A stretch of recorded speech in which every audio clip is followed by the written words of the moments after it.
I could tell you were trying to pull this apart here, seeing where's the colors. I can't see the colors. But yeah, Rock obviously having a first and 2 second places, 3 double-digit games here was obviously massive for them. But also, I was really impressed with Gen G, especially on the Miramar games. They managed to get 32 points on their 2 Miramar games, which is insane. I think the big one, is where you saw that spike for T1 pushing there at the end. Rock relatively consistent. But I kind of want to go back to what we talked about with Rock in the lobby. I think one of the issues that they're going to run into as they go forward here is yesterday, while all the lobbies I think are even, there were about 4 teams that just struggled yesterday. And I think by game 2, Rock went, we're not getting punished for these sort of late game sends that we like to do. And they got away with it at least twice. And I don't know if they go to the finals, which they will, that's going to be available to them. It's that and the amount of space they were, amount of control. I highly doubt they're going to be able to replicate that today. Let's take a look at the Bravia top reactions as well from yesterday, because we had all of these teams popping off. We started it off, Avenger, with 17, ecstatic about their victory. Falcons was looking calm and collected, though.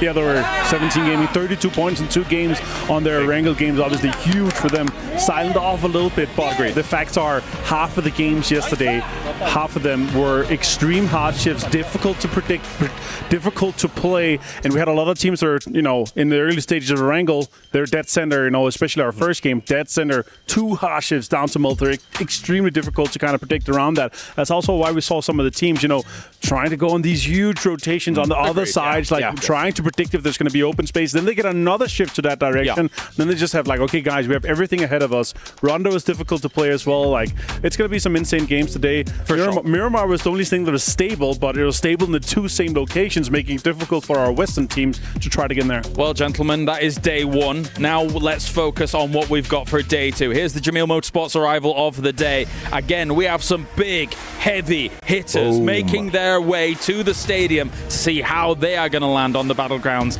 And I think a lot of people should be scared coming into today here, Toffees. Yeah, I think we have a lot of big shakeups. Obviously, the Freaks are taking the field. Liquid, something to prove after their PGS, non-showing, if you will. VP, in a situation, they brought 2 coaches to this bad boy. They got a new player on the roster. They're out here to sort of make a statement. And the thing that blows my mind, Martin, is the fact that multiple times we've mentioned these teams, we keep mentioning Twisted Minds last. And when's the last time we did that, right? I have my eyes on Freaks, I gotta say. I actually had the pleasure of speaking a little bit with Salute, the English that he can do. He always have fun with it. My first question is always guys, are you going to be coming in here dominating? No, sure. We're going to be chilling. We're going to get a chance to talk about Freaks, but looking at A versus C here, Godspeed, I want to talk to you about this, because Toffees brings up a good point.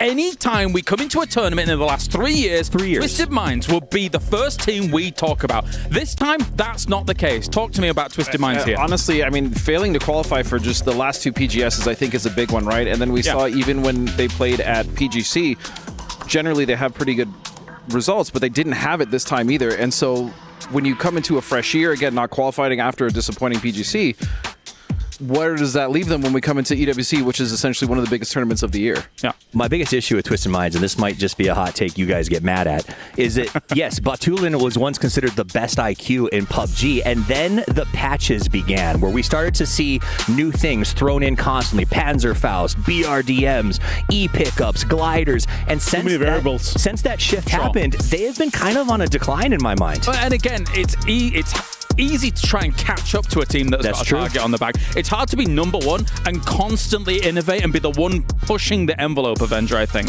Yeah, I agree. It's a team where, the constant of them being so stable was because there's not too many changes last year. Here, we're getting in an insane amount of changes this year. You're having too many curveballs thrown at them. Of course, though, let's shift over to one of the big heavy hitters coming in from Group C, a team that a lot of people are looking at as one of the potential favorites for the whole thing. Let's take a look at DN Freaks.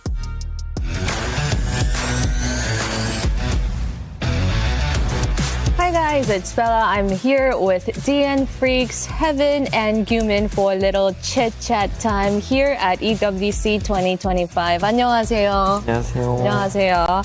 All right, well, Freaks, you have had an amazing start to 2025. You're either placing first or second in almost every tournament you enter.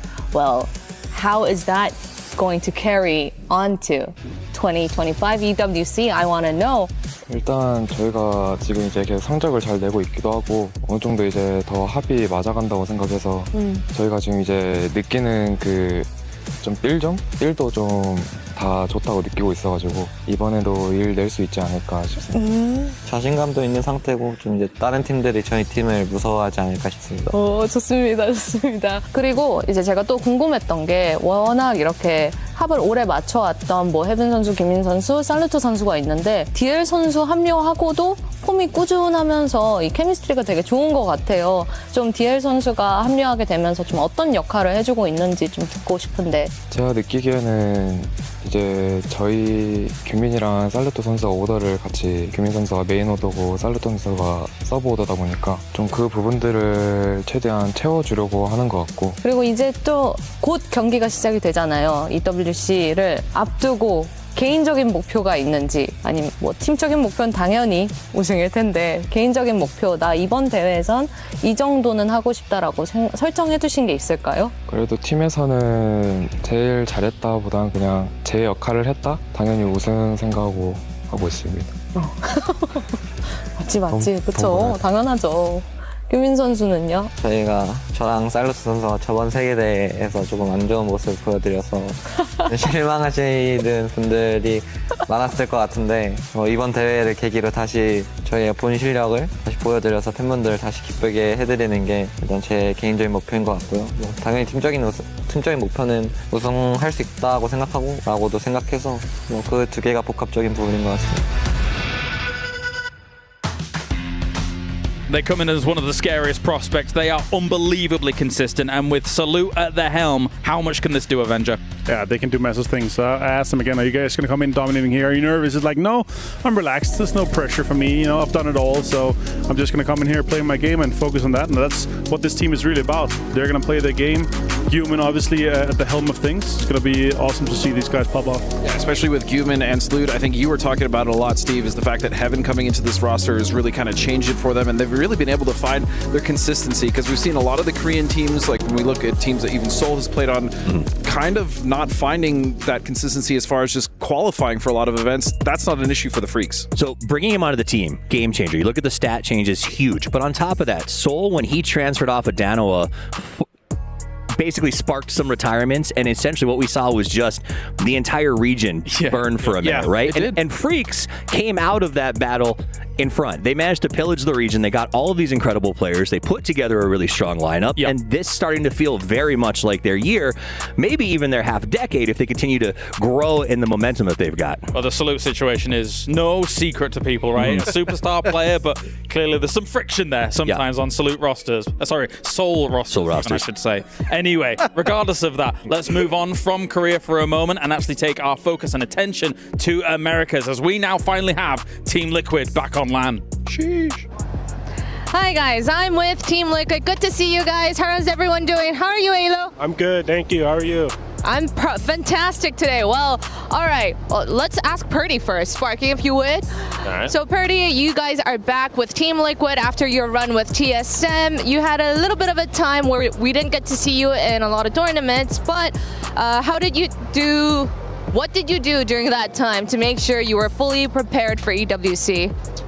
We just practiced when we could, did a lot of review, a lot of analytical work with Nomi, and just a lot of practice as a team and trying to bond as much as we can. Yeah, shout out to Nomi in the back. Hello, Nomi. Yeah, peace out. Okay, well, Sparking, this win would mean so much for the team, but with the club championship on the line, this is a big one. Can you picture yourself on that stage, putting that key in? What would that feel like? I mean, it would be a dream coming true, right? And especially winning WC, I think the most important tournament in esports.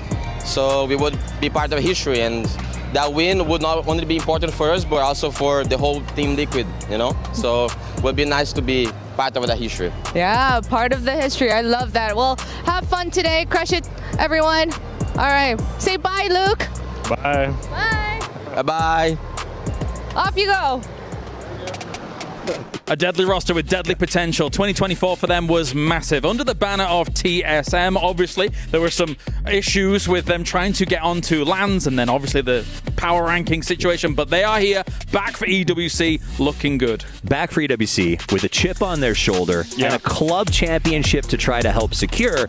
These are the guys who can handle the pressure. They've been playing the game since it came out. They know how to do this thing, and more importantly, they're hungry. This is one of those, if they play the way that I expect them to, the way that TSM, which they were branded before, looked like at PGC last year, they could be the PGC champions. They could very well be the EWC champions here without too much friction. Yeah, and honestly, the consistency we saw over the last year was just almost second to none. They were one of the best teams in the world, hands down. And then you had, last year, EWC, it was actually Sparking, I believe, who got the MVP as well. So amazing player. 50K. And I feel like the more that this team marinates, the better that they have become. And I'm hoping to see that consistency continue this year, even though they missed the last two PGS. I mean, plus I love the step up with having Nomi in there. Like, he's a huge addition in terms of everything that comes into from a strategic level.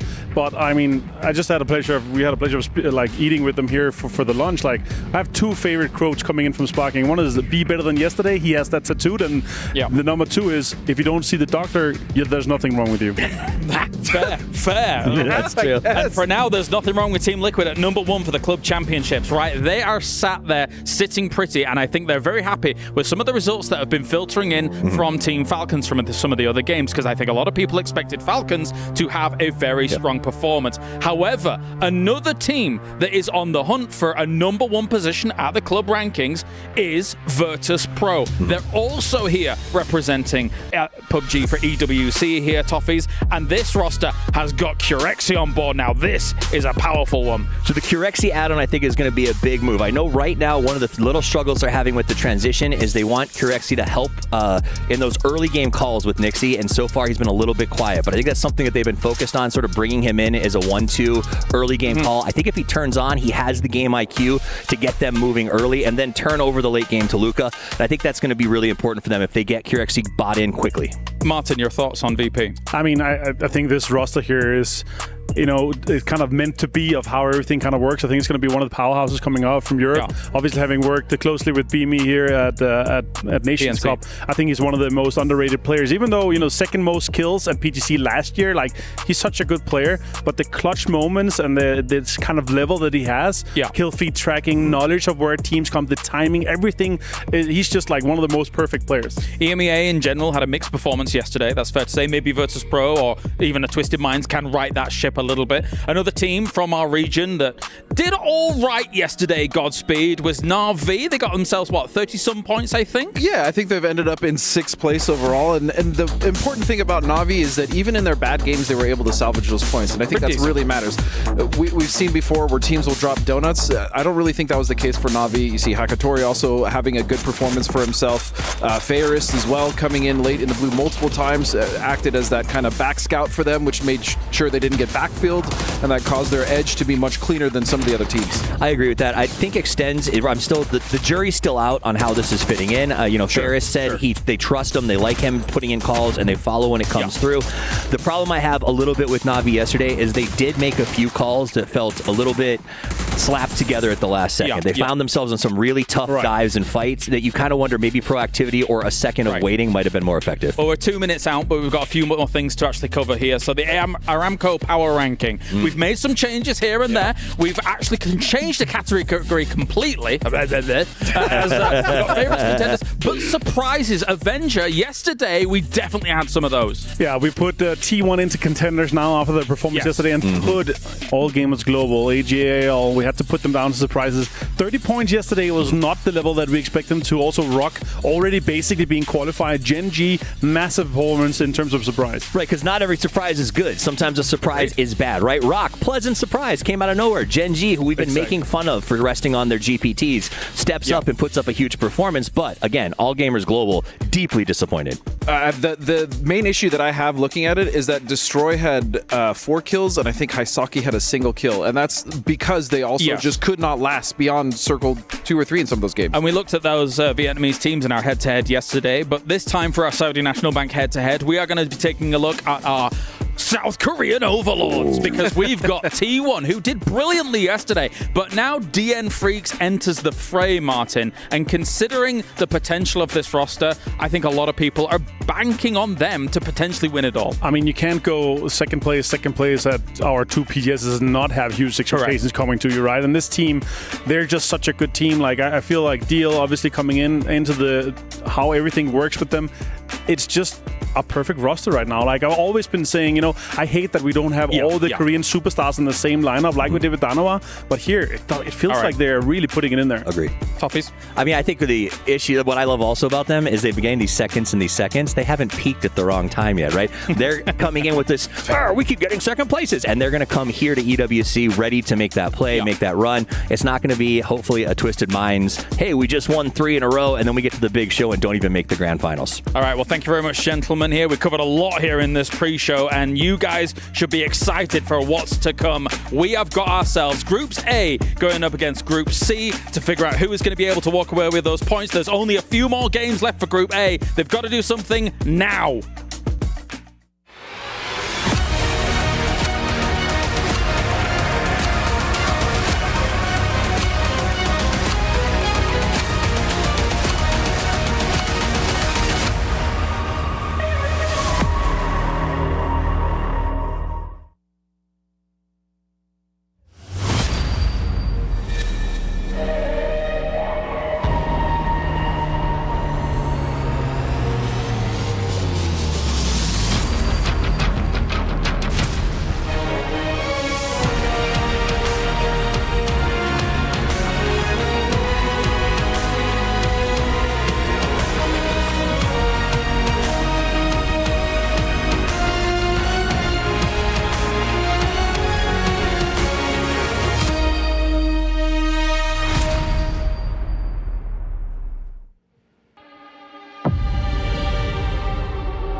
"32 players fresh from the sidelines will step into the chaos of the Battlegrounds today. Teams who were watching, analysing, strategizing. Their time has now come. Today, Group C enters the mix. My name is Barney Banks and I am your host, and welcome to day 2 of the group stage for PUBG at the Esports World Cup. Yesterday, we had teams who came out swinging, and we have others who desperately need a good day today. And so, one thing is for certain, is the temperature is going to be dialed up today, because we already have teams who are fighting for survival. So make some noise as they enter the stage, starting with Toyo. They are Capitan, Emi, Benha, and Rivo.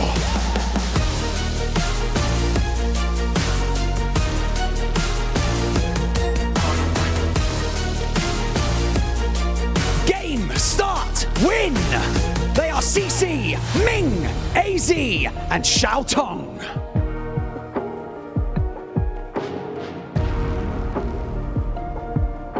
FN Pochon. They are Star-Lord, Zenith, Rex, and Americano.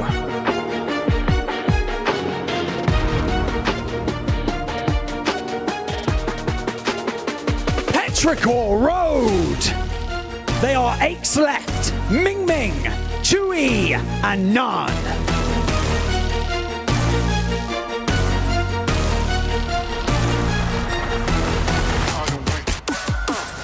Buriram United Esports. They are Khan, Reels, Eddie, and Dynasty.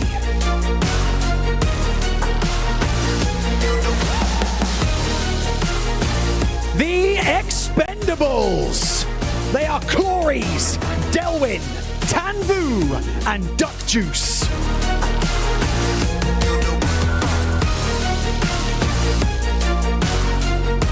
Full Sense.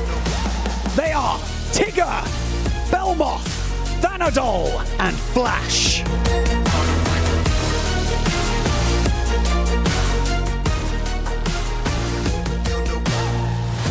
TDT Esports.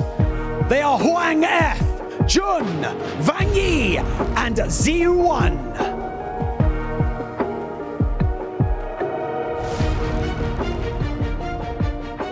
Twisted Minds. They are Batulins, Lou, Perfectix, and Example.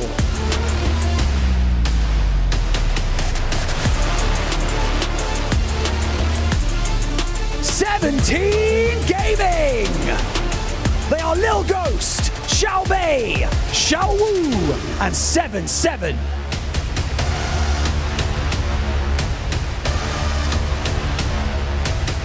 DN Freaks!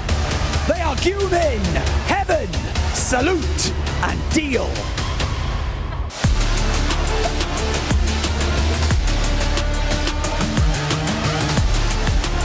Theraton 5. They are Rossiter Jr., Pathumpong, Fluky, and Ranger X.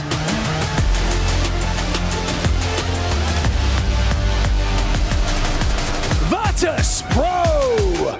They are Lucarux, Nixie, BB, and Corexi.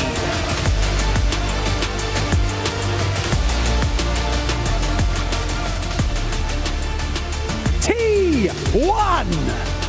They are Type, Raining, E-End, and Heather.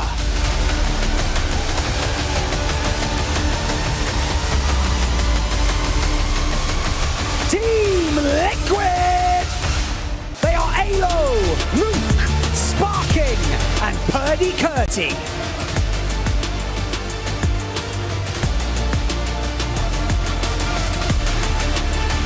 Navi!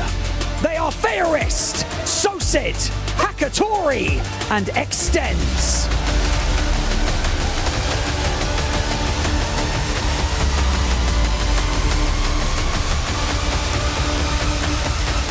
This is where the pressure kicks in, because we have one group that needs to make a first impression and another that needs to make a lasting impression. It is time for day 2 of the group stage.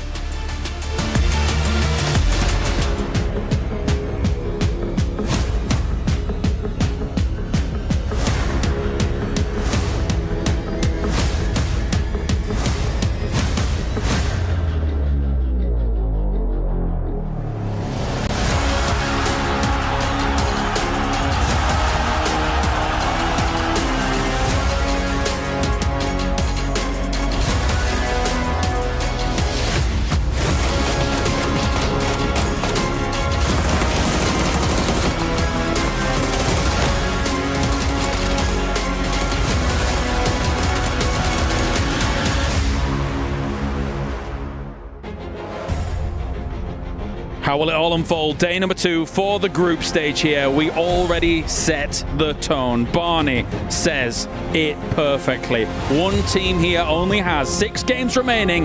The other side has an opportunity to really set a brilliant pace. Joining me, Avenger, Godspeed, and Toffees for day number 2 of the group stage here. Avenger, the big heavy hitters coming in. They are a terrifying prospect for every other team in this lobby. Yeah, I would say, I mean, we're coming in saying there's no, like, stage of group, like death. What's it called? Group of death? Group of death, yeah. There's no group of death here, but C is the one that gets close to it, right? It's scary to come in. It's also scary to be the team that comes in having not played any games yet, with the other teams potentially having a lot of points already on the leaderboard. I think when you say group of death, you can maybe say this combo of groups really is a very difficult one to deal with. You got Falcons and 17 coming in with momentum today. On the other side of that, you've got a couple of heavy hitters, some surprise. I think VP is actually going to shock a lot of people with how they come out of the gate pretty strong. I know they spent 5 days at the headquarters for VP being pampered and training in a camp format right before they flew here, and so they really haven't felt better before. So I think there's a lot of surprises in this group waiting to come out. Yeah, and to kind of bounce off Martin's point as well, for the teams that did already have some practice, sure, they're going to feel a little warm, but for the teams that are coming in, I'm sure they watched yesterday's games, right? And there's going to be those adjustments when we say, like, oh, I don't think Rock is going to be able to occupy as much space. I feel like they're going to get punished for that. So my question is, and again, it's a big one for everybody out there, it is, does 2024 Twisted Minds, Twisted Era turn up, Martin, or does 2025 Twisted Minds turn up? Because that is going to be a focal point for so many fans out there. they just have to make finals, right? And we're gonna see at least because they're, I mean, huge for Twisted Minds. They are in the run in the club championship too, right? And they're a team that's been signed for this. They're a team that after 3 consecutive PGS wins, they're a team that's expected to do well at globals. Toffees, you're shaking your head. You know, the devastating thing for me is on paper, there's no reason for them to not show up. They are still a team of incredible players, but if they don't show up here, the conversations have to start of, do they change the roster? Do people start to retire? Do you take Hakatori from Navi? What is the solution to try to get this team back up and running? Because their brand, their fans expect a top performance, finals every single time, and always in the top 5, and we just haven't had that delivered in 2025. Can Godspeed be the tiebreaker? Oh man, I'd have to guess that after not making the last 2 PGSs that they are coming here with a fire. But again, the club championship thing also really has a big play in this lobby because you have VP, Team Liquid, and Twisted Minds. Like we did talk about that earlier, but is that extra pressure added to these players knowing that they have to represent their org to the best of their ability? It's a good question. I mean, Twisted Mind is spending money on this team to come to the club championships and put up numbers, right? Like at the end of the day, that's what EWC has created, a ecosystem where clubs are investing. Liquid is investing right now in PUBG because they need those points. And I think that is really cool for the teams, but the pressure that adds is huge because if you don't deliver, if you were, say, maybe Falcons last year who didn't deliver the points required, you're going to get swapped out for someone else. It's the same reason why Virtus.pro is grabbing Corexi from FaZe. FaZe is not even here. Virtus.pro is building one of the superstar lineups here for PUBG to have big expectations to come in here. Virtus.pro is also in the run. They're one of the only organizations that have players in all of the games that are playing the next couple of weeks. Here, they're trying to come in to make moves here. So yeah, big expectations on them too. And something that doesn't get talked about much, actually, across a lot of esports, never mind PUBG, is that was a buyout of Corexi. I don't know if I'm like opening Pandora's box there talking about this kind of thing, but that was a buyout. They knew taking him off FaZe needed to be a big thing, a big statement. Godspeed here for Virtus.pro. They are investing heavily to try and get some points on the board here as Virtus.pro. But again, if you bring that back to PUBG for Virtus.pro, this is a devastatingly good lineup that could easily make waves. We saw what they did with a previous lineup at PGC. Never mind here with this roster. Yeah, they had a great PGC, and then you also kind of look at the situation that's going on with their coach. They technically have 2 coaches. They have great support staff around. Yeah, and they have great support staff as well. And so with that addition of Corexi, you also have Beamy, who you did talk about being underrated. I actually agree. I think he's a phenomenal player. I think this is a team that could, not a dark horse, not even a contender. I mean, this should be a team that we're looking at to potentially win this event. If they get out of the blue, they can do it. I think that's, you know, we go back to PGS. He doesn't want to be there. It became a meme for a reason, right? I mean, it salvages you some points, and if you're just looking at getting the ranking to make your way to EWC, I guess whatever. But if this team, with the addition of Corexi, gets out of the blue and plays aggressive, game's over. I mean, the silent buff to the blue zone damage multiplier that no one has talked about in any patch notes, but is there, is here, it's in these. It's a huge change, and we're going to see way less of blue zone healing. Still, teams are still going to do it when you have that one player just to survive. It's just a way less impact than it was before. Yeah, I don't remember who it was. We saw someone doing it yesterday. They got, gained a couple extra points out of it. But I think with the new systems and all the things being put into the game, we're not going to see it as often as you're right. I think other things that were put in that we're not seeing used, I feel like the BRDM was trash yesterday. We saw it 3 times and it was worthless. People realize that you just got to shoot it. Exactly. I mean, you just have to shoot it, or again, the Panzers have just been a hard counter. We talk about C4s and how it's much more harder to counter that, especially if you have a bike flying at your compound. I'm not sure if you would have anything to say about that. I don't have any. We ripped him yesterday. It was good times. I have no experience with bikes flying into my compound, wiping my whole lineup. The BRDM can be countered much easier than a lot of other things in the game. Well, this is the thing, right? Of course, I think some of these things that people thought were going to be oppressive, like the BRDM, as you're saying, Panzers are almost always on at least one member of a roster. And then even if you get to the late game of some scenarios, sometimes those teams that are found themselves in the late game, they might have a Lynx as well. So if they've got that in their hands, Avenger, that's going to be able to shred it if they need to be. We just so much, more often now see Panzers in USs. There's going to be all these extra situations where people realize just shoot at it. And it's like if everyone just shoots a little bit at it, it's going to go out. It's not going to have a huge impact. I mean, as much as everyone talked about the revive stations having a huge impact, it's not as much as are. It's more when you have these hot drops, you're able to get people back. But after that, if you do it past, circle 2 or 3, you're going to get too late into the circle, and there's going to be no room left to play. Yeah, Yeah. I think in the classic PUBG, we say the most important thing to match is communication, work as a team. I think you can add flexibility to that now. The amount of things that have been added, whether it's BRDMs, C4s, Panzerfaust, gliders, whatever, you have to be flexible as a team. You have to have somebody packing things just in case. Yes. And I think that, for me, is what stood out in this season. And the meta revolves around new changes, new things, and how things go. And initially, people will say, okay, that is a problem that we're going to have to deal with. But how do you solve that puzzle is the question. I mean, even yesterday at Godspeed, when you see as Falcons goes for some blue chip reses on the Miramar, and then they have, Tickleton over on an island because he has nowhere else to go to loot. He comes in completely wounded in terms of loot. He's coming in late. He's away from his teammates. These lobbies are able to deal with these factors so much better than your casual lobby, let's say. Yeah, and I mean, we saw that, right?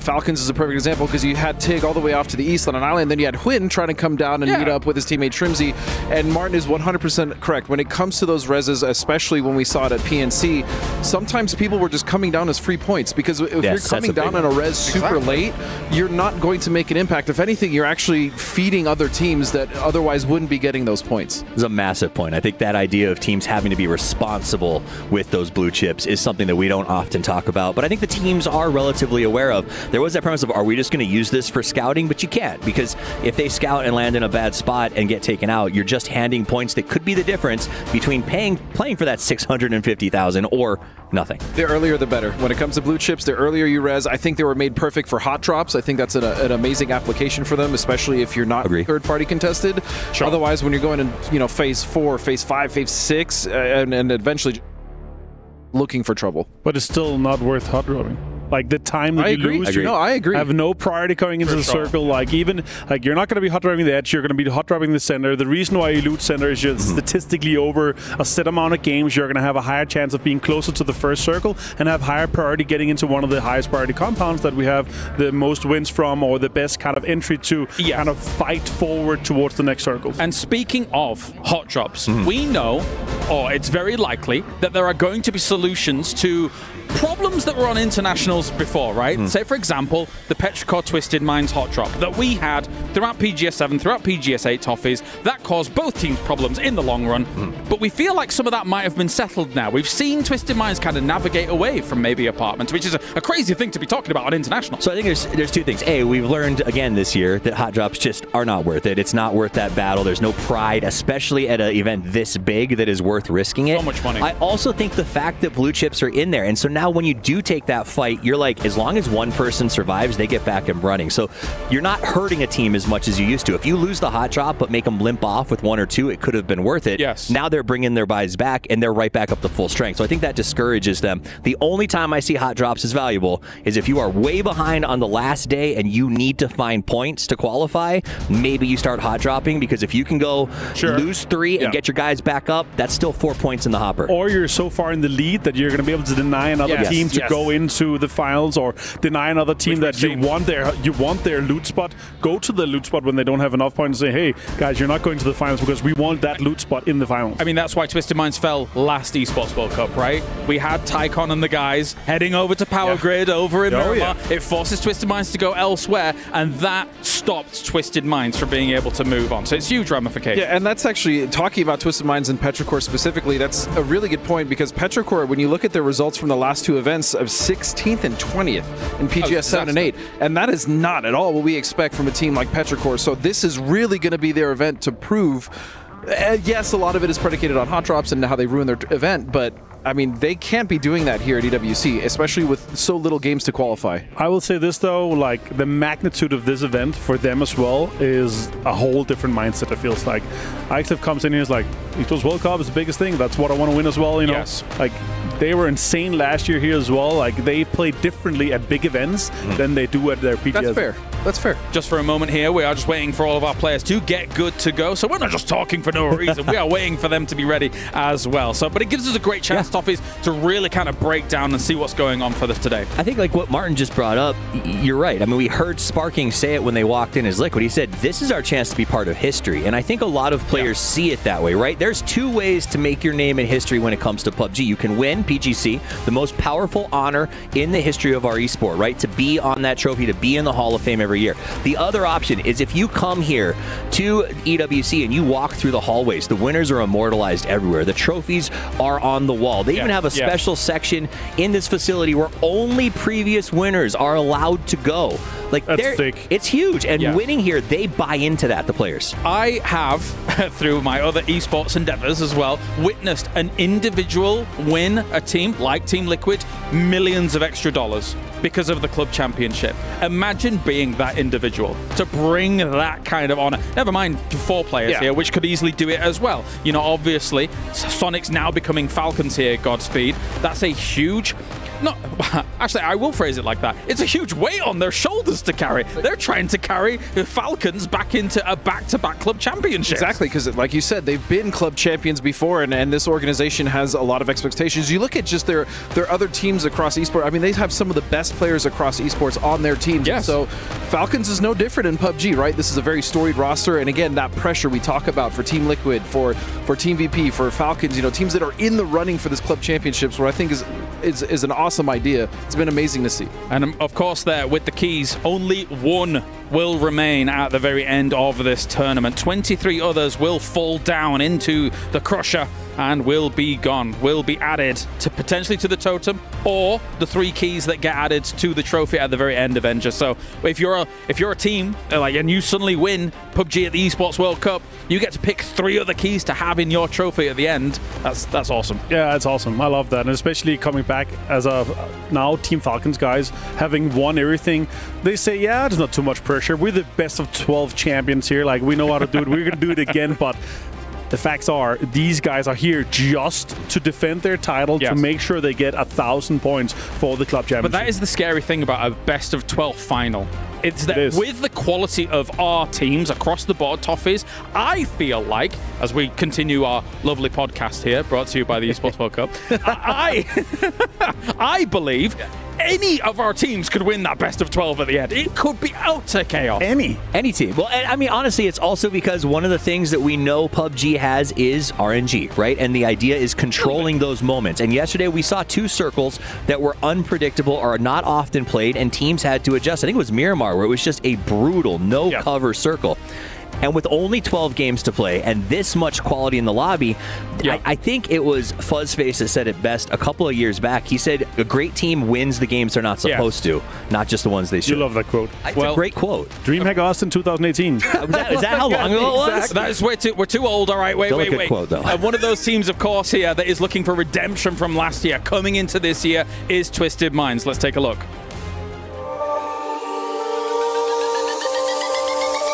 Hey everybody, welcome to PUBG at the Esports World Cup. I am joined by the Twisted Minds boys. It's Batulins and Tap. How's it going, guys? Amazing. Finally. Amazing with a bit of like... Yeah. I mean, I just slept like 2 hours, 3 hours, but happily arrived to Riyadh. And hopefully we're gonna do better than previous year. Tap, how you feeling, man? Yeah, amazing now, because like I take my flight like yesterday, and so I sleep well. I have 8 hours of my sleep, so yeah. Oh, way more better than this. All right, we'll get straight into it. Most recent lands, you've had top 10 finishes, but obviously that's not the kind of expectations you guys have your own shoulders. What seems to be missing from getting that top spot, do you feel? Let's start with you, Batulins. Well, I could call it like a rough start of the year. We also had like spot drops in China with like Pero. So we took a lot of our time of preparation, of thoughts, and also we didn't play well as a team. So hopefully we made, as I said, good preparation for EWC, and we'll see what we're gonna show this year. I feel like when a team like you guys don't secure the top spot, even at like regionals, alarm bells start ringing for people, right? Do you feel like your region has kind of like stepped up a bit, or is there like just simple adjustments that you guys need to make? Well, it's kind of complicated question. Yeah. Since we won so many tournaments through like all of these years, like 5 years of domination, like pure domination. And at the same time, I want to say that region really looks better than before. Many people kind of prepare for us. Like they know how we play for ages already. But at the same time, as a competitor, I always have to say that we have to do better. There's something in the middle, The truth is in the middle. EWC 2024, obviously not the finish that you wanted. However, you've had a year. What adjustments have been made? Do you feel like that will improve your spot for this year? How excited are you guys, to just be here, like at this major LAN and, to prove everyone that you can, get a higher spot here at EWC 25? I don't want to say I can live in the past. Anyway, it's a new story, new chapter, new part. A lot of things was changed, like patch, meta inside the game, some teams, even rosters for this tournament, so it's absolutely new story. We'll see how it's going because we are super prepared, we are super confident in our power strength anyway. We will play from our strong sides, so we'll see. A confident, Twisted Minds here at EWC. PUBG is going to pop off. We'll see you in a bit.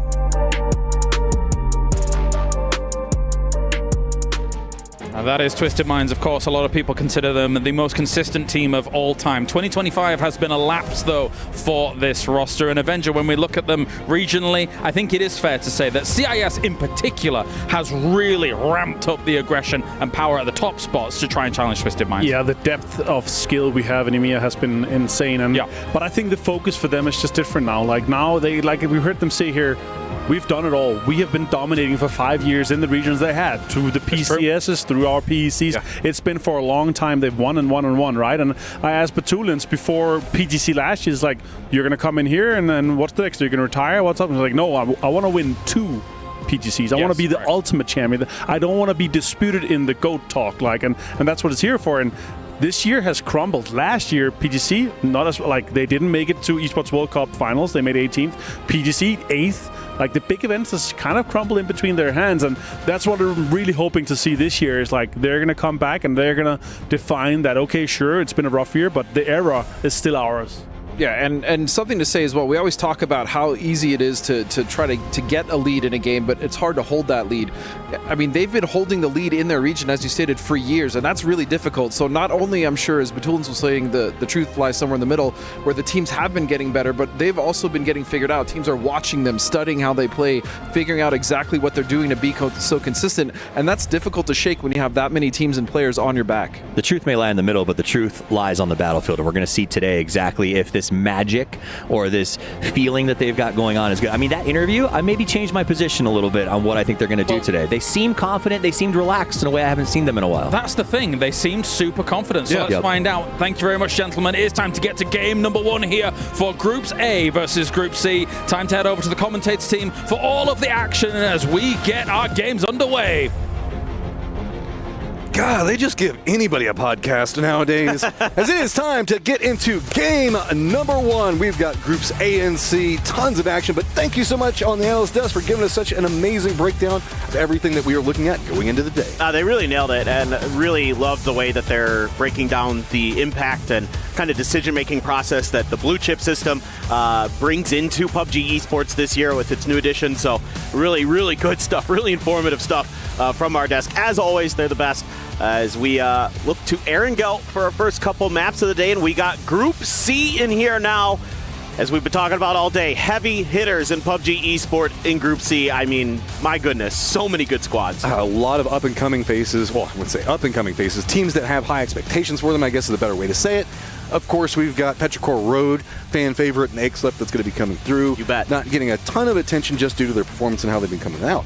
But what really draws my attention is what going on with Team Liquid. Whenever we look at the club championship, there's a lot of stakes for Team Liquid to perform here, and Team Liquid has just been getting very, very close to getting that first place position at a lot of internationals, but they just can't quite seem to grab it. Exactly, and I think this is a great moment for them to step up, not just for themselves, for their careers, for their history. Again, none of these players have ever won an international event, right? So you're looking at a squad full of guys who are hungry, who've been so close, going back to PGC last year with that second place finish, just behind the Expendables and a nail biter coming into that last Erangel. For sure, they have something to prove here, and for sure, if they could close out the club championship for Team Liquid for all intents and purposes by getting a win.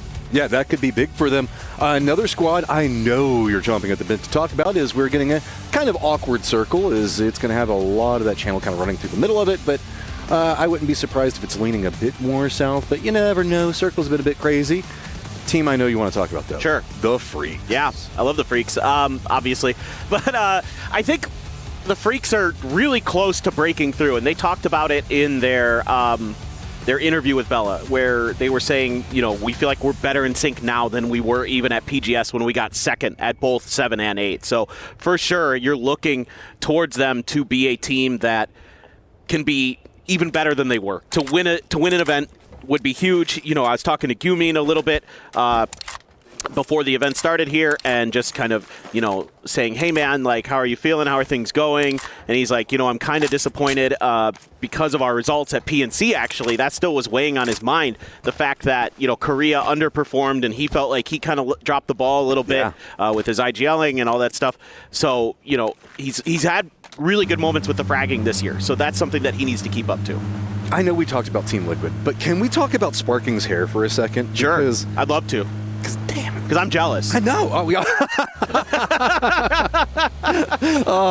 I can't deny it. Fairest, you got this. Give him the jukes. I like the fact that the new meta for dealing with this is kind of like ring around the rosy for a second. Looks like, is he getting any assistance? I don't see where anybody would be coming after it. Nope. I think this is just a full... Taking up time. He's fine. We're good. This is another team that's fun to talk about here from Korea, making their debut at the international level is FN Pocheon. This is a team led by Cheese of the former Danawa team that won PGC. Love Cheese. Yeah, dude, he's the nicest guy you'll ever meet. We all stand Cheese. But with Zenith, Americano, Star-Lord, and Rex coming through here, believe it or not, we're saying Star-Lord in 2025, folks. It's not 2019 anymore. He's still playing. He's still leading teams to success. But this is a team that, is full of veterans who've been around for a while, who are kind of like, scrappy players. They've kind of been on big teams at times and kind of fallen off a little bit, but they're back here again. So really excited to have them here. Navi is inside the boats. Looks like they're just going to go ahead and set up right along this hillside. Strong hillside. You can kind of look over at the beachhead. Anybody that opts in the cross, you also have a bit of an eye on what's going on with the ferry. Maybe even get a little bit of that Novo in the southern area, gets you some control as well. Most of our teams, of course, not yet inside the circle. Big rotations coming up over into the west. It does look like 17 is holding down a foothold position at gas station near that western bridge. The Expendables are already rotating in over there. That's about the only real moving factors we've got. We do have a red zone that is going to be going on in the northern section, like on the main island itself, that might be causing a bit of a problem for Petrichor Road. Looks like they're going to skirt on the outside of it, but enough to kind of cause a problem in their rotation. I think that they were wanting to dive a bit deeper. Yeah, for sure. They're just mostly skirting the edge of it. You can basically guarantee that you're not going to get hit by the red zone if you're on the edge of it. It's basically impossible for them to land on those sides. So that's what they're going to do. Now, I like the early rotation from Navi and Toyo here following in Navi's footsteps. They're going to go up to those cliff sides and do a little bit of scouting. So this is one of those kind of positions where you have to make a decision. Do you leave? Most teams will leave a player back here to watch your back as the rest swim across and try to keep you covered. But it looks like Toyo is just doing a little bit of info gathering. They got forced off because of 17 a second ago, so it looks like they were coming over to look for a boat. And I think that they spotted out Thanadol, who is kind of isolated over here for Full Sense. The other members are over in Primorsk. They're hopping in vehicles. Looks like they're trying to come over and provide some reinforcements, but this is Expendables being expendable. We talked about this. This is the most opportunistic team I think that we have in PUBG. They will take every single point that they can find, and Thanadol seems to be that point right now, so he's got to play this a bit more aggressive. Realizes it, goes for his front top, gets one, gets more damage. Can he get a knock on the other one? Oh, he's taking a lot of damage. Is the rest of Full Sense going to make it in time to do anything? It doesn't look like it. He's going to go down, and Belmont is just a second late. Are they coming in? Do they want to provide support to Tanvu? And it does look like they want to. It looks like they're going to challenge this. This is classic the Expendables. They are very eager to punish teams' early loot locations if they know there's going to be a player on their own, or if they figure it out based on some kind of queue with maybe a door got left open. I don't know. But my guess is that the Expendables were doing their homework on scrims and saw that Full Sense was leaving a player here on their own and decided to try to capitalize on that because of the bad circle. This is their MO. And they could not get there in time to get that kill onto Tanvu and get that support back over. Spotting out a couple of shots low on to Tigger, so a couple exchanges back and forth between the two, but Tigger does manage to take down Delwyn. Glorious has spotted out Belmoth and already flushed him out. Yeah, that he made short work of him. this is now Tigger got nailed by the grenade as well from Tanvu. So, man, oh man, full sense coming into this event with some high hopes, and they're going to be dashed early here in this game. This is a team that is in Group A, so this is even more catastrophic for them. They needed points, and they are being denied it. You can see it on Flash's face right now. It's they're having some problems. This is also going to give them a lot of control over into this area. Sure, it's not inside the circle, but it's going to give them time to look for potentially more loot, go on more of that hunt for the boat that they were looking at. So I have to see T1 what we got going on with fighting Petrichor Road, but they took 2 players down. Down there next to shelter. Yeah. Right on the end of Death Road. That's weird to me because Petrichor Road, we saw them earlier wrapping around the edge of that red zone. And they must have stopped up or something. Going for the tires there with the UMP is Duck Juice and not able to really do much. So Flash is going to have to try to solo survive for full sense. But Petrichor Road just wiped them out? What happened? Alrighty then, T1 apparently group day number 2 not going like day number 1. That is bizarre. I mean, Pero they should be able to get the reses here. They have the opportunity to go over to prison or Milta or something. Yeah, there's a lot of towers over here. Yeah, they should be fine. They're actually probably going to get 4 up. Of course. Okay, Expendables, you got goals. I love it. Flash is just trying to get out. He's got the buggy. It should fare a bit better on these hillsides, and that's why he's got some space, but he's just having to run off. While this is all going on, we still have Team Liquid that looks like they're heading down to Ferry Pier that might be going for a stop off. So Expendables, they might not want to overextend this too much. Well, they were trying to see if they could keep up with Flash because Delwyn was going to wrap around the other side of Quarry and try to cut him off. They couldn't get to it, though. It was just too quick. Now they might be running into Liquid. And you called it. It looks like Chewy is going to go over to Mansion, and he should be able to get his 2 players back in. So Petrichor Road got some kills off the start, full squad wipe, and should be able to get back to full strength. They still need to get back over to their crates, though, to try to get their loot back up. That's a tough start for T1, and I know that's going to make the coach, Sonic, very unhappy. I was just talking to him before we had the games today, and I said, you guys did great yesterday. And he's like, yeah, but he's like, you remember PGS 5? And I was like, oh, yeah, when you just missed qualifying for the finals by 1 point. Oh, you mean rotations early being a problem for T1? Never. No. They make it late game. Great team. But it feels like Circle 1, Circle 2 just... I think it's kryptonite for him. My guess is that Petrichor Road stopped because of the red zone or something, and it just threw things into chaos. But even then, that looked like a fight they should win because they got the first 2 kills. There's a new problem because they're trying to regroup around those crates to see if they could get their loot up, and VP is now over there. So while the regroup is trying to happen for Petrichor Road, I wouldn't be surprised if the 2 that just came in might need to land and maybe get a bit further out. This is just an odd little dust-up that happened, and I don't think that anybody was really expecting it. But, you know, kudos to Petrichor Road. They're a team that I don't want to say has been floundering, but hasn't been performing the way that there's a lot of expectations for. Chewy is still back over here where that firefight was happening, and you can see that that's the carryover effect. The dominoes continue to fall. Yeah, I mean, you want to get back to your original loot. You probably have guns you really like and all that other stuff. Goodness, this circle is a lot of water, a lot of river. Bridge game. It could be. I mean, we're lining up for maybe Southern Bridge or something like that, just underneath that radio tower mountain. But Petrichor Road is going to have to, I think, give up Chewy, and they might even try and have to res again, dude. This is madness. And that was one of their looted players that actually went down. So that means that there are 3 up, 2 have near on nothing, except for what they've managed to find now. So it's just been damage control from here on. But VP finding some points right off the get-go is going to feel pretty good for them. Start maybe a bit of momentum on their side. Absolutely. While Flash is still out in the blue shooting at nothing. Yeah, Flash is just, he's hoping that somehow he gets deep enough into this game to get placement points. You never know. Sometimes players will find ways in completely unexpected ways. Maybe he has an emergency pickup. Hey, on this one, all you've got to do is just swim. Yeah. Get your laps in. Yeah, get your laps in. You get underneath the bridge. Maybe you can get yourself a halfway decent position on it. So we just did a quick glance at Therathon 5 a second ago. So we have them coming into the lobby as well. Always a group stage terror, so could have some big come-ups for them. Yeah. Looking at the circle itself, we do have Freaks that have gotten control over the southern section of it. FN's going to be pretty close to them just to the north. TDT is holding down the radio tower itself. All the other teams are kind of spattered around it, and that's going to be Toyo, Navi, 17 Gaming over there. I think there's also going to be GSW. Going to be a long pathing. The Expendables are about to come out of the blue zone for the first time in a long time.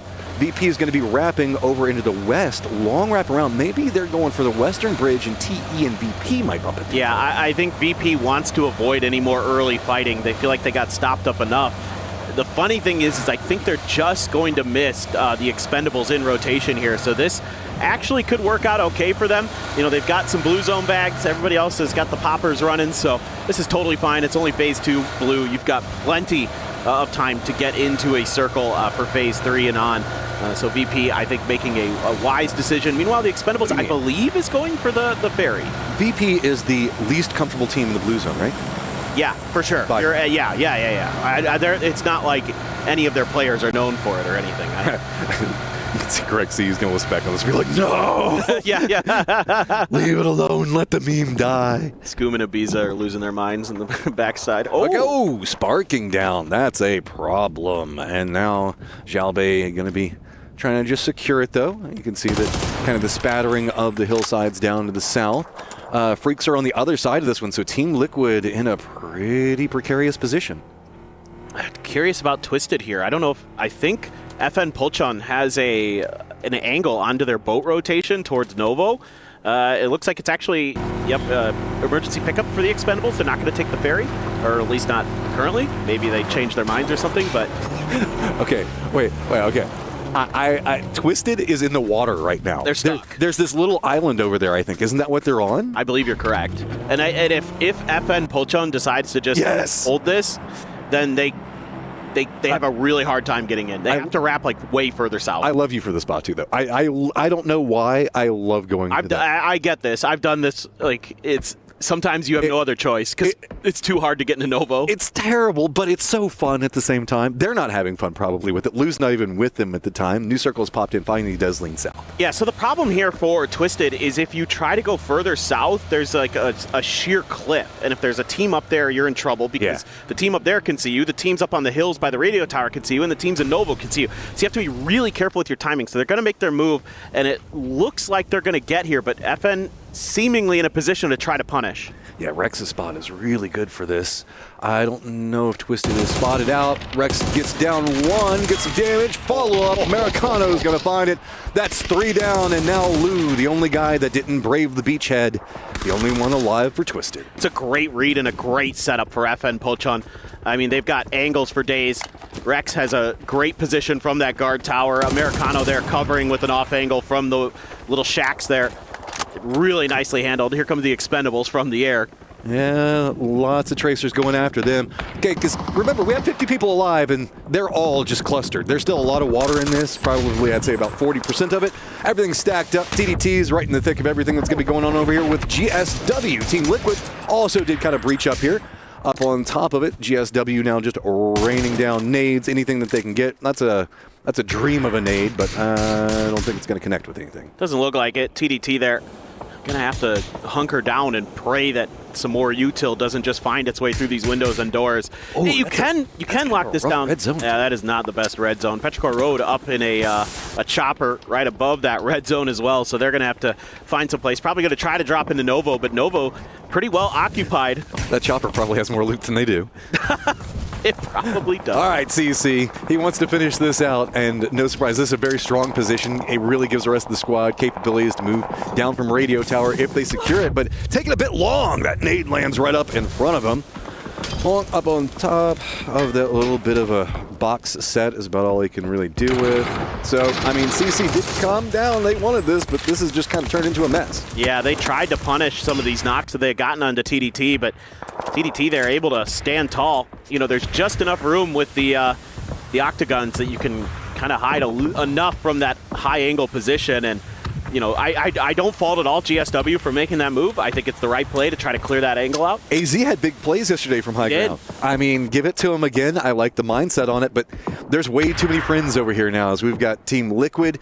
They were trying to harass in, but that gave away their position, so now the Freaks are kind of looking like they're encroaching in a 2-2 split onto Team Liquid. Team Liquid can't make a move because they're looking directly into what's going on with this compound, and 17 is now kind of sneaking them from the south, looking in. The red zone up into the top. Most of those people are inside a building, so they should be fine. Toyo kind of held out. And look at our boy Flash down into the southwest. He's making it. This is a great circle for him. Even better, he can hide on the edge of these mountains and actually potentially get some pretty decent placement points. Who knows? I mean, hard to say for sure, but he has a chance. I don't know how many heals he has left. I assume a ton since he knew he'd be sitting in the blue for a while, but just kind of have to wait and see a little bit. Meanwhile, Fluky for Theraton 5 hits a headshot with a bolt onto Hakatori. VP stuck out in the blue. Not much they can do right now, but try to crawl their way forward, see if they can get underneath the Freaks and find a way to sneak underneath them as they're kind of squaring up with 17, and it's Heaven going to find the opening knock. I like this. Freaks were eyeing into Team Liquid. They were running a bit of a 2-2 split. They're going to regroup. So they focused in on 17, which was in a bit more of a vulnerable position, but that puts the Freaks in their own vulnerable position, and VP is trying to crest this hillside. Once they do, they could bump into each other, but looks like Freaks realize the vulnerabilities of this, specifically that there could be teams wrapping in down into them from the east, maybe even more from the south, so they're going to stretch out a bit further away from the spot. This is something that concerns me about the Freaks that I had concerns with at times during PGS, where they're not as aware of their backside as they should be. They assume there's nobody in the blue when there actually is, so I need to see Heaven and Salute being very active, watching their southern flank here, and they might get lucky and catch a bit of vision. I see him jump spin and doing a little bit of looking, but you need to keep this flank clear if you're going to be able to work from this southern position, because if VP comes back, gets a few kills onto you, even if you're able to win the fight, it's going to really hamper your chances of trying to win this game. I'm talking like we're looking at a second or two difference by the time that we see everybody in the Freaks get into their vehicles from whenever VP and that top section is going to crest the hillside. Salute is still over here right now because he's trying to control that angle. He's going to get spotted and he goes down. Nixie makes that one look easy. Yeah, and this is a problem. I mean, they're trying to get there in time to save Salute, but I don't think they can. He's getting flushed pretty quickly. Here's the only problem. They've been out in the blue for so long. You can see that VP is very low. Just a couple of bullets hitting their toes can knock them in. So let's listen into VP and hear the strategy that they've got going after this Freaks fight. Good. Just help Corexy. Yeah. Just like I can't. This guy needs to be in front of us. I think they popped only one tire. He was Heaven by the way close, so I can not pull maybe, Fed. I have 3 tires still. Yeah. Can't see him right now. I'm just taking honest with him. Yeah. If you attack him a lot, I'm gonna nail him. We have car, we can drive it. Moving. He's driving. Where his teammates are? I don't know, can we clear this? Like, can we pick? There's a US on yellow, so he could be close below. You check counter us. You can't. Probably can't. I can't. He's probably gonna be somewhere either on yellow on the rock. Can we just nade yellow? I don't see that guy. I can kill Blue maybe so. You need to do it now. I'm nading right now. I'm 1 HP. He's gonna nade me. I'm gonna wait on the Blue. Pulling over to it. Low. Green. Very low. Can you nade it? Nice. I can go in front with the car. Nice, one active. Oh, grenade. I'm going in front. He might shoot. Pulling. On yellow to it. No, dead! Nice. Still need. Let's go. They are fighting on Nova. We are smart. You're open to top. Next up. I'm smoking. Be safe to top. Pronade. They just dropped it in the middle of nowhere. I love it. I love the pop-off there, and well-deserved. That's not an easy fight to win, and they made it look easy. Yeah, I mean, there was a lot of negatives going into that. Their health situation, catching out Salute early really paid up big for them. There was a fight that was also happening over in the east that was between FN as well as Team Liquid. They got a couple of shots in between each other, but the radio tower is the core component of this new circle, and VP now has an easy path into it, but there's a lot of high ground. But really, the teams in the high ground are caught out looking at the people right below them. Absolutely. So well played there by VP, keeping their sound cues hidden until they were able to strike as well. I mean, that's something that, a lot of people don't, really think about all the time, but you have to respect that in this level of competition, because there are teams who are very happy to chew through 4 phases of blue before they make their move, because they've kind of realized that they're going to be coming in on a bad edge of the circle in a situation where they're going to be in the blue for a long time. Lou actually has a radio tower over next to him. Is he going to res everybody? I mean, he came in pretty late. Did he do it and we missed it? I don't know. He was hanging out right next to it at the time, so that's something to keep an eye on, see if we can get some of the Twisted members back in. Up into the north, we've got Navi and Buriram right on top of each other, but right at the crossroads, so nobody's really wanting to make a move yet. Buriram does have to cross. So this is going to be a continuance of a problem, because as Buriram crosses, they're going to have T5 that's over into the east, and then they're going to have, of course, Navi directly in front of them, and then Toyo that's playing the road leading up to Radio Tower that could have vision on them. Yeah, FN also in a similar situation to Buriram here, where they're being gate kept by Team Liquid and the other side outside of this. But if you can get some damage here, so said, that'd be huge. That really, yep, the headshot connects onto Demasti, and things are getting really, really dicey. I mean, you need tons of smokes, you need vehicles here to make any kind of headway in this situation for Buriram, and I'm not sure they have much to work with. These angles are just so cruel whenever we look at how it's all set up. We do have FN that's trying to send a couple of members in between Team Liquid and TE, so if you see that in the kill feed, it's just trying to cross roughly the exact same thing as what we see going on over here, except in a crossfire situation on top of it. So, So said playing back behind this is just, he's just making sure that nobody can get across. Make sure that they secure these kills, get to a decent position, because Fluky does want to get some kills on this one.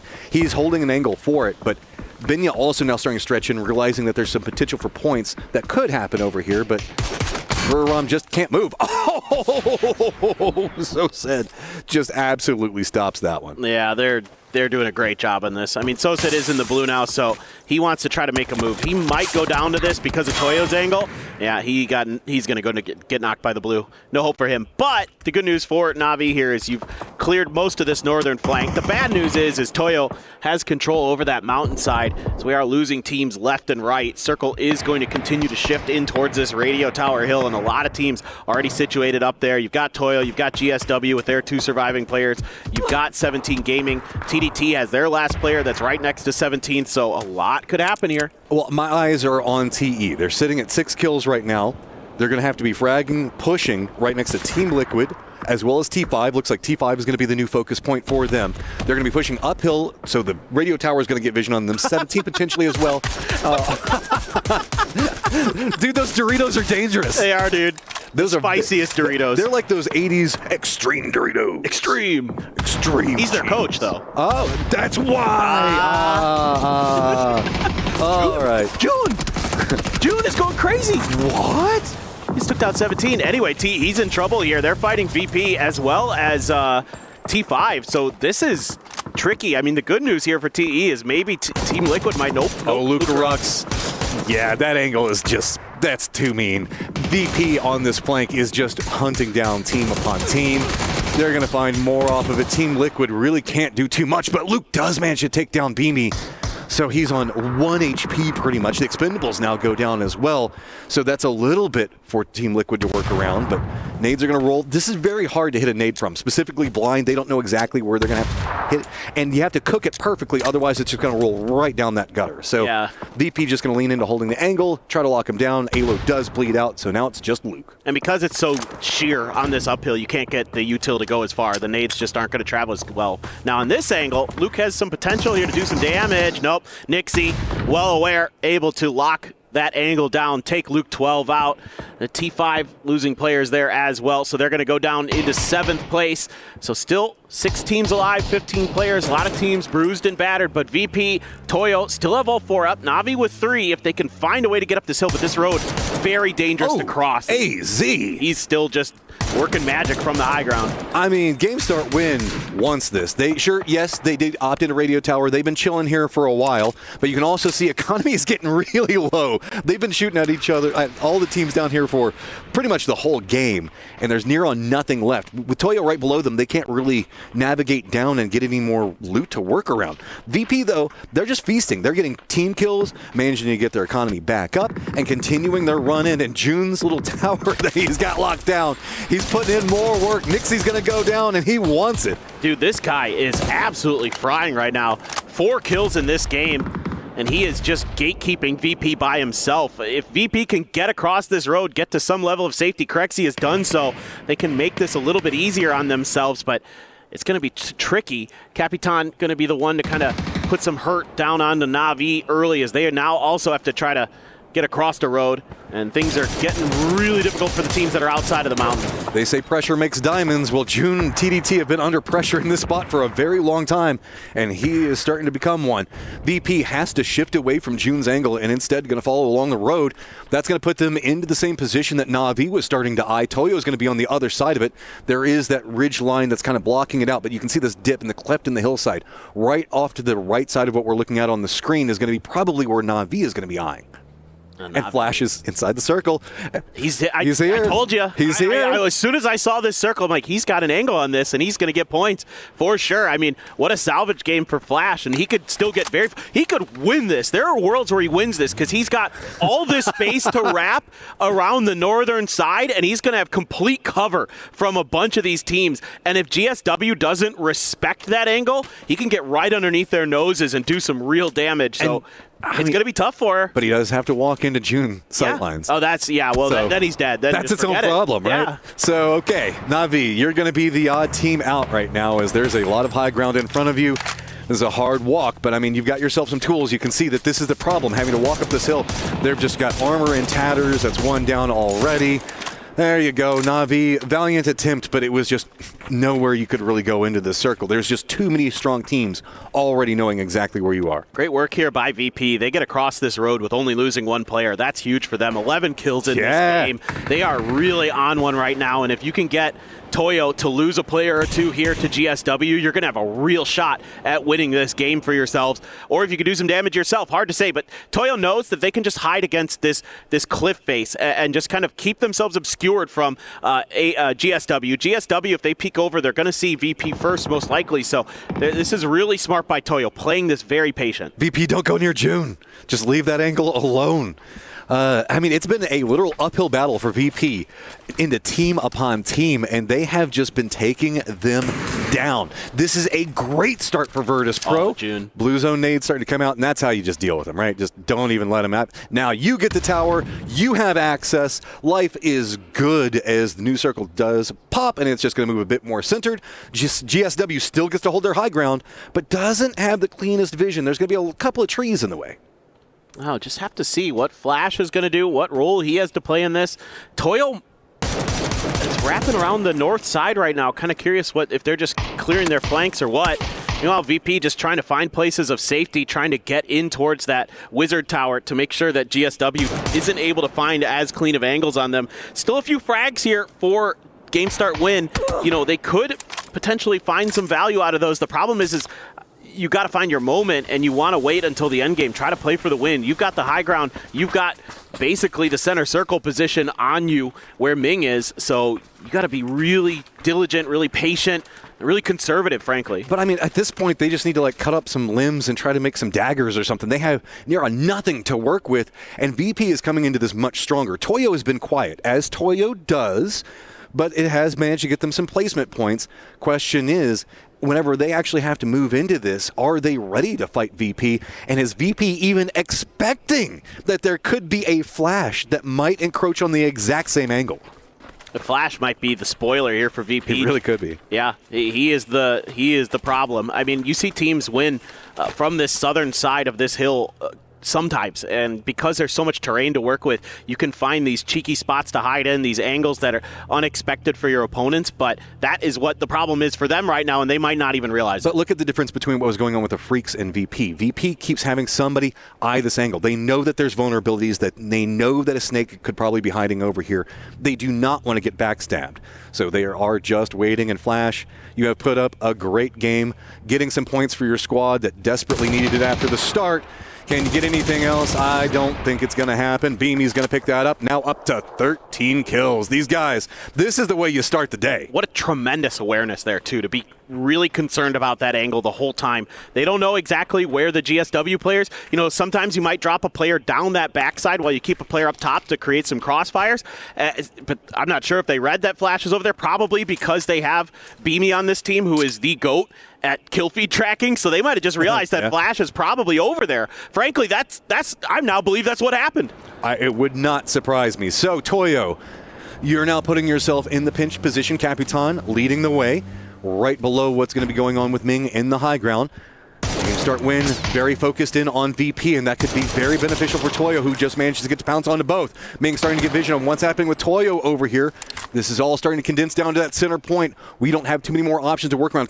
It's going to be all on to Toyo and how they navigate being in this oddly pinched spot, but not really. Capitan is basically center circle. Yeah. That's where it's going to end. So the real question is, how much to the road. Oh no. But how much does that rock face cover the very final end of this circle is my big question, because Another problem that GSW has is they don't have a ton of ammo. They don't have a ton of frags. They have a couple. So what they're hoping here is that VP, Toyo beat each other up and they can swoop in and claim the victory. VP would love a clean fight. You can see Ming being very judicious. He's just keeping track of the players, doesn't want to really give away his position, doesn't want to take any damage himself, just wants to wait for his moment. Gets a clean one there, okay.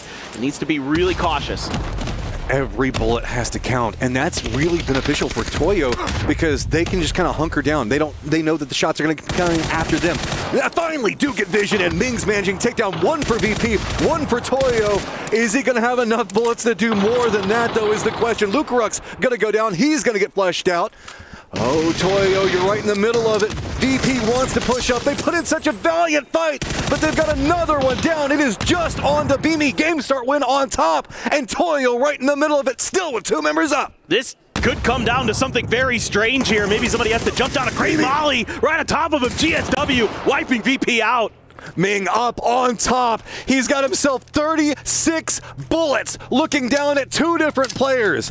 What all can he do from up here? He knows this is going to be super problematic. Look at how vertical it is. AZ drops down. He's trying to feed information over onto the angles so that way he can know exactly where the approach is going to be coming from, but it's so difficult to make it down. Ming's just trying to creep through, can't find anything, and Toyo is going to take it. Wow, Toyo picking up where they left off yesterday with another chicken dinner, and they are looking to get themselves into that grand finals. So well played there at the end, using that cover of that cliffside magnificently, maneuvering themselves really, really expertly. Hard to do it better than they did right there. Patience pays off for them. I mean, they locked GSW into that position because you could see GSW wanted to come down so many times, and while Toyo was very passive in that position, they were doing a very pivotal role of making sure that GSW could not leave that high ground nest, cannot get ammo, cannot get anything else, while VP just tore the lower section of that hillside apart. Yeah, no, I mean, that was a crazy ending. That could have gone a lot of different ways. So really fun to see Toyo doing that. But guys, we are going to take a short break. We'll be right back here with more PUBG Battlegrounds at EWC 2025.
Ladies and gentlemen, welcome to Stage 4. This is where Teamfight Tactics is taking place. And of course, you all know we've got a race for club championship points on the line. Team Vitality have already been eliminated. That means no club championship points from this game. Virtus Pro are currently in a fight right now, and Twisted Minds will be playing later. So like I said, it's all to play for, but club championship points are so crucial. Puckett, my man. How's it going? What's going on? Well, right now, VP is playing against Mouse. I think this is a big surprise matchup. No one had Mouse getting past Falcons. No one had VP getting past Falcons. Now they're playing for a spot in the top 8.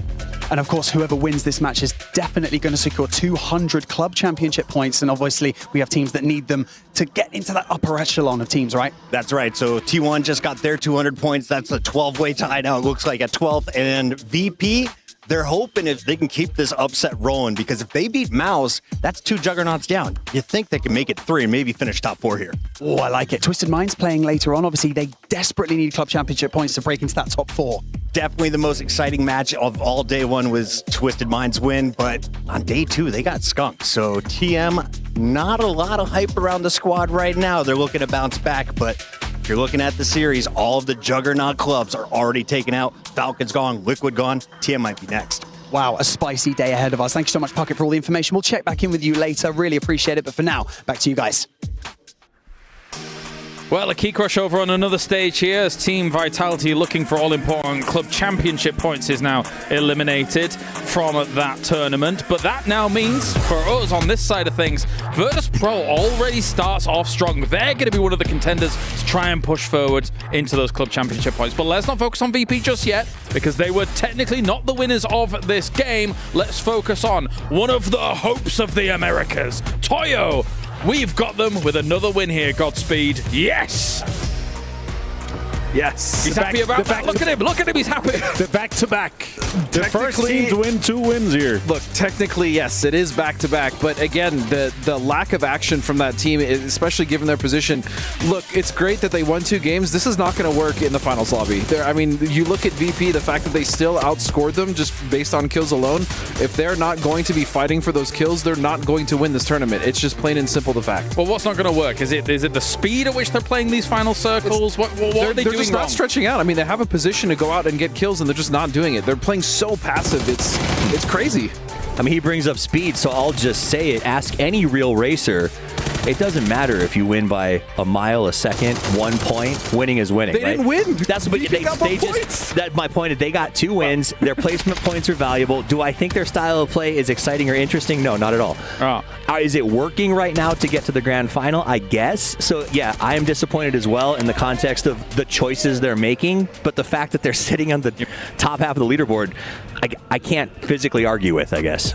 All right, well, of course, though, on the opposite side, as Godspeed mentions, Virtus Pro will have got more points than Toyo in the end of things. Let's take a look back here at Virtus Pro going up against DM Freaks, because that was an awesome moment, of course, as we take a look at how this... We even got voice comms for this Avenger, which was... yeah, this is great insight here, and also with information that they have, like, Corexi had an angle, Nixer was able to step up, like, they just completely destroyed them. And then again, like, you're not really expecting any team to come in from behind from phase 4 when they've been there the entire time, right? The timing for them to kind of enter that battle versus Pro was just imminent, and that's why they're able to stay Fall Guys strong and take down one of our favorites quite easily. I mean, yes, they kick back to the wall. Communication perfect. This is a new roster adding Corexi against the Freaks, the best in the world right now, the favorite to win this event, and it was a systematic dismantling. They stayed as 3. Agreed. They rolled through 1 by 1. They had a spotter on the hill the entire time, and their communication was as crisp as I've heard in a very long time. We kind of poked the idea that the Bears might be taking off in this event, and I think after game 1, it's undeniable. I think when you look at this roster as well, they kept rolling into fight to fight to fight, and if it wasn't for severe terrain disadvantage in those very final moments there, Godspeed, I feel like Virtus Pro could have had this game. I think they 100% could have won that game with the 3 that they still had left alive. If they stayed 4 alive, if they didn't lose that one guy, even if Nixie, I think it was, to cross. I still think they could have won without Nixie. I mean, again, Yes. it was a severe disadvantage when it came to the train itself. Yeah. But VP, the way they rolled down and just dismantled team after team was very impressive. Well, let's take a look at the points coming in from that whole game here across the board for our 16 teams, and Virtus.pro should be able to take that number 1 spot with the points garnered. At the same time, GameStart Win did have themselves a radio tower, but it will be Virtus.pro getting 19 points. Toyo gets the win, but it's just a cool 15 here for them. We gotta say as well, like Toyo, the way they played, they realized that there's a team above, right? You gotta kind of lay low to make sure that you stay 4 guys strong to have the hopes of winning. So win the games you're supposed to win. But then again, as you say, like I'd love to see a little bit more aggression from them coming out and a little more control. But 15 points is 15 points. If you have your that's fair. your kind of passive games and you get 15. Yes. But still, we know, like, Capitan, like, he's one of the greatest players to come out of South America, right? We want to see great stuff from him, too. 2 teams we didn't get to talk about in the start of all of this. TDT and FM Pyeongchon, of course, they got themselves some decent points to start things off. Here's the overall toffees, but that's great for them, considering that we didn't pay much lip service to them because we kind of put them by the wayside a little bit, I would say. I mean, they're not one of the teams that I think is going... They're not 2 teams that I think are going to shake this lobby to its core, right? And I do think when we look at this overall ranking, there is some dictation in here of that was yet another very strange circle to have to play in the end game. 1 game and you're already into the top 16. That's got to feel good for Virtus.pro, no? It does, but something to know, and especially about FN, is when we talk about Twisted so much before this, they set up a trap for Twisted, and that is why their game was ruined. That was a 0-point start for Twisted, which, after everything we talked about, is not what we thought we'd see. Very slow start, but a tough circle for them, right, Avenger? Yeah, extremely difficult circle here. It's 3 big names at the bottom, right? Freaks getting knocked out early, Twisted Minds on their Liquid, just 1 point. Difficult game to get things going, but I gotta say, this circle, one of the most difficult ones to play. Like, you had an insane amount of water in our kind of phase 2, phase 3 going on. There's not a lot of space. You're forced to take fights. Plus, on top of that, we got 2 red zones that was hammering the teams trying to fight each other. They had to stay inside for like 2 or 3 minutes, where that's the time you kind of want to make moves. So there's 2 things I think that really we need to focus on. Partly it happens at the start of the game. First, Expendables used drop maps and scrims to camp FS. They knew where solo drops were going to be, and they picked up some free points and then tried to camp at later guys. I expect that to continue, so teams need to be aware of it. The second one, Petrichor kept losing people and bringing them back and then dying again. Petrichor was literally throwing points into the pool over and over and over because they felt like just because I can chip, I should. And I think that's what we talked about in the pre-show, and it did nothing for them. They finally got everyone back. They all died instantly. If this happens and continues to happen, our cutoff is going to be higher. Like, we talked about 60 points cutoff. It's going to be like 65. It could be if this continues. There's just more kill points in the feed, right, overall here. But for Petrichor Road, you would expect, with no contesting over toward apartments here, Godspeed, for them to be able to move on what is a military circle, basically, with that 50-50 split. But you'd expect them to be able to move quicker and be able to get there faster. But that wasn't the case, really. They really took like casualties. And the issue was they immediately ran into T1, right? And we saw that it was actually just Ming and Shui that were left alive, right? Granted, it looked like T1 was going to win that fight, but then they were able to turn around. And then, as Steve was saying, then they ran into another team. Then they ran into another team. They just couldn't. They were just limping and rezzing. And that's another thing we didn't really talk about is when you do res, is the decision, do you wait for your teammates? Do you try to get in the circle? Do you use them to scout? Or do you try to just come in as 4 on the edge? It's the big disadvantage of it, right? It costs you minutes in a game where we are down to seconds being important. Never mind minutes. Right. So Petrichor, by the time that they got their second group back in, we were phase 3, 15 minutes into the game. 2 Petrichor members were still in the blue, looting to load up the car to bring in gear, perceivably for their returning players. And at that point, with the circle shrink, especially crossing a bridge, there's just no strategically viable way to make sure you get these players back in safely. So you know that no matter what, you're dropping 1 or 2 more points to a competitor, and someone's landing, and you're handing them an Uzi and a level 1 saying, best of luck, buddy. And I think that's where the struggle for me is. Yeah, get out. You got this, bud. Give him a little slap and go, though. And so unless the idea is you don't think you can make the bridge cross, and this is your last-ditch effort to bring someone in for reserve points, it just doesn't make sense to me. Agreed. This is the kind of stability I was hoping to come in from Erangel, but they're just they're throwing us curveballs on curveballs with our circles, right? It's extremely difficult. The chaos is just unfolding even faster.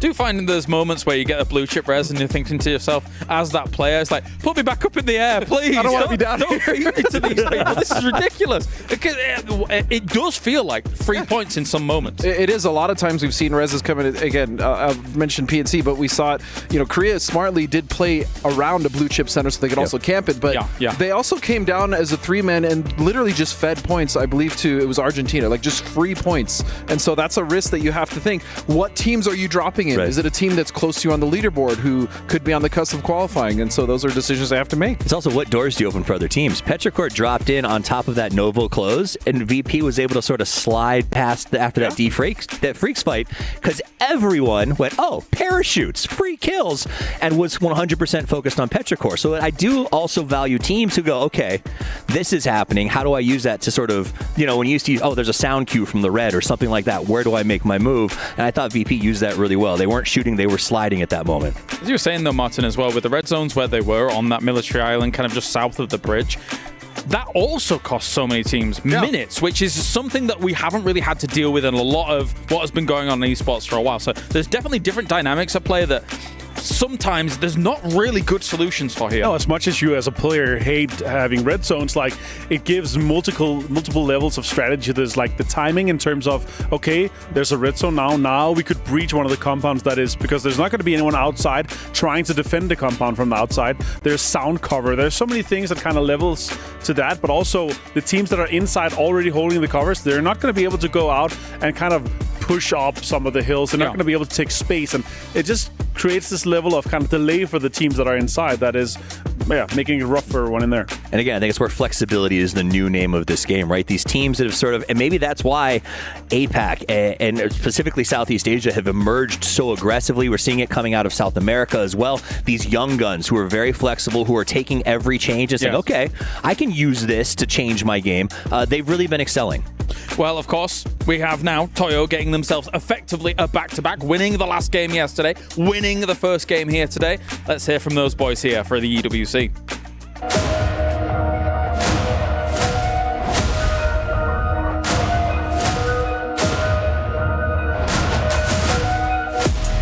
Welcome to PUBG at the Esports World Cup. My name is Barney Banks and I am joined by Toyo Esports over here. I've got Capitan and Emmy joining me. How you guys doing? Hi, we're fine. Really good? Yeah. How was traveling in? How are you feeling? Yeah, it's a long trip, but fun. You're happy to be here? Yeah. Yeah, we're so happy to be here. Second time, so. I want to know a bit about the lore of the team, the history of the team. How did this roster form? The roster formed principally with Emmy and Benja. They formed with Toyo, a team. After a few weeks, a few months in another team, like us two in Bestia, we decided to form a Toyo with Pipa, and after a few weeks we changed it with Rivo. So we are like a fresh team with Rivo and qualified to EWC, our first tournament together, so pretty amazing. Exciting times. Emmy, typically you guys have been known as like a contender team, but then you've come into EWC. The improvement over the past year has been amazing. What do you think has been the key thing that has been the source of all of this improvement for your team? Yeah, I think it's been the hard work. Like, we put so much hours into the bot reviews and everything, so the discipline is really good on the team, so I think that's the key. So now that you're here, you're at EWC, we've got the best teams from around the world, right? So what are your expectations coming into this tournament for yourselves? Like, how are you guys feeling about the competition? Like, Capitan, what do you think? Yeah, we think we need to do a step for step. Like, our goal now is only qualify to finals.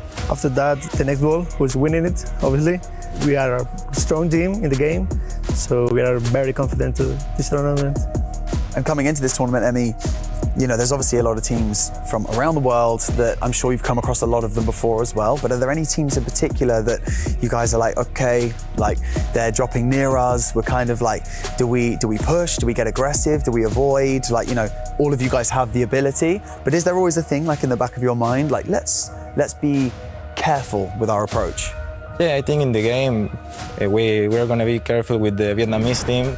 I think they are the most aggressive ones, so you have to be careful. You have to be like watching at every angle. So I think they are one of the strongest and the most aggressive teams. So Do you agree, Captain? Yeah, agree. Very agree. They are aggressive, aren't they? They are aggressive too. It's going to be an exciting time. Guys, thank you so much for joining me. That's been Toyo Esports. I'm Barney Banks. See you in the next one. Maybe good old Toyo needs to mix some of that Vietnamese aggression into some of their gameplay. Who knows, to be honest, they could be the complete package if they were able to solve that. You know, it's a fascinating, to listen to them talk sort of changes their perspective a little bit of how they're playing right now, right? This idea of step by step, all we're focused on is the top 16. And so when you watch them play, they're getting into good spots early. And I think, I could be wrong, but my argument here for why I'm not happy with them is they're not making aggressive moves after they get to that spot. They're giving up high ground. They're allowing a team to close on them. But if their mentality truly is, this spot will net us 7 points average, and that's what we need to get to the top 16, I can't fault them. I will say this, though, like, they're coming off a 3-man call Rostov just playing with Argentina, right? And in PNC, and at PNC, the way that you play that is you stay 4 guys strong for as long as possible, right? Because if you're 4 guys strong towards the late game, you're coming up against a 2-man or a 3-man, your chances of winning is quite largely higher. Plus, when you have the radio tower kind of harking down on everyone above you, you don't want to expose yourself too much, right? So I'll give them this one. I want to see more aggression kind of playing together as a team and kind of smashing a little bit more, because we know they're capable of playing off shooting, but it would have been lovely to see a double-digit kill plus the win with this one. I'm so glad you brought up PNC. I really am, because a lot of what the issue that I have is, you know what, they are right. They only have to get 16th. They're well above that. They're going to qualify. But again, this was a 3-man roster, as you brought up, Martin, at PNC, and they still were quite passive. And that's the issue. Coming into this lobby, going into the grand finals, which they will be, they're going to get eaten alive, and that's what I worry about. And again, when you talk about a player like Capitan who's so good, they should be getting more points. It's a good point, because you talk about PNC and how it kind of evolves, but that's mixed teams. It's not the same level really as this when it comes to these teams having practiced year on year out. But gentlemen, I am getting word that we are ready to head over to the commentary team here. So without further ado, let's head over. It's game number 2 of the Grassy Pastures. So far, Virtus Pro looking fantastic from Group C.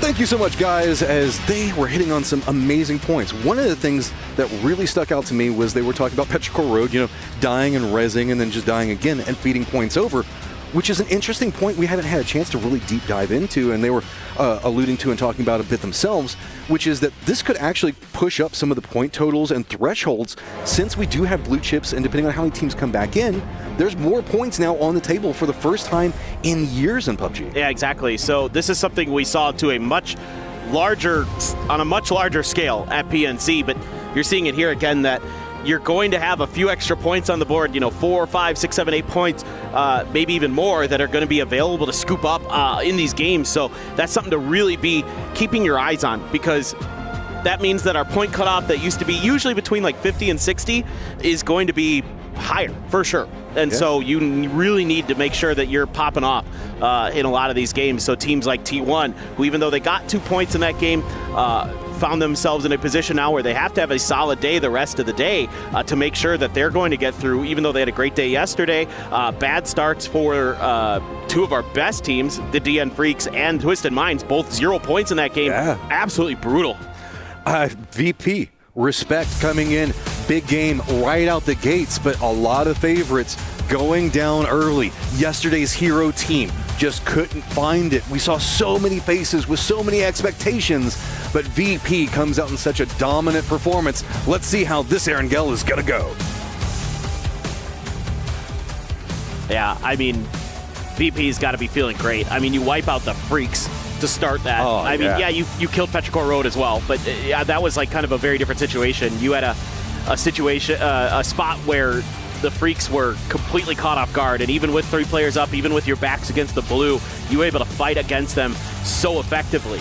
And yes, I know circles were this and that, and early positioning pays off, but TDT's June, very impressive in surviving in a very hard situation for as long as he did. We also saw a GameStart win, doing very good from their high ground, and this is a squad that had some question marks around them on how they were going to perform, and they've been very middle of the pack so far, but with moments where we can see that maybe they can start striving for a bit higher. Yeah, I mean, 13 points compared to they got 28 total yesterday. That's a great start for GameStart win. If they can keep that kind of play up, then they definitely have a shot at maybe getting through into that grand finals, being one of those top 16 teams. So eyes on them, no doubt about it. FN Polchon, I want to give them a shout out. They were doing a good job locking down Novo there for as long as they could, but because they had to fight a couple different teams and they had to shoot TE out of the air, that allowed Team Liquid to make a nice little rotation to trap them into Novo and keep them pinned in the blue. So they ended up faltering, but they proved to be a thorn in the side, particularly for Twisted Minds. Now this is a much more normal Erangel circle. Avenger was wanting seemingly going to be much more stock standard. Look, I love chaotic circles because I think it's really fun to see smart teams and smart players navigate them. But whenever we only got 12 games that you can play to qualify, you got to get some bread and butter circles in there. You got to get some normal ones. Let everybody kind of figure out exactly how they're going to navigate it. Especially getting chaotic circles on game number 1 on a day of group stage is so hard because, rotations you don't have them locked in yet. That's where we got that weird situation that was going on with Petrichor Road and T1. It makes everything more chaotic in a fun way, but so much harder for teams that desperately need points, or even teams that are just coming in for their very first game, and you can't really get the momentum going if suddenly you're just out that fast. This is happening again. Yeah. Oh, but this time Americano, he got the run over. Oh no. Does he get out and just give him the fist? Yeah, he gave him the fists. Give him the gold fisted cuffs, and then... Oops, my vehicle. Gotta go get the car. But Rex are like, no. That 1 point coming at a cost of a couple of seconds, which is big sometimes, but in a circle like this, not as big. Last circle, early rotation, getting in position point fast. This one, pretty much everything you could want is on the table. But that's pretty interesting that still 2 games in a row, Na'Vi and FN Polchon are, trying to get this one vehicle and willing to commit, a player essentially for it. And this time it costs Na'Vi. They need these points bad. I mean, they're on 40 points, so you would think that there's a world where they get 20 plus today, sure, in these last 5 games, but it's not guaranteed. So starting like that on the back foot is even worse. Now, there is, of course, the res potential. There is the mini pier where the ferry boat comes in and out. That does have a res station, so they could get that player back potentially easily, but you don't want to be feeding points. So one of the things that's really interesting about all of this is how, yes, blue chips are nice, going and getting the res, nice, but we saw it with Petrichor Road. It throws off so much of your timings on what you're wanting to accomplish. It means that you're having to give up early positioning that you might want to go for. Wanting to get those players back in comes at a cost, and it isn't guaranteed. Just like what we saw with Petrichor. Yeah, you can get the reses back, but really there was never enough time to secure a way to get yourself into the game. And so while they could have a massive impact, they are a double-edged sword. It's not just like a I lost early game fight, res, life good. No, there's in a lobby like this, everything is punishable. A couple of seconds one way or the other is big, and when you've got to drive for 20, 30 seconds to get a res, let those guys get loot back up, let's say for another 20, 30 seconds, a minute in this game, 40 seconds being it's behind, an eternity. It is so hard. No, you're absolutely right. I mean, I think, for Petrichor Road and T1 there in that last game, you can kind of chalk that up to just weird circle.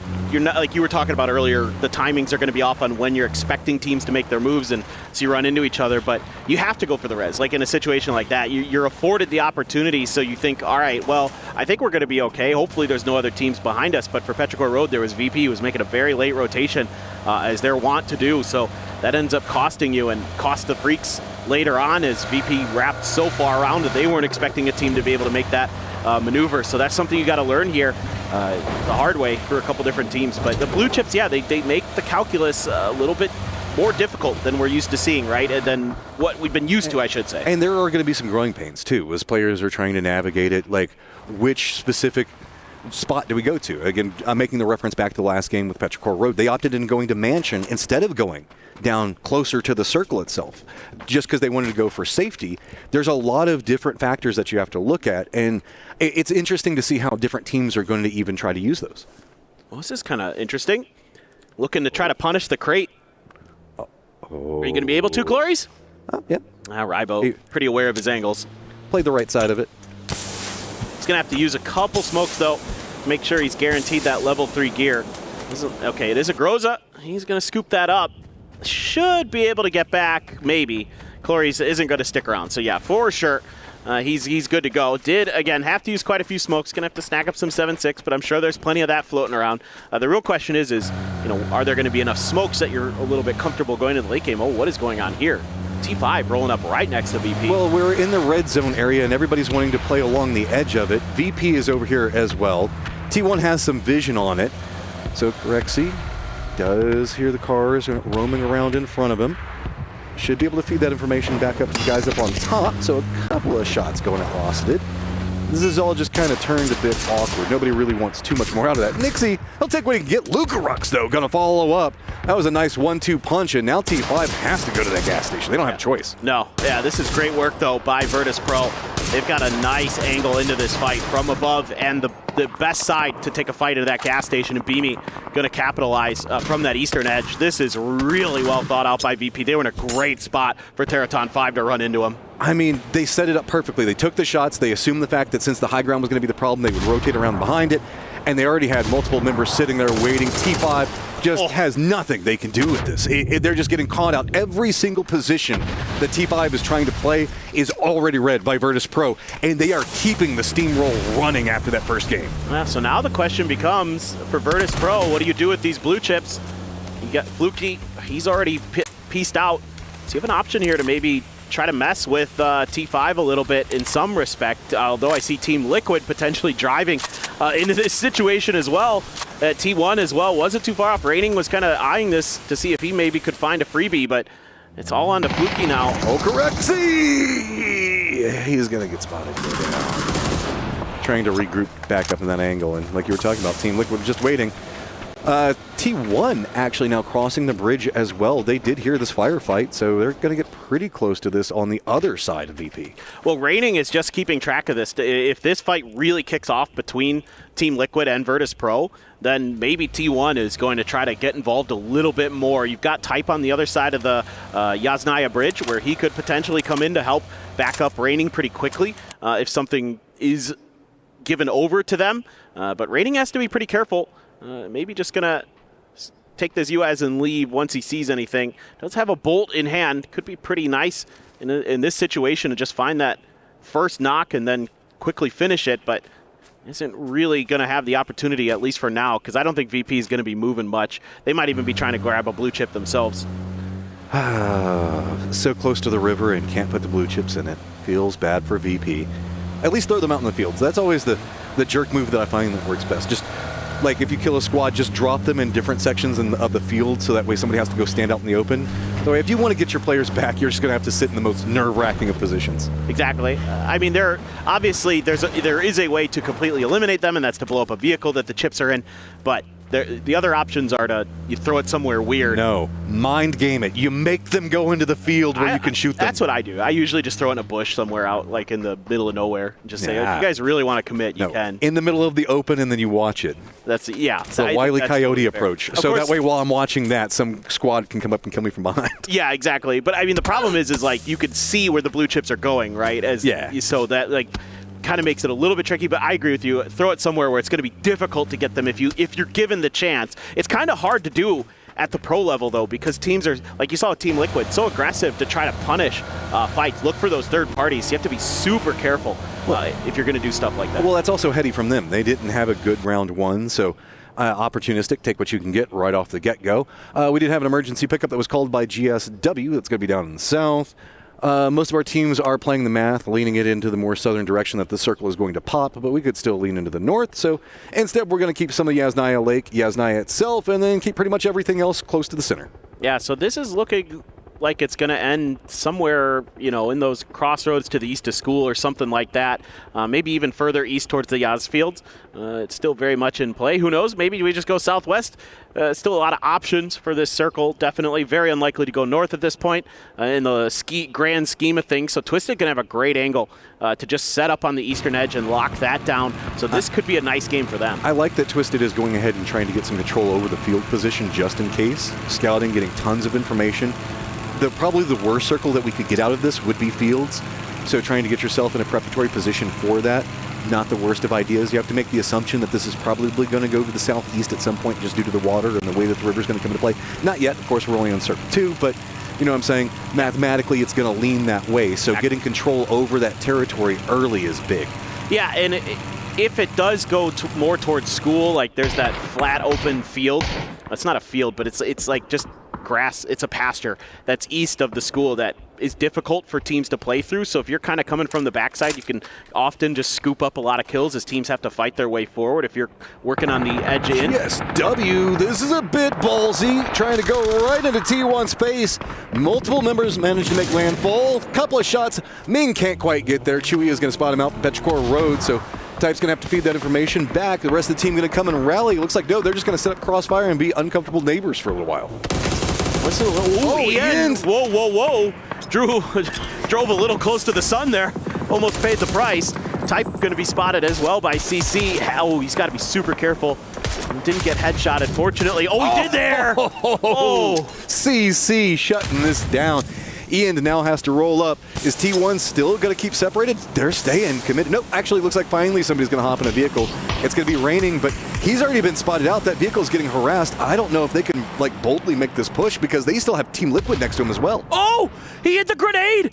Ian was trying to shuttle Type through that door so they could get somewhere safe where that wouldn't happen, and they were too late. GSW, 7th place right now, eyes higher, but Left is going to spot out CC and catch him as he tries to jump that fence. Oh, this is disastrous for both of these teams, but primarily for T1. This is not the start they wanted to have after that last game, and Petrichor Road is just watching this from the safety of their compounds going, yeah, you guys fight. We've got angles into this. Dude, you can see Raining just keeps getting vehicle, tries to look out. It's like, no, they just have to let it go. So, awkward situation due to an emergency pickup that does come up in GSW's favor, kind of. I mean, they got some kills out of it, but they're not feeling too good right now. Ian's going to make it problematic. I love this. He's leaning back on the side that his teammates should be able to see. So if they are on the balcony to try to flush him, he should, maybe one of his teammates can get a knock. Oh, what a grenade.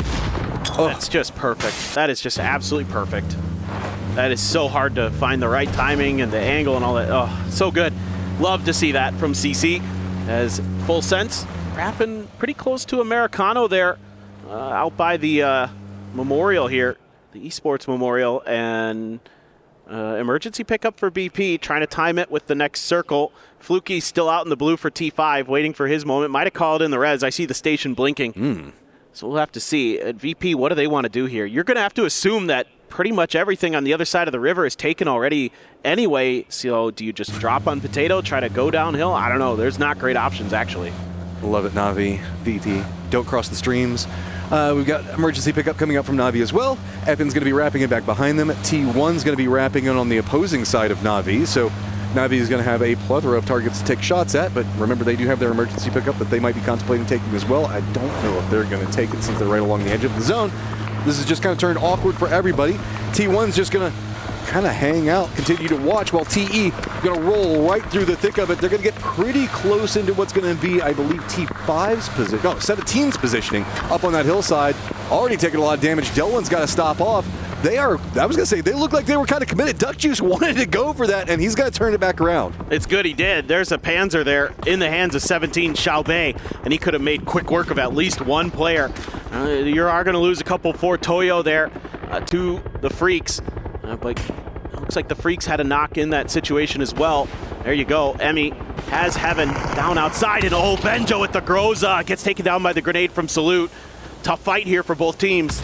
So they're just going to commit into the res while the smokes are down. Team Liquid kind of scavenging, coyoting around the outside of this thing if they can pick up something of themselves. This is a very interesting and like probably one of the most historic locations whenever you think about firefighting inside of PUBG. Amy gets a good angle, tries to glide it in, but it's going to be Salute that pops it back around. DL is still down. Salute low on life, but now got to start defending from all of the new assaults. It's going to be VP trying to cross. They did, I believe, send one of their members over, if I remember correctly, in an emergency pickup. Don't quote me on that one, though. They're going to stop off. This is just a full-on party. We got Team Liquid on one side of it. Here comes TDT as well. Everybody's crashing this other compound because they heard the firefight on the other one. This is madness. Everybody wants these points. I liked the initial idea here from Team Liquid, but now maybe there's too many guests have arrived. Oh, what a grenade there from Zhu. And he's got the knock. Oh, Purdy Curdy as well with the blue zone. So well placed here. Great util from him as usual. Looking to go for the flush. Looking to hold the angle, but June's got the off angle. Can't find the knock. Oh, the smoke's going to provide enough cover. Nade's now starting to roll out. Purdy's on low on life. He's got to be careful, and June does connect with it. Sparking trying to get some damage back. Chewy's going to be the spawn that spots out June. He's going to go down. So now Luke, watching this, Purdy slowly bleeding out. I don't think that they're going to be able to res him. And you can see TDT backs up against the wall, quite literally just trying to defend in. Look at that desperation a little bit here for TDT, trying to cut off some of these angles, even throwing an emergency cover flare out the window to try to get lucky with one of the Doritos to land outside of it. Team Liquid, I feel bad. I think they made a great decision here to try to third-party this, but everybody just wanted a piece of the action. Meanwhile, the Freaks are actually maybe going to benefit from this the most. They get their player up, they're back to 3, and Team Liquid and TDT have done a ton of damage to each other. This is just turned all around awkward right in the front of all of this. Crexy is going to be still on the bridge to the north. He's going to wait and see if this calms down at all and see if he can cross. Remember, the Freaks are going to be just to the north of this. They're going to be watching that approach yet again, but also watching a bit further down. Sparking gets spotted. This is 2 games in a row where Team Liquid just can't seem to be finding points. Sparking died to his own C4 there. Not sure what happened, but, oh well. I mean, it's kind of the end of the line potentially here for Team Liquid. Just Luke 12 on his own. I mean, we've seen him do some pretty impressive stuff in a solo position before, but this one's going to be maybe a little more difficult. It's just, can he capitalize on these knocks onto TDT? Can he find any extra points? But the Freaks know that there is a door open, and they're going to try to get in. More points to be had. June still slowly bleeding out. It's going to be very difficult to make the cross. Looks like they're trying to get over there, but Petrichor Road has some vision. The sneakier approach coming up from DL and Guman right now, trying to see if they can navigate these compounds. They don't know exactly where the solos or the damaged players could be at.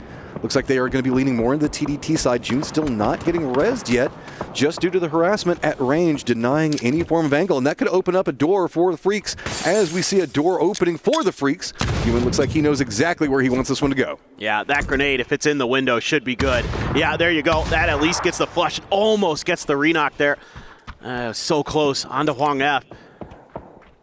And TDT is just trying to find a way to avoid any more damage, just trying to scramble to some kind of safety. So it's actually outside of the buildings they go. They're wary of more grenades coming, and we saw that Guman had quite a few extra frags in the bag.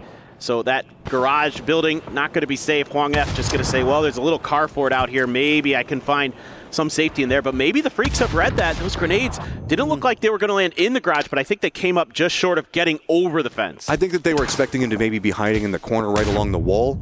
With the vehicle fortifications, this is a nice shift out. That doesn't mean the Petrichor Road's the one that's popping all the tires, seeing if anybody pops up. So Hwang F in pretty much just a safety position. He can't provide any form of support, so that's all we're really going to be able to see come up from TDT. They're 2 solos entirely separated apart from each other. Hwang F gonna hop in the vehicle. Looks like he wants to try to regroup, but yeah, that's going to be easily punished by Petrichor. Yeah, he had to try something, because I think eventually Petrichor was just going to blow those vehicles up, and he was going to be stuck one way or another, and who knows, if you get unlucky, right? The exploding vehicle just lands on you, and you're like, well, that sucked. And Freaks are throwing nades right now. They're on the hunt for everything. Flash blows it up big. He just drove in there, gave his life for the cause. Still a player alive for Buriram, though, but man, what a C4 there for full sense. Dynasty holding it together the best he can. All of his team just disappears in front of him. Okay, what do you do from here? Is the rest of Full Sense still going to know where he's at? Harassment coming up from T1's Heather. Just a little bit of an angle. Just, I think, maybe his feet showing, gets instantly punished. Yeah, what an angle there.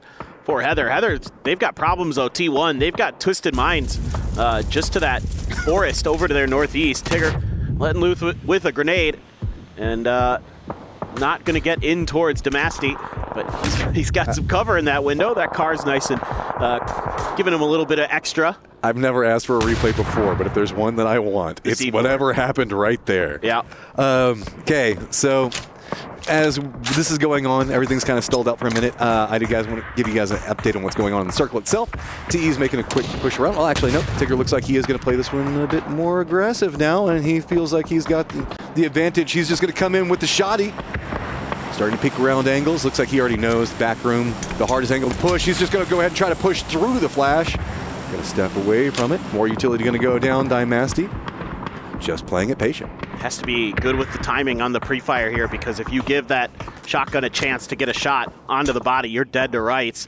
Stuns bought him a little bit extra time. However, there's one left here. The frag doesn't connect. Flash through. Is he going to read this? Nope, Tigger's got it. That was really well played. That's such a hard hallway to push as well. Freaks kind of continuing their roaming destruction. They did manage to take out Luke 12, so Team Liquid is eliminated, still sitting at 3 points for the time being. Circle itself, you can see that right on the edge of the zone, Soset is inside the zone and FN is not. Just to the north of Soset is going to be 17 Gaming. They're kind of eyeing what was going on with Tigger and FS. To the north, it's going to be T1. Twisted's got a ton of control over positions, but the Expendables are going to be right in the thick of everything. Teal runs through. We still have the one TD member that holds it together. Finally finishing out this fight for so long. I say that, Crexy's still over there, but I think he's going to be chilled. That was another hero play for TDT. Saw June earlier. Now Ziu going to have one of his own. Just shuts down the Freaks. Well positioned behind that car. Using that angle well. Rex finds a good grenade, wipes Navi out, Sosa dead.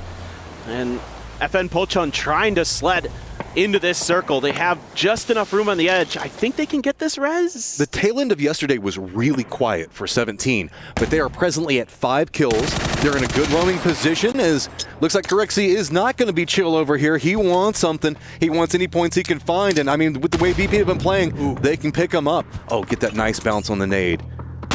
Didn't go far enough. Yeah.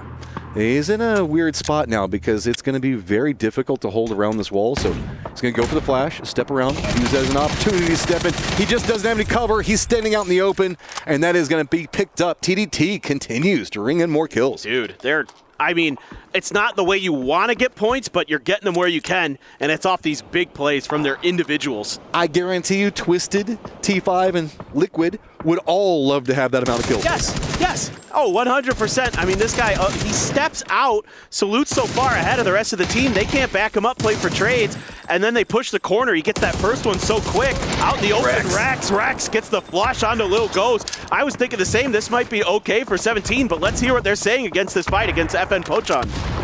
小心蓝线独狼，蓝线哥独狼，小心点左下树，小心后和树都小心。有伞别清一下，有伞，先把独狼清了，让他自己管左边。有看到不？他可能就在这边。没事，他可能在。回来，可能在打药。我看一眼，没死。完了是吧？没事。看一下，没事，确定没事吧？清过去。中烟开车贴围墙。他应该在吃毒打包，7个包，7个盒子，在干大土里。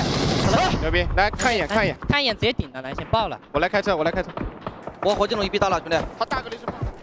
Kills stacking up for 17, now at 8, but they have to walk into the circle. It's going to be defended by T1.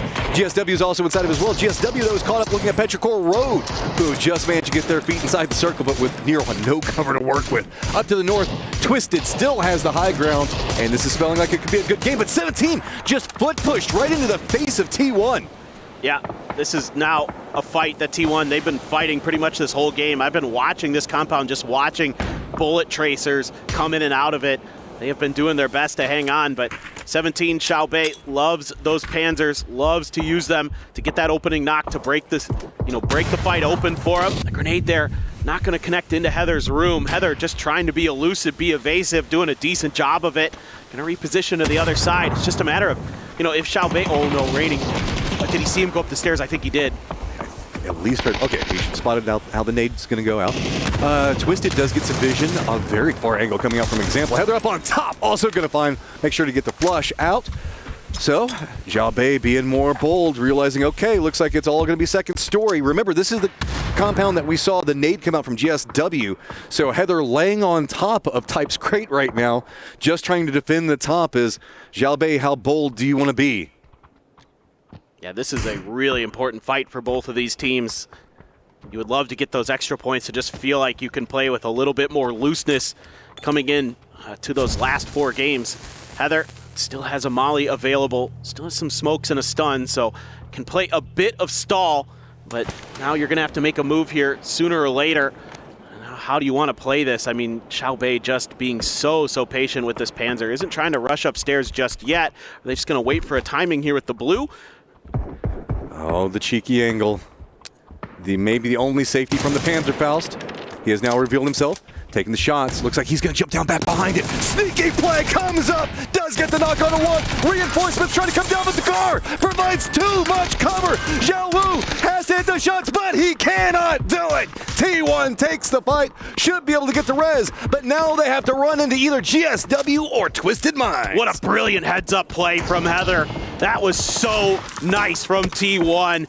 And Petrichor Road finally starting to hemorrhage players because they are trying to get into this circle, and it is stretched quite far away from them, and they don't have a ton to work with. The vehicles are blowing up. The emergency cover isn't providing enough. And Nan goes down as well, so 2 left for them. This looks like a great game here, potentially for Twisted Minds to rebound after a rough start. An example, getting the big knock on the CC. Lots of knocks coming out from Twisted. They have to be pumping out the damage, but it's been hard to secure the kills. There's just so many teams that are closer range. Heather tries to run through. He's got the Panzerfaust as well. Does manage to get the knock onto AZ.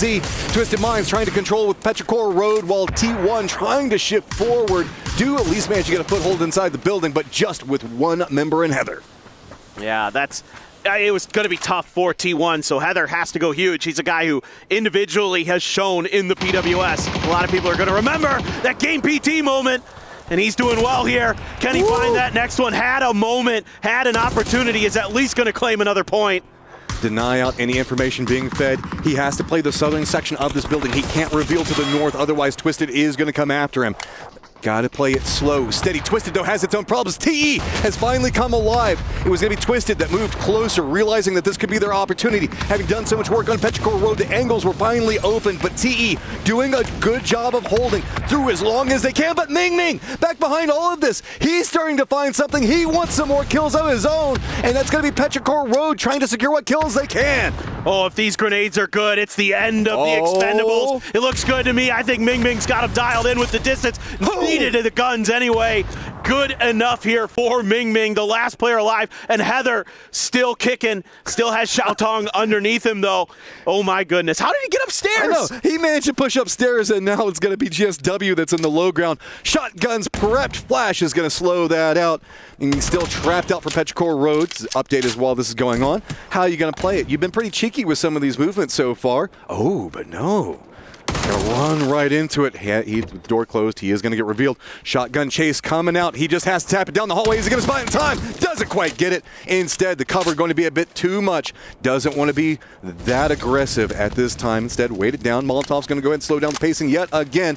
This is still right on the edge of the zone, maybe a corner of this building to be played, but Twisted owns everything else. Xiaotong has been playing that angle really nicely to not give that shotgun the full spread of damage, and in fact, I think he's barely taken any, so he is really playing that about as well as you can in a difficult situation with a gun that's so good in close quarters combat, buying himself a little bit of extra time. The funny part about this is there's a corner of this house that's still going to be in this Phase 8 circle, so this fight may not actually conclude. It may actually just be like both of them dying to the blue, not wanting to give points over to Petrichor Road because they realize that there's not much hope. They'd love to claim one or the other. Like Heather would love to just wipe out Xiaotong and then just be like, okay, we're good. Dust your, wipe your hands clean of it. I've got a ton of points for us this game. Heather's got plans. You can see throwing out a bit more cover. Twisted, though, they're going to have too many angles on it. I like the opportunistic idea of it, though. Hey, if I can get it, maybe if I can get this fight, it'll be good, but any peek is just going to get punished right now. That does give some more breathing room for Ming Ming to work with right now. It's only Perfectix that's going to be looking at him. Two guys stacked up on top of each other, almost unofficial teammates for right now, even though they both want to get that last kill on each other. I mean, I'd love to see Heather go for this. Again, I alluded to it earlier. There was a game he had a couple years ago where he had, I think it was 13 kills. Oh, tries to go out the window. Yeah, there was just no hope. I mean, I respect going for the play to see if you can get on the outside and get later into the stages of it. But now with that second story gone, that means that Twisted can get some more low ground movement. Look, I think that they've got eyes on Ming Ming's position. They've already got control of center dot. They know everything is under their control right now. This is the way Twisted plays, methodical and clean. The good news here for Xiaotong, he got second place out of that, out of the patience that he found. That, again, huge points for GSW. And he has cover provided for him by T1. So Perfectix does too is the issue. Here come all of the throwables. Jiaotong can't really do much else except for kind of hide down, use this wall for some cover. Finally gonna get spotted. There you go, Twisted. Just efficiency incarnate. Yeah, I mean, we didn't get to talk about them much because they were just being so smart with their positioning. They claimed that eastern edge early on the field, kind of reading the circle situation very nicely. You talked about it early, how they play the percentages well, and then they wrap up into that forest that's west of Yaz and just lock it down. Well, almost all the fights that we were watching, from where T1 was having to make all of those bold pushes or defenses and everything else like that, Petrichor Road, it was all due to that high ground control that Twisted had just on lock. Nobody could look into the northern section of the circle without being instantly punished. And I know that these guys had to put up just ridiculous damage numbers. While, again, the kills are good at 6. That does not reflect the amount of control that they had in that circle. Exactly, and this is just a great rebound after a bad first game. Yeah. You know, chalk it up to unlucky or whatever there. This is just the twisted minds that you come to expect with a team that has this much experience. The Death said the most consistent team to ever play the game, and I agree. And they're showing you that they are unflappable. T1 making it later stages, showing again, hey, game 1, a bit more of a fluke. GSW, though, starting to find some consistency.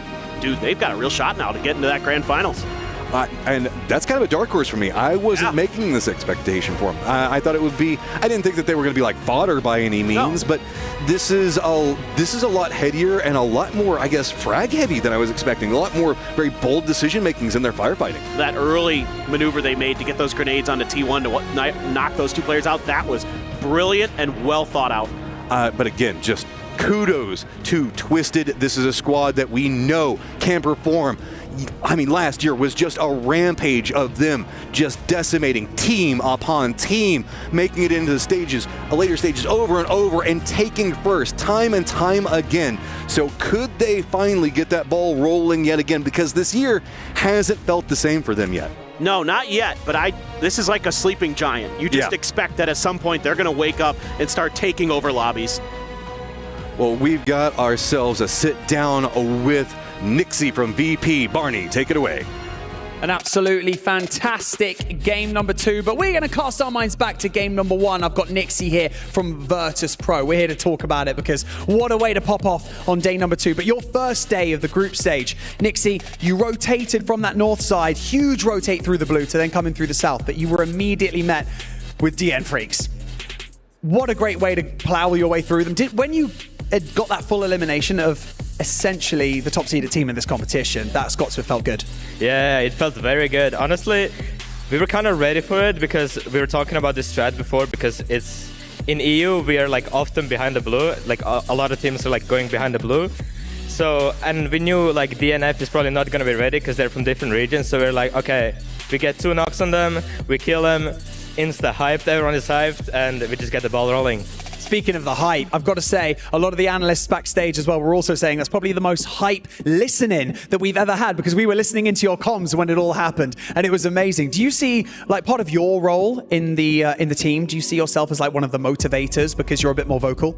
Yeah, I mean, my teammates are like, can we put a gain max on this guy because I'm too loud? So I'm like, yeah, I'm just very hyped to play, and yeah, I feel like if you're very hyped and you motivate your team to be more hyped, then of course you get the ball more rolling, you know? So. Yeah, of course, and you kind of ended up being a domino effect, didn't it? You ended up going from team to team, ended up with 14 kills in that game, which was amazing to see. Do you feel like that starting moment with DN Freaks, managing to eliminate them, just got the ball rolling for you guys, and then because you were in a pretty precarious position at the end, it was quite tough to get the win, but what a role you were on. Yeah, I feel like eliminating DNF, it definitely helped getting the ball rolling. We knew they had a lot of space, so we knew like we're gonna have a good game, and we just kept it calm and we just rolled the teams on. Finally, I'd like to talk to you about your latest addition to the team. As of after PGS 8, you've got Corexi now. What's he bringing to the team? Like, how's the dynamic within the team since he's joined? Corexi, honestly, insane player. I'm very happy to play with him. Of course, we replaced him with Ibiza, and yeah, I mean, I'm just very happy to play with him. He's insane. Nice, he is. Love giving props to our fellow teammates. But for now, thank you so much, Nixie, for joining me in this interview. We've got a lot of games to play. It's only day 2 of the group stage, but it's going to get spicier as we go through. Back to you guys.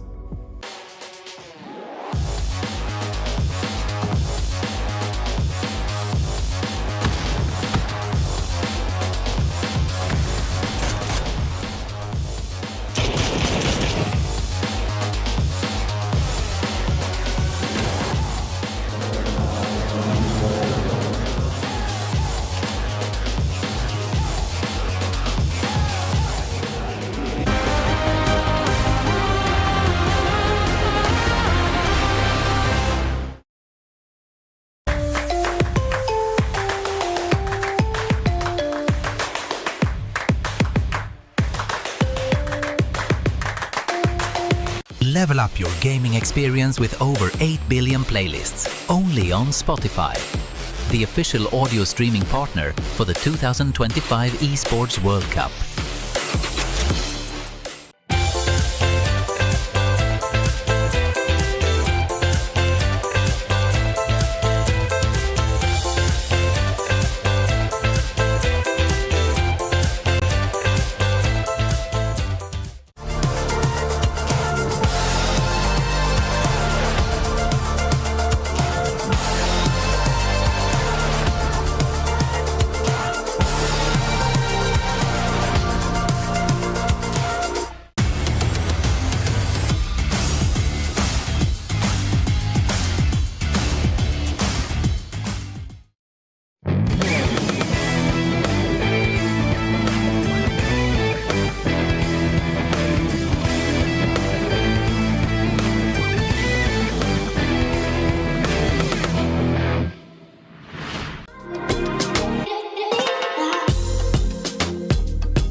This land is calling.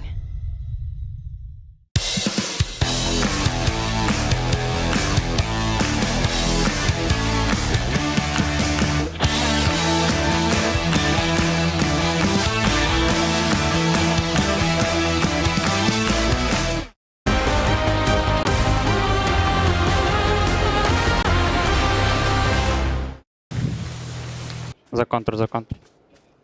Контришь? Да, контра. Бля. Он умер. Пикать. Один. Не проходит. Я пройду под кубы и закину хаешки. Я тоже. Там он справа летит. Я кидаю хэ, правый смотрю. Там справа. Дают тоже. Я? Под киткатом был. Вот где-то где хэ взрывается, но мог уже пройти. Я поджимаю под куб. Чтобы он не заднелся. Хорош, лучше.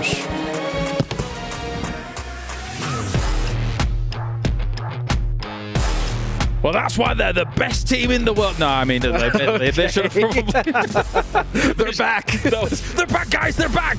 They should have won that game here, all things considered, with the circles, with how things played out here. Twisted Minds with some very important points to start things off here for their group stage. We got Avenger, we got Godspeed, we got Toffees here to talk about that one. So, Toffees, Twisted Minds, back on top.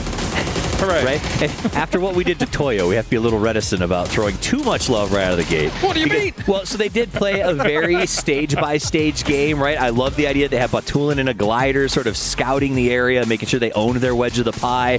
They tried a C4 play that was less spectacular than I hoped that they thought it would be.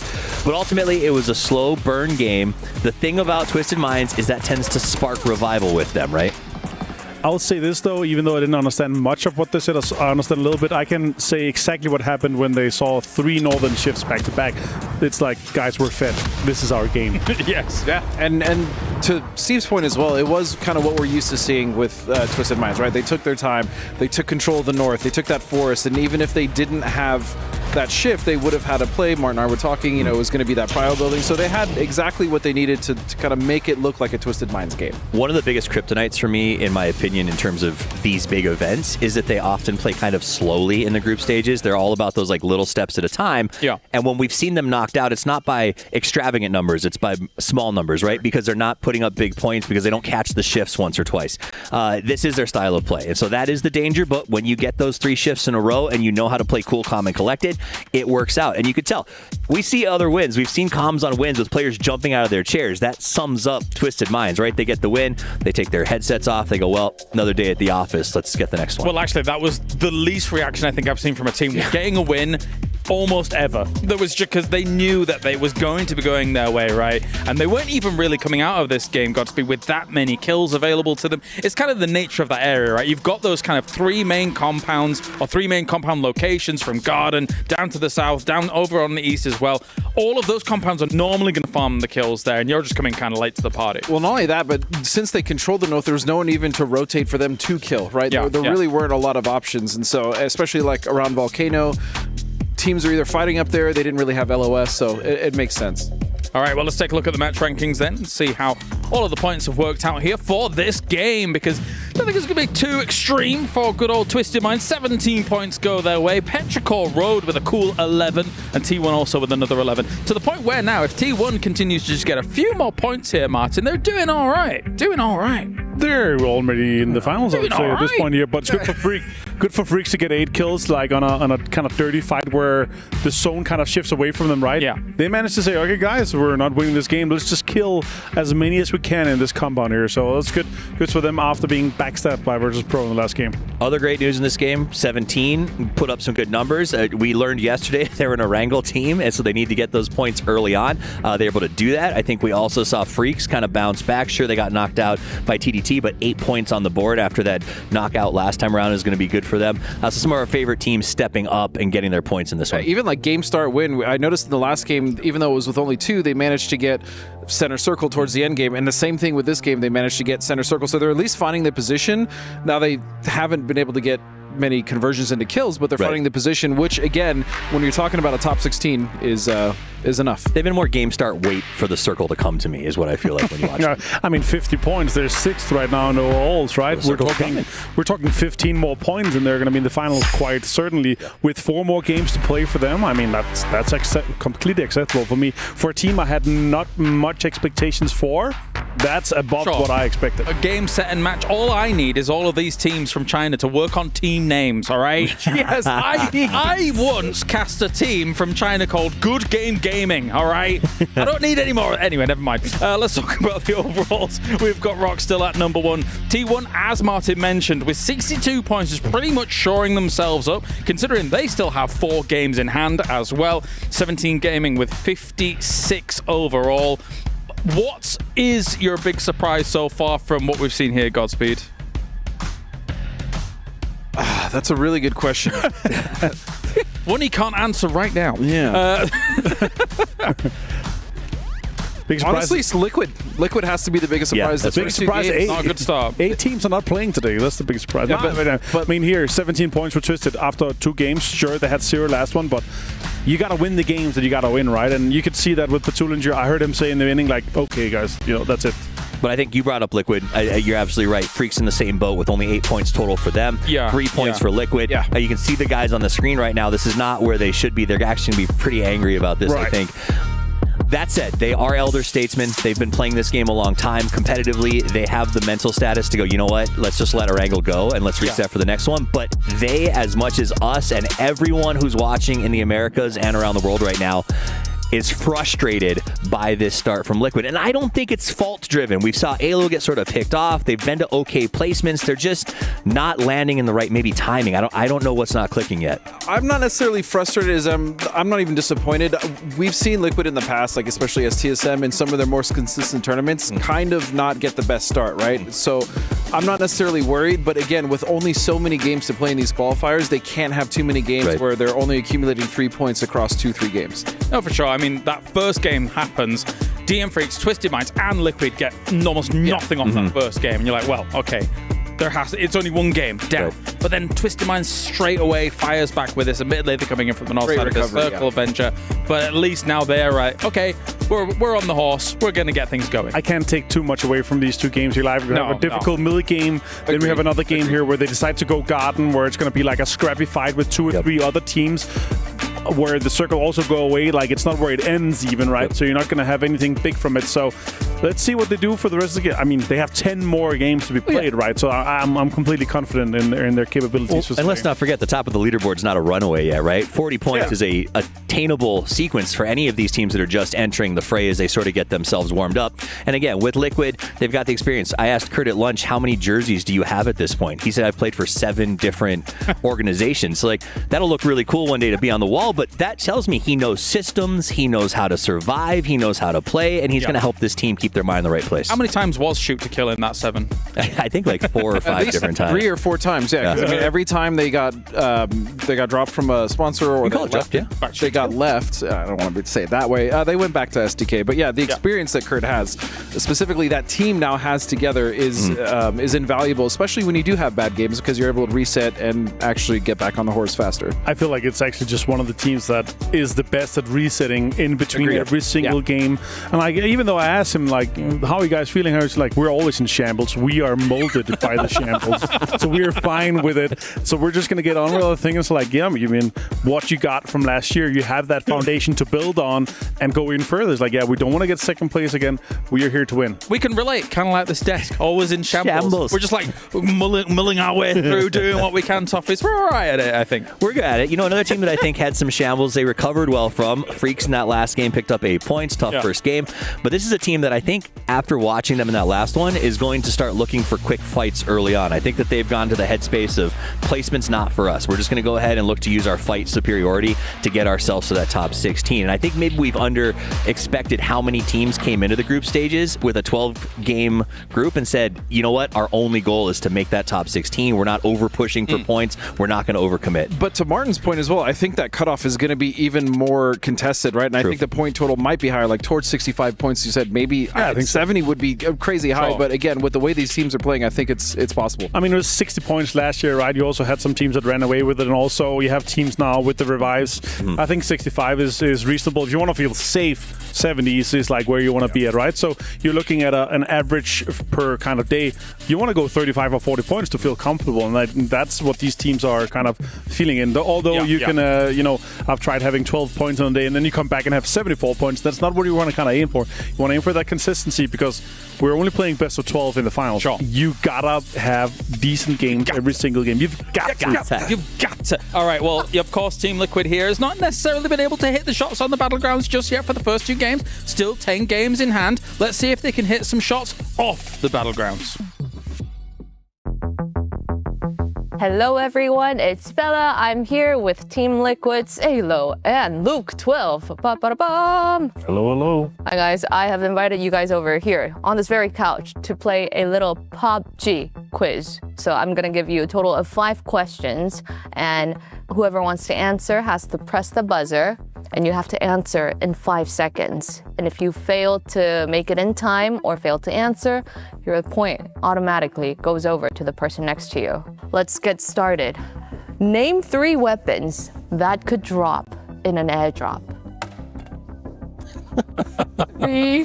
Groza, Mark 14, and Famous. Okay, first point goes to Luke.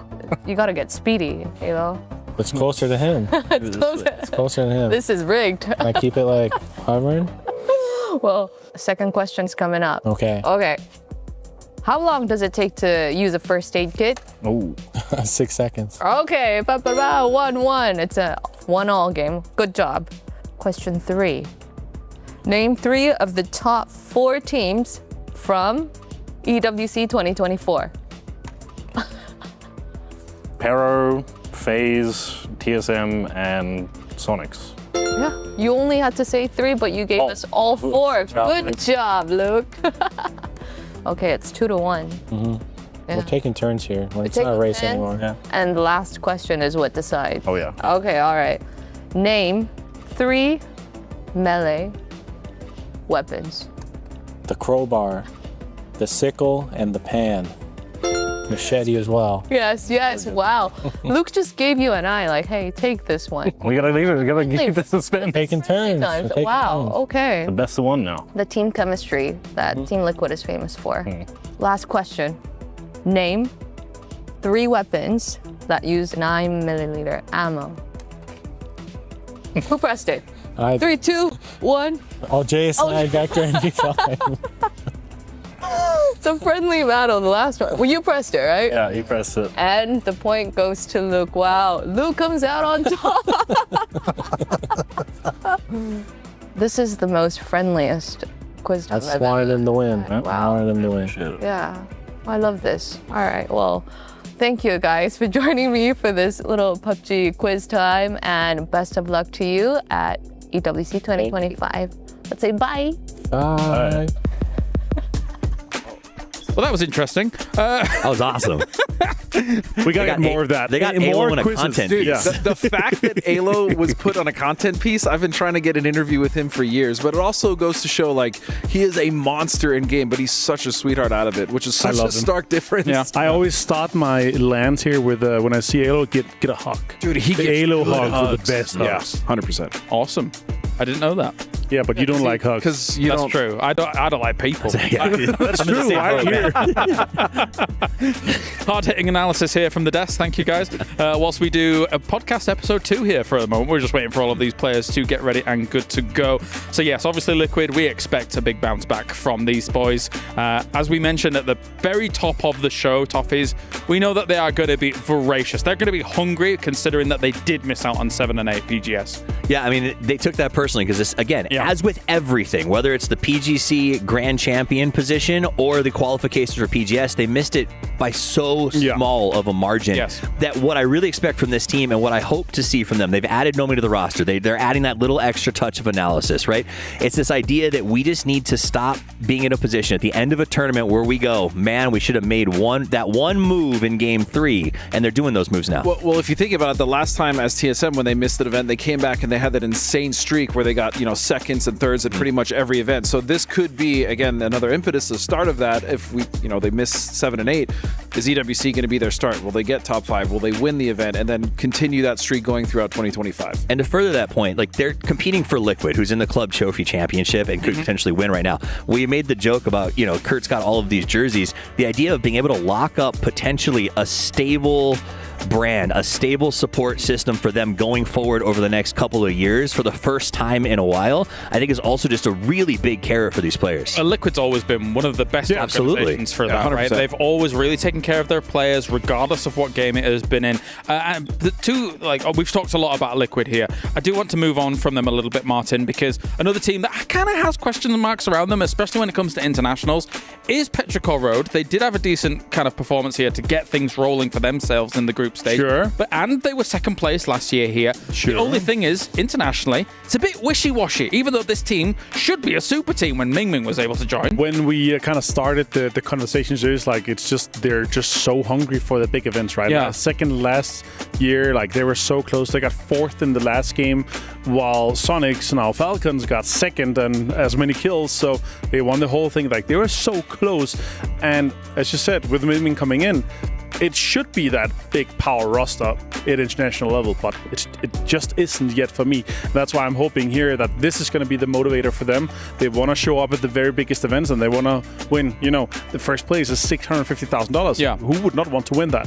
Yeah, and for me, when we look back and we try to figure out the consistency issues, because you're absolutely right, they have massive consistency issues throughout the globals, because you still have Ixlix on that team, right? You have Chewy, who they brought in, and I mean, Ming Ming did save them in that last game. He was able to salvage that game, but they shouldn't be limping through games like this, and I don't understand why. It's about motivation. When we went to PGS, we heard Ming Ming say, hey, I'm on the team. My job is to keep Axelef going, to make sure that he gets the best performance he can. And it felt like when you watch that, Axelef just wasn't motivated. Now, I don't know if that's prize pool. I don't know if it's being close to home, but every time I came in, he wasn't there warming up like the other players were. Petrichor was showing up later than the other teams. It's a very different Petrichor that's walking around out there right now. And I think that's what it comes down to. If Axelef showed up and is like, yeah, I'm getting a win here, then they are a totally different team than we saw at PGS. They just felt on their laurels there. Yeah, they've obviously got to kind of work on that consistency a little bit, but one team that is showing up their consistency when it comes to even internationals is T1, who is currently with Bella.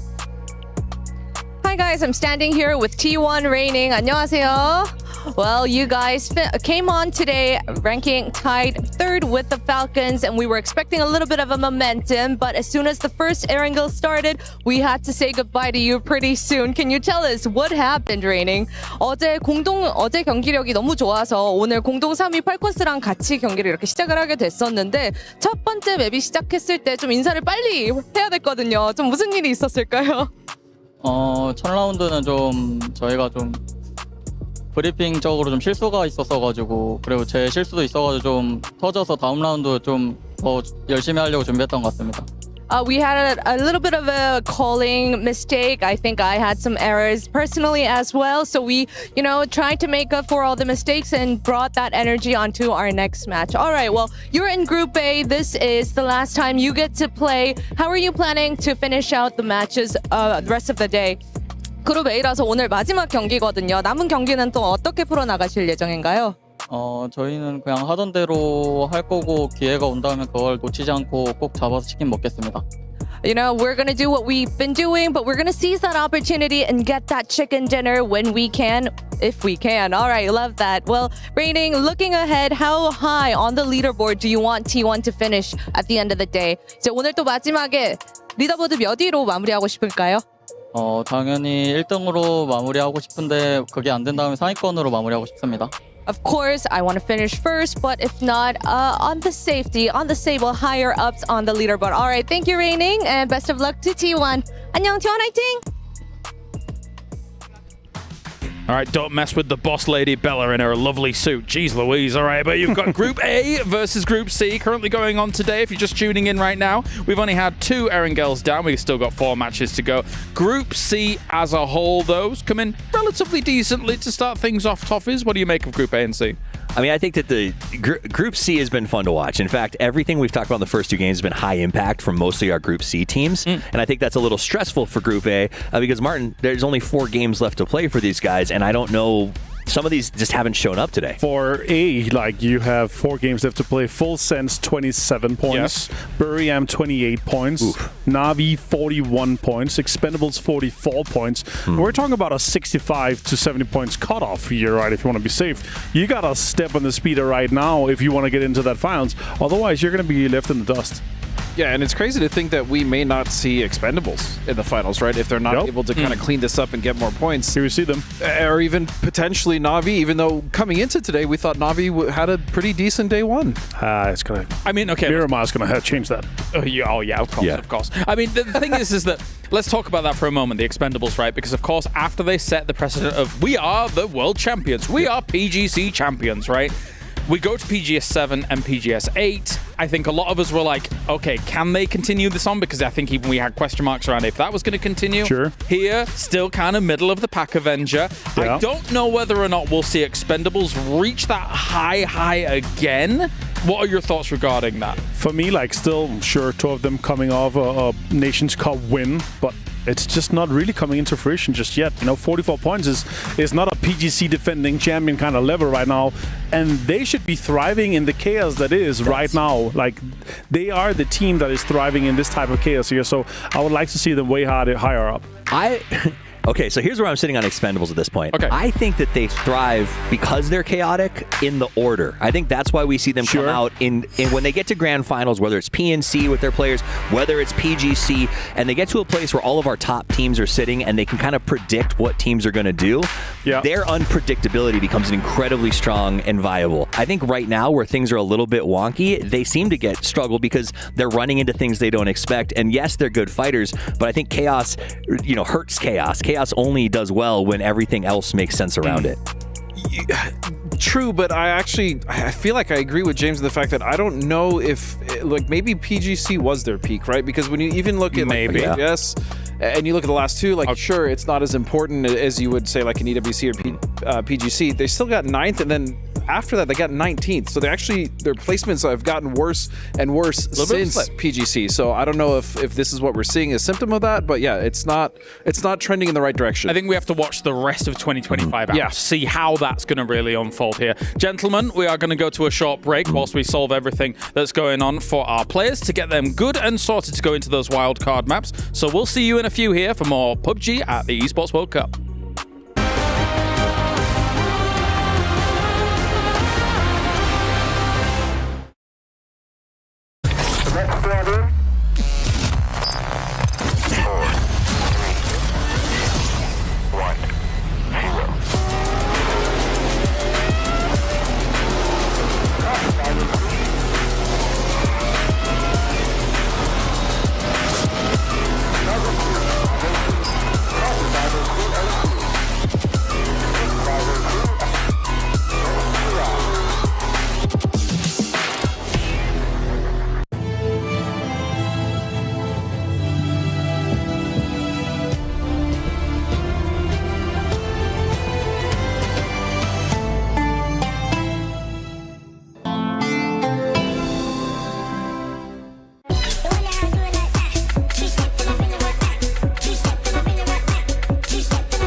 Well, well, well, we are almost ready to get back into those wildcard maps. All of these players getting almost good to go for it. They need a little prep time. They need to compose themselves. A lot is at stake here at the Esports World Cup. And for some of the teams over in Group A, I'm musing, I'm thinking about who could potentially be in danger. And there's a weird scenario, gentlemen, where Toyo, despite 2 wins, might be in danger, Godspeed. That is a concern, I think, for some of these. I really wish you were on camera there. You're a wizard. Yes. His wedding ring made it so magical, too, with the sparkles. But, you know, again, this is what I was talking about. This is what I was worried about, is the back-to-back wins is great, but then they get crashed by a team. Granted, it is Freaks, but they kind of got rolled over, right? And that's the thing, is like, are they going to actually be able to win team fights rather than just focusing on getting there on points alone? And then once they do get to finals, if they get there, right? Because we're talking, it's possible they don't make that cutoff. Are they going to be able to fight the teams in that lobby?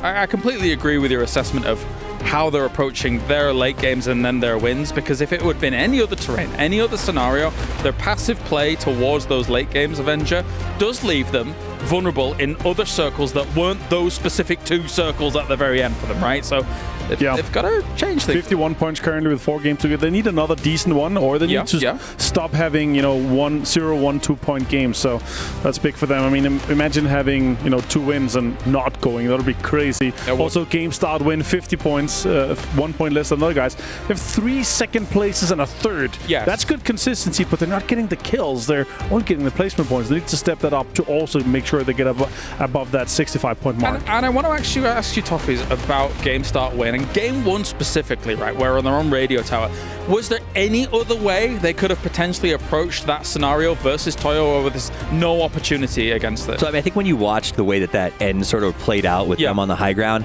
I think initially when Toyo first sort of found that position, the 2 of them were there could have been a fight, but I think they waited a little too long. And then we had Liquid below, and then we had the follow-up of VP below. And when that happened, there was no real way for GSW to come up over the top and look down. All right, well, thank you very much, gentlemen. Time to get the game rolling, and we are rolling into Rondo here for our next match. So without further ado, let's head to the casters.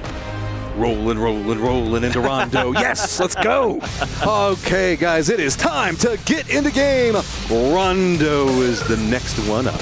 Let's go. I'm ready. I'm always ready to Rondo. Kind of curious to see what this one looks like for this lobby. We're going to get a kind of view of where... I mean, that's, that's the dream, but sometimes, dreams don't always come true, Matt. Sadly, the Disney movies lied to us. Hey, we've been getting a lot of Jadina City finishes in America. I'd be fine with, well, not necessarily Jadina City, close to it. Those are really fun. And that's what sucks about the fact that we get so much test track, is there's so many cool areas of this map that are really fun to play in. So. I agree. I want to see one over by Long Ho. I've never seen one down there. Who would want to see Long Ho? Yeah, that's true. We had one. That's my favorite name out of any location. We did have one southwest of Tin Long Garden at PNC, and that was pretty sick. That was like no one's ever seen this part of the map ever, except for like those weirdos like me who drive way on the outskirts of the map sometimes. But pretty fair plane path, just down the middle. So all the like big time drop spots like Stadium, Jiaotin, Test Track, going to be right in play. 17 and Na'Vi looking to split the test track. So that means that Twisted Minds finds themselves on the outside looking in from that usual area that they're dropping in. So they're going to be over to the east, claiming some of that real estate. The Freaks like Stadium if they can get it, so they'll be dropping there. T5's going north of that. Yeah, I mean, our game yesterday did end around that Stadium area, just to the south of it, which is one of the cooler areas that I do like if we are going to be a bit more centralized. The outskirts of Stadium, I think, is really, really fun. So, ooh, yeah, get us away, get us down south. We got that river hook that's going to curve back around Rinjiang, and that's actually one of my favorite parts of this map whenever we do see foot pushes, because there's multiple paths that are available over there, and the way that the river kind of curves back around makes for some really awkward rotations and contained firefights that happen in different areas. Specifically, also, this is so far from plane path. Yeah. This one is going to be good. A lot of opportunity for a team like Toyo to make a wide early southern wrap to claim some good real estate. Maybe the Expendables try to follow up on that. Things of that nature very much on the cards for these teams. TDT, man, I want to talk about TDT a little bit because, dude, they've been so good. I mean, it's just like Vietnam is just churning out incredible players recently. I mean, obviously you had, Cerberus there last year, and then the Expendables winning PGC, and then they win PNC finally after getting so many top 5 finishes. And now you've got TDT showing their individual skill as well. So this region is just stacked. And if you guys have not been watching any of the APAC action as it happens regionally, do it. I mean, the casters are phenomenal. Love you guys and super nice. They always bring a ton of energy into the games. So tune in because they're some of the wildest, most fun games I can watch in PUBG. They always are. They always have a different energy to them, that's for sure. And it's weird because it's gotten a little bit tighter with teams like T5 in there that kind of play a little more quote-unquote standard. But yeah, when you have the Vietnamese teams in there, they're just out there wild. And I mean, the Expendables in particular play such a different style than most teams out in the world these days. So they're super fun to watch. And TDT, it was just the individual brilliance that they're showing that is just so special. You had a great clutch we saw inside the last game. June also with some clutch plays. VP, who's just been a menace to this whole lobby today and having some big kill games. I love that for them. I am waiting for the sleeping giants at the bottom to start to awaken, though, as we do have ourselves the Freaks, Team Liquid, and T5, all big banger teams that have just not really had the start, but really, I mean, it is Erangel, and if I were to think about those 3 teams, they don't strike me as the Erangeliest of teams. Yeah, they're happy to get out of old Neon Genesis Erangelion. Oh, I love you. Thanks. But it's tough. Like, I always see this with the Freaks. At every international event, they start slow. Like, day 1 of the group stage, it's like, oh, God, is this like, are they just falling apart? And then they just pick it up, and then they, get to the grand finals, and then they're smashing. But Tell me about it. As every single time I do fantasy, it's like, I'm going to put Salute on my team. Day 1 of group stage does nothing. Yeah, you got to learn. Day 2, he starts popping off, and you get the temptation for it. I'm like, no, I already had him on day 1. I'm not going to get him on day 3. It's like 5,000 points. Yep, he's kind of good at that. But my frustration is that the Freaks don't learn their lessons sometimes coming into these international events, like from previous international events quick enough. Like, it's like they want to play their game so bad. Like, when you watch them in PWS, they're a very different team than internationals. They can claim so much real estate for free. There's not as much weird stuff. Sorry, I saw Team Liquid. Looks like they were getting pretty close to the split that was happening with T1 making a rotation, but it looks like I think the Team Liquid guys saw that. Desk was talking about how Team Liquid did end up missing out on the PGSs, so they're coming in a bit colder, and I don't know if that's a symptom to what we're looking at with their points, but that's its own problem, given the fact that this is a very short group stage, and we know that this is a team that can perform. They just really need to get their feet underneath of them. Yeah. Well, this is a problem for T1 because they're going to have to sacrifice a vehicle to this situation. And Team Liquid there knows that they had an opportunity to at least punish that. They don't want to stick around too much longer, it looks like, and I think that's the wise decision here. Getting a fight this early, probably not ideal. Plus, you're taking some shots from range. The other T1 players have lined themselves up into a point where they could cover Type and Raining, so they're driving past 17 as well now, but 17 initially doesn't have the greatest of angles. That's a bugging for Luke, though. That's dangerous. This is really close to Xiao Wu, but he can't quite get up the hill fast enough. Not even going to be able to take, well, maybe one parting shot. Yeah, not really worth it. So he's going to let that one pass. So Team Liquid sneak by T1, sneak by 17, and are pretty much center right now. The problem is the center has not got all of the best locations for it, but hey, this is open. Take it. Absolutely. All right, so to finish my point, maybe we have time, about the Freaks real quick. Just the way that they have to adjust their play style versus what works in the PWS versus what doesn't work internationally. They're allowed so much freedom and respect in the PWS because everybody knows how good they are. And they've won so many, domestic tournaments that teams just kind of know, okay, well, they're here. Oh, Liquid spots out Tigger. Does get the flush onto him. That was pretty close with FS. The other guys are down the hillside taking some long-range shots, but I don't think it should be much more than that. We do have the emergency pickup that's pathing pretty close to this, where it looks like T5, they're about to hop into it. And TDT, you kind of in a weird neighborhood with the Expendables. That is not the team you want to be running into. Although the Expendables taking a bunch of damage here from Toyo.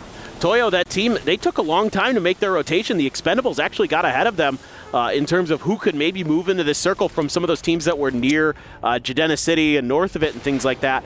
So this is kind of an awkward situation that both teams find themselves in, but Toyo now using this damage that they've done to rotate past the Expendables. I mean, two different team styles right there. Is the team please do something versus the team please stop doing things for a second. As this is going to be very far down to the south. Buriram's going to be rotating way up in the north, not even inside the circle. VP not inside the circle yet, not making any big moves. Way down to the south, you can see we've got a couple of teams, well, at least one team that's thinking about coming in off this. So everything else has gotten pretty calm. Most teams going to be trying to avoid the hook that's coming around for the river. FN and Freak's going to be our furthest northern teams. All right. Well, the Freaks are going to claim a lot of real estate up there. So they've got kind of into their comfort zone, I suppose I could say, but that's something that has caused them problems because, again, going into the fact that they get wide splits, they don't always watch their backs well at the international tournament. We saw that kill them against BS, and that is something that I've seen this year time and time again. So they got to be just a little bit more cautious, a little bit more thoughtful about how and when teams can make rotations, especially with teams like VP in this lobby who are more than happy to chew through blue for days and days. So you have to be very cautious as speaking up, they're making a later rotation as expected around that southern edge. TDT very split up. Look at where Hwang F is on the map. He's out in Narnia. We were talking about how great T1 was doing yesterday, where they ended up, I think it was like 51 points or something like that, if I remember correctly. Look at the fact that we look at VP, 22 points in 2 games. That's a high trending 11 points per game so far. That is a crazy start to this group stage, and this is a very strong lobby, whatever you look at it. So this is, if you're a VP fan right now, you're feeling really good about not just grand finals and getting in, but how they could perform. For sure. 11 points per game is good enough to often put you in contention to win event. Now this is group stage, so not as important in that regard, but it is still important that you're going to average points of that caliber to get through into that grand finals. And Lil Ghost, look at Khan. He's just tracking Lil Ghost. He's like, guys, he's on his own, maybe, but he's out of there pretty quick. So I think Buriram's going to have to kind of pull back because you don't know what's on the other side of that hill, and we can see it that Lil Ghost has regrouped with the rest of his team. So this is really good stuff. Khan can probably see it. So this is okay for Buriram, and this is great use of the glider, to be frank. Yeah, they're going to have to stop because they've got Navi that's going to start getting some vision on them in just a second. Then they've got Flash kind of chilling away from the other members of FS. Petrichor Road's going to be pretty close to that. Does look like T5 is going to take the very tail end of the circle for their emergency pickup. New circle's going to pop and go center. How much do you want to bet T5 has another emergency pickup? Ooh, that is... They have another one. Could you say that they maybe have 5 of them? That's bad. It's such a bad joke. It's so bad. I don't even feel bad about it. Okay, Circle has popped, but you know what does feel good? It is going to be Team Liquid and 17, both pretty much centered. Looks like 17's getting pretty close to Team Liquid, and Team Liquid's going to have to defend this pretty heavily as they're going to be a focal point for a lot of action. VP also needs to go through TDT to manage to make it inside the... Or, no, sorry, Toyo to make it inside the circle. Yeah, this is kind of awkward for both of these teams. Toyo's actually pretty split. They've got a 2-on-1 going around this kind of field thing, and that's okay for now, but if VP gets a knock onto them and kind of reads the situation properly, they might just storm through here, knock 2 players of Toyo out. You can see VP kind of checking out what's going on and then also getting information. Nixie doing a good job there as the leader, finding out what's going on around this. So if they can cleanly take this fight, they're going to open up, and it was so close to the knock. I love the patience and the timing. They just couldn't quite get it. Okay, Toyo, how are you going to respond to this? You got a lot of friends. VP, I think, is just going to be comfortable with their damage. Just at least hitting those shots is going to mean the fact that they're not going to get harassed in rotation. But this puts them more to the south. By doing this movement, they're now going to be, there's Hwang F that's going to be coming in, trying to regroup with TT right through the pick of them, and also going to be near T5. Freak's going to find themselves pretty close to Petrichor Road over here. Petrichor Road trying to creep in back behind them. Shots exchanged does mean the Petrichor Road's going to go back up into the north. T1 just going to be north of that, doesn't have vision, so Petrichor Road should be fine for now. So this is a bit dangerous for both of these teams because 17 and Team Liquid both have angles into these compounds, so they got to kind of take a pause here, figure things out. Meanwhile, there's a big fight going on with the Expendables and GSW. GSW losing losing CC and another knock there. In fact, they've got 3 players knocked. They've only got 1 alive. It's just done. Tanbu finishes the job with the Panzer. I love that view. You just see that rocket coming, and you just have nothing you can do but watch. He just ate that right to the face there. So, I mean, okay, that said, GSW, 6th place. Respect. They're doing good. Yes, that is an early out for them, but if you're a GSW fan, you're still feeling good after those first 2 games. The Expendables starting to be expendably, starting to find all the kills, starting to have some fun with it. 5 already, and we are still on circle number 2. I like the way you adverb to their name. That's good. I appreciate that.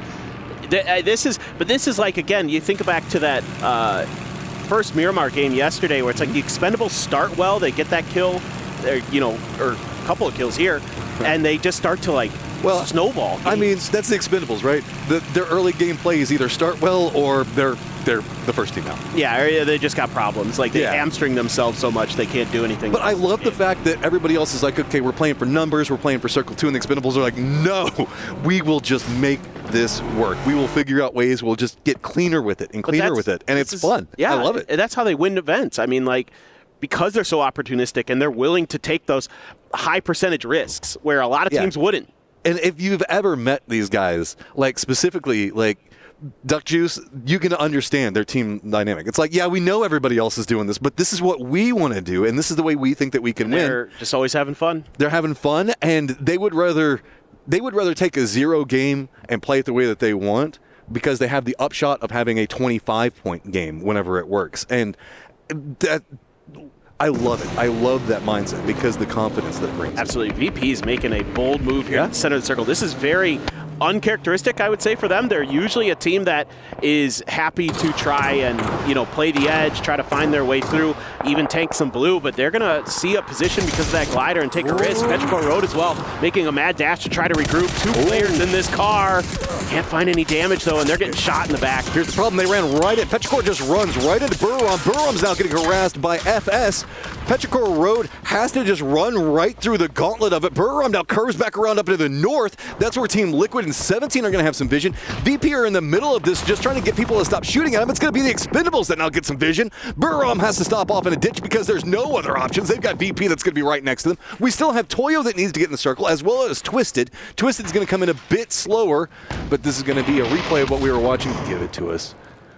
Give it to us. This was just great from Tom. Oh, Edie hits a good nade. That's 2 members of VP down. I was watching that in the bottom right, Pip, and I was like, is he going to hit these grenades? Now VP in a ton of trouble, and they're going to lose a couple players for this, and this is starting to look very dicey for them. They made a gamble, and it is maybe not going to pan out. Of course. Everybody is going. They're like, my points, and it's nades, mortars, blue. Look at that. That is... VP, there is nothing you could have done to survive there. That could have killed you 3 times over. Watching the Michael Bay movie. That's what Virtus Pro is doing, and just hoping that they don't... Akesleft is destroying people with a Dragunov. Yeah, Burram in the same problem.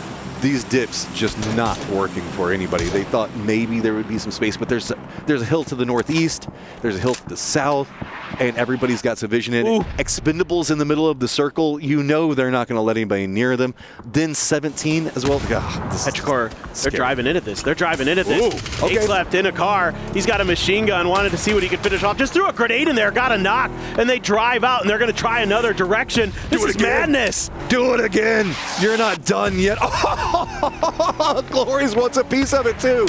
Nade's gonna bounce a bit far, but look at Akesleft laughing. He's loving this. This is just like a shooting gallery for him. He wanted those points so badly, but those mortars, I think, might have been the thing that actually dissuaded them more than anything. Glories!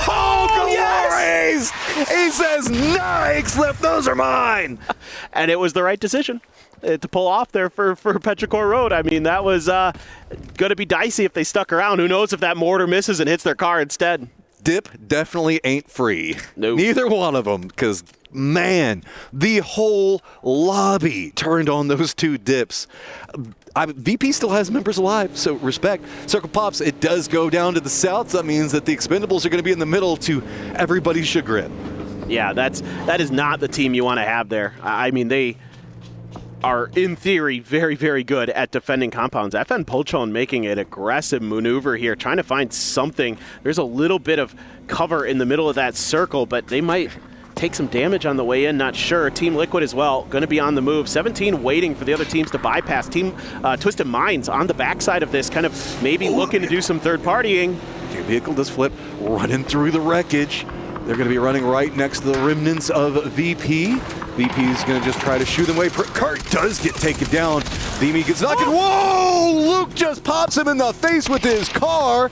Liquid trying to retaliate back, roaming down, and Sparking goes down. He was trying to go for a drive-by. VP does go down, but the road, I guess the field is just littered with Liquid players right now. And it's opened up the door here for 17 Gaming to make a maneuver. Oh, FS! FS as well is driving in here in the Pico bus. This is going to get spicy. Everybody wants this dip that's on the northeast side because there isn't much else to play. I mean, the Expendables heard this. They started looking into the north. They wanted a piece of it. FS roaming in back behind 17. This is just a bloodbath. All these teams are in a death funnel over into the northeast. You can see Team Liquid trying to get their feet back underneath them, but trying to get the reses, but 17 just hunting them down, dropping everything they can. Navi now rolling in as well. Twisted has the high ground. They're shooting into this. Liquid is out. Toyo's trying to regroup over here. Petrichor Road's taking shots into the east. There's nowhere to go. Everybody just keeps stopping, trying to pick up and vulture whatever kills they can find. Oh, and by the way, T1's picked a fight with Twisted Minds on the outside of the news circle. Somehow, some way, Navi's gotten into some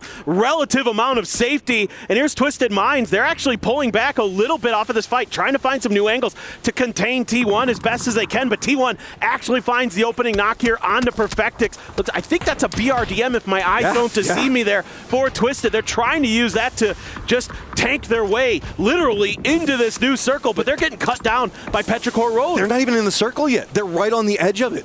So they still need to move forward just a bit more. T1, do you want this? Petrichor Road holding back like you were talking about with Twisted. Everything else is now kind of calmed down, but the Expendables still own center. We have an awkward situation going on with T5, Navi, and I guess FS's Flash kind of holding in over here. So they're kind of just holding down these little bit of dips. T1, now it's your time to go, and they're running right next to Twisted. They're going after 17's position, and just crates galore over there. They spin back around, but no, it's going to be 17 from behind that just starts raining in death and destruction. This field is cursed. I think this was a bit of a miscalculation here by T1. Thought that maybe 17's position would be safe, but they opened themselves up to some angles of the Expendables, plus a great grenade there from, I believe it was Xiao Wu of 17. So E-End, the IGL for T1, played anchor and is going to be the sole survivor trying to stake out points. But again, there just isn't much to work with. We've seen so many teams try to find something in this circle, and other than the compounds that teams already have claimed, mainly the Expendables, there just isn't much to work with. Okay, quick breathing note as we are going to be going back into this field yet again. We still have Petrichor Road, Twisted, Ian, Freaks, T5, and TDT that all have to go into this exact same no-cover position. At this point, players are wishing that crates on the ground provided cover so that way you could have something to hide behind.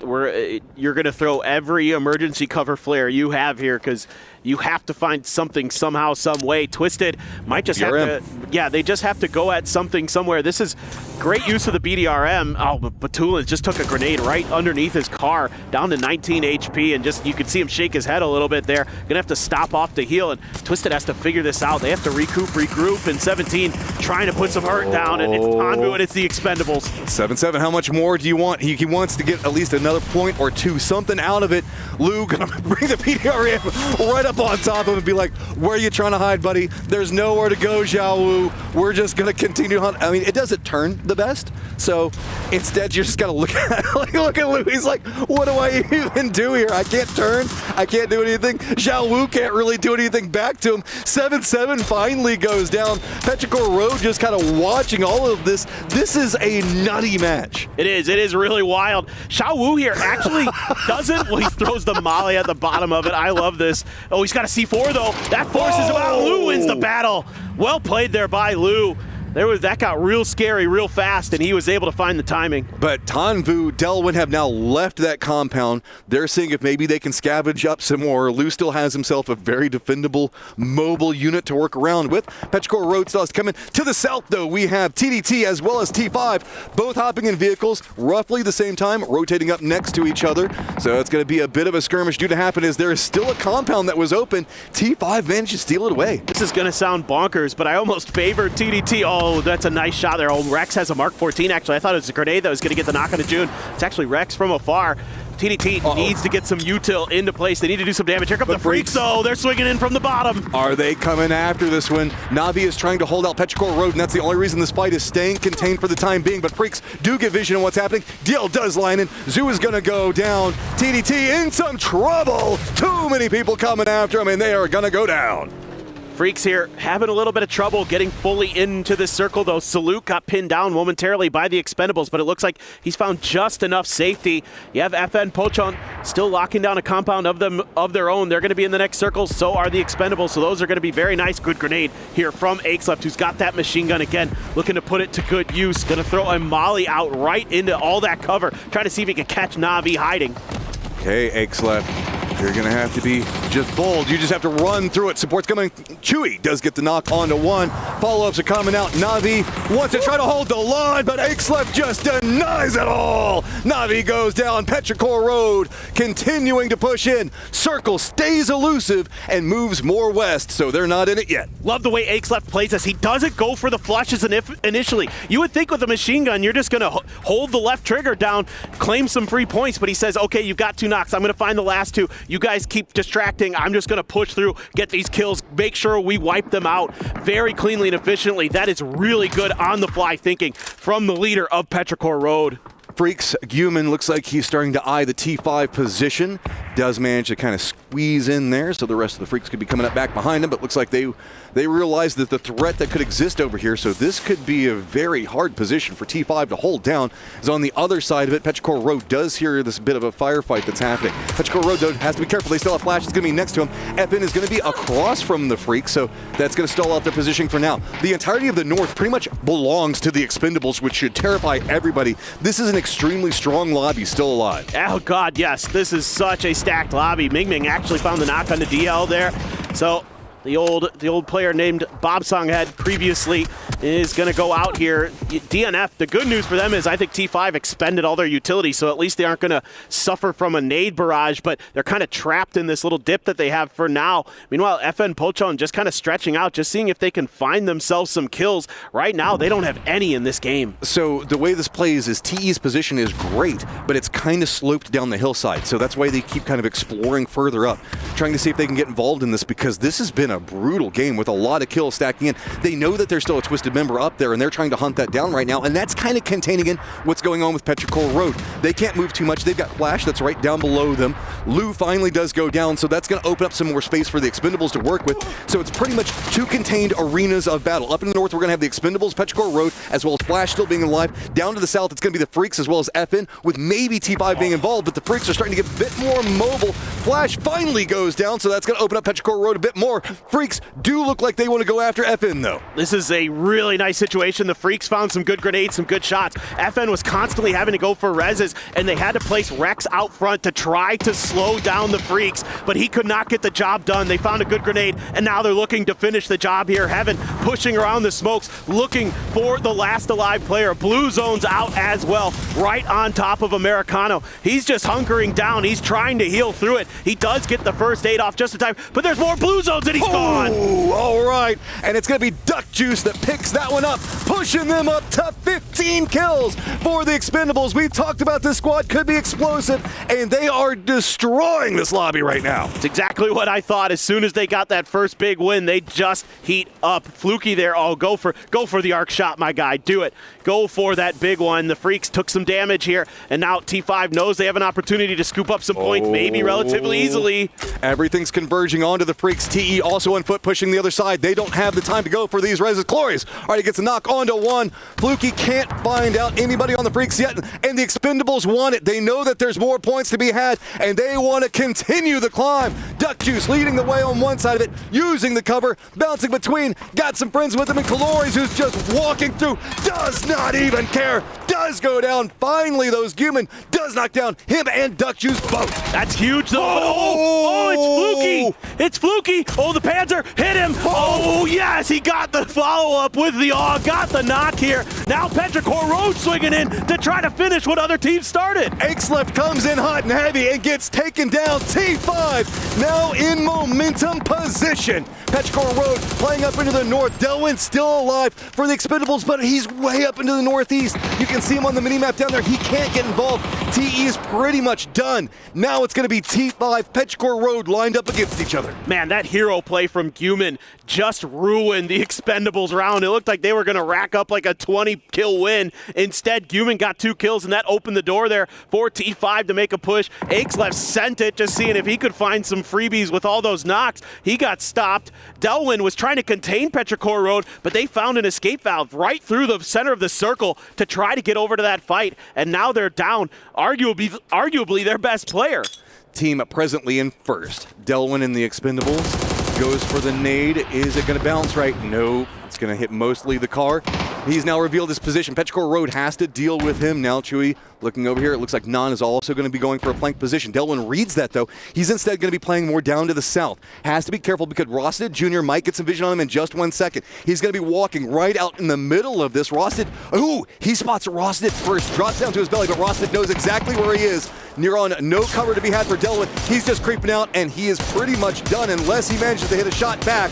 Nope. There, it's all she wrote. T5 at 4, members up. Petrichor Road with 3. Great read from the veteran for Theraton 5. 17 kills for Expendables. Dude, that's a phenomenal game. They're going to probably have the most points, unless even if T5 cleans us out, actually it'll be even. But anyway, this is a really nice game for the Expendables, but that's a great read from Rossiter Jr. to shut down that extra angle. That really gives them a great ability to play kind of a contained, play a concave on top of Petrichor Road, just pin them on the bad side of the circle, and they should have full control of this endgame unless there's some kind of heroics here from Petrichor Road, but you never know.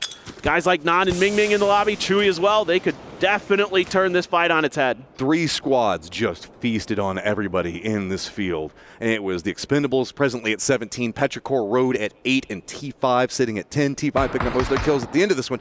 Petrichor Road, Axleft, I guess he was feeling himself, got a bit too much involved in. I mean, you're driving around in a competitive match, just trying to shoot people, throw nades. He was having fun with it, but it did come at a cost. So this is a 4v3, and Petrichor Road without Axleft is not as strong. There's no other nice way to say it, but this is still an incredibly strong squad. Yes. Issue is that T5 owns most of the circle right now. There was a time where a lot of us thought Ming Ming might be the best rifler in the world. So this is absolutely doable. Yeah. Absolutely doable. But yeah, no, I mean, still though, Axleft is your best player, regardless, for Petrichor Road. And I get why they made that move, because there were so many players knocked over in this little compound. Sure, why not send it, see what you could get done? It's totally fine. And again, Petrichor Road knew they weren't going to have much to work with in this circle anyway.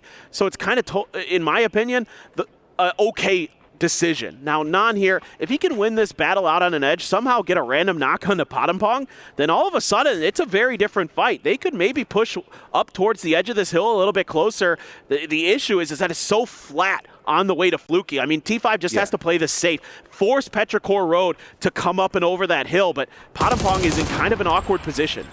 The thing about it is T5 has the high ground already secured, but they're kind of separated out.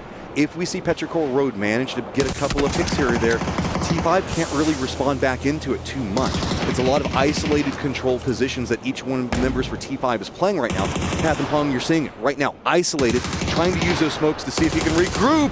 Fluky takes some damage. Chewy does reveal himself. This crested position could be big for Petrichor Road. If Chewy can get a knock or 2 here, the entirety of this game changes. That nade, I think, is going to go too far. Path and Pong, I don't think that T5 realize how close Petrichor Road is to them.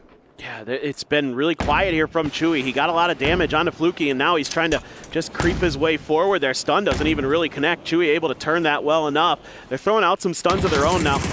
Chewy, not sure if that Panzer has a shot in it or not, but he's trying to play forward, trying to play aggressive, but these stuns, just infinite infinite util that T5 was able to scoop up off of all those dead bodies that were down in that compound. Versus Petrichor Road, who was kind of trapped off in their own area. They did get a lot of kills over there, but they didn't get really a chance to stop in the same way. Some damage going on to Path and Pong yet again. All the members of Petrichor Road trying to use those smokes, get something out of it. They just can't secure a knock just quite yet. Big flank looks like it's trying to come out from multiple members of Petrichor Road. They're just trying to encroach in on this low side of the hill. Path and Pong still low on life. The other members for T5 going to regroup. They're going to use the rock, recover. Big shots coming up. It looks like it was going to be Ranger X trying to pin in. Shield's going to find, but Chewy finds one, turning this into a 3v3. All these smokes that had come out are a real problem, and Fluky gets up on top of that rock. Forgot about him for just a second. Chewy was trying to see if he could sneak underneath his nose, but Fluky, now the smokes are starting to expand, and now T5 has a great opportunity to close this out. Yeah, there's just nothing left, and that is going to be T5 picking up an amazing win in an absolutely crazy game. That one was super fun. That is just chaos in that circle. So many teams having to make decisions because of the nature of the terrain that is left to work with. There's only a couple compounds there in those later circles, and you just have to find fights and try to find your timings. Man, we were joking before, and it's like, man, I really just want a banger to finish out today. We got one.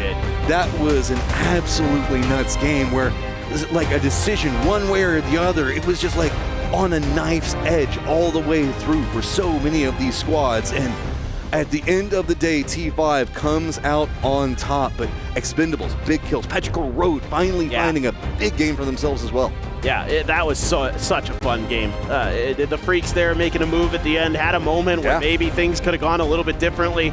A lot of crazy fights up on the northern side of that circle. When that one pop that shifted away from everybody, they were all just like, oh, there's nothing to work with. We all just have to fight and hope this goes our way. The moment VP was there and just saw the mortars, the nades, the blue zones, that was an absolutely banger of a game. Let's get going.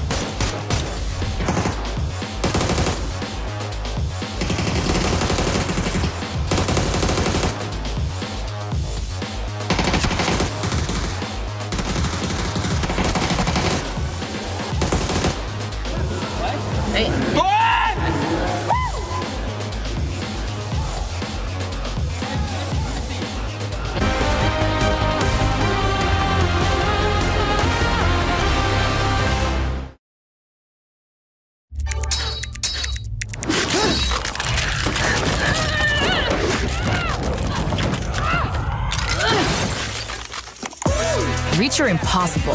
Lenovo Legion.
เหี้ยขวาเดินนะขวาเดินนะล็อกซ้ายอยู่ล็อกซ้ายอยู่ล็อกซ้ายอยู่ขวาน้องขวาน้องขวาน้องสวยเหลือซ้ายเหลือซ้ายเหลือซ้ายมองซ้ายหน่อยรออยู่อย่าเปิดซ้ายนะมองซ้ายให้อยู่พี่ตะบกให้อยู่พี่ตะบกขวาอยู่มันอยู่แค่ใต้เนินตอนเนี้ยพี่ตะบกขวาอยู่มองรีบขอเจ็บมากเฮ้ยเฮ้ยกูมีเน็ตสวย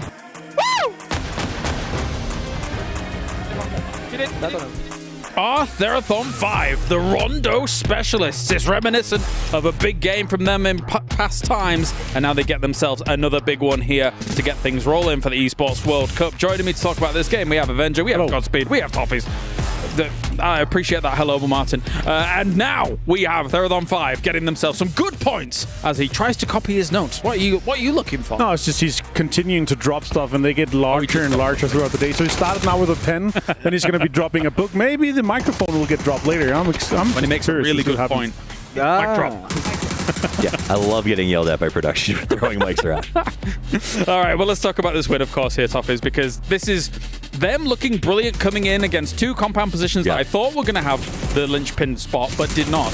You know, I think the key for me, though, on Therathon 5, especially at the end of this game and the way that they've been playing this, is they are Rondo specialists, but more importantly, third-party specialists. They're always choosing that right moment to plug in, and when they took that compound that ultimately sort of led them to victory, it's because Human had gotten 2 knocks on the crash, their teams were limping, and they smell blood, they know how to act on it, in Rondo particularly. So I do think that's where they seem to do well here and why it worked for them. Agree. Again, their timing on the third parties has been impeccable, and then also when exactly they wanted to push out, right? Because it's one thing to know when you should push out on a team, but if you have a compound safe enough, we've seen teams in this event not be as proactive. That's not really been the case for T5, and so watching them stretch out, watching them go for those kills, deny it as well from Petrichor was really great to see. The points coming in, 23 for Therathon 5. Brilliant stuff by them.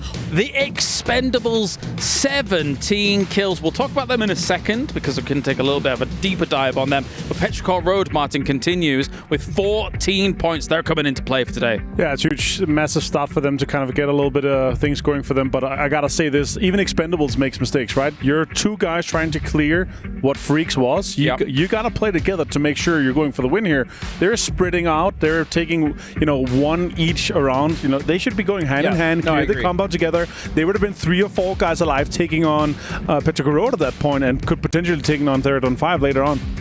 I also think Petrichor Road, I think they played this very well. I think they could have actually won this game because when Therathon went in for that cleanup, Petrichor was pushing towards the middle of the circle. And I think they could have just kept that push going and maybe even played the 4th party as T5 was sort of finishing up the fight. They chose to play a little more passive, which I can't judge, right? That's a A-B situation. They came in, they took the middle of the circle, they tried to play placement instead. But I do think I would have liked to see Petrichor be a little more aggressive. They've been kind of passive for me in this tournament so far. Sure.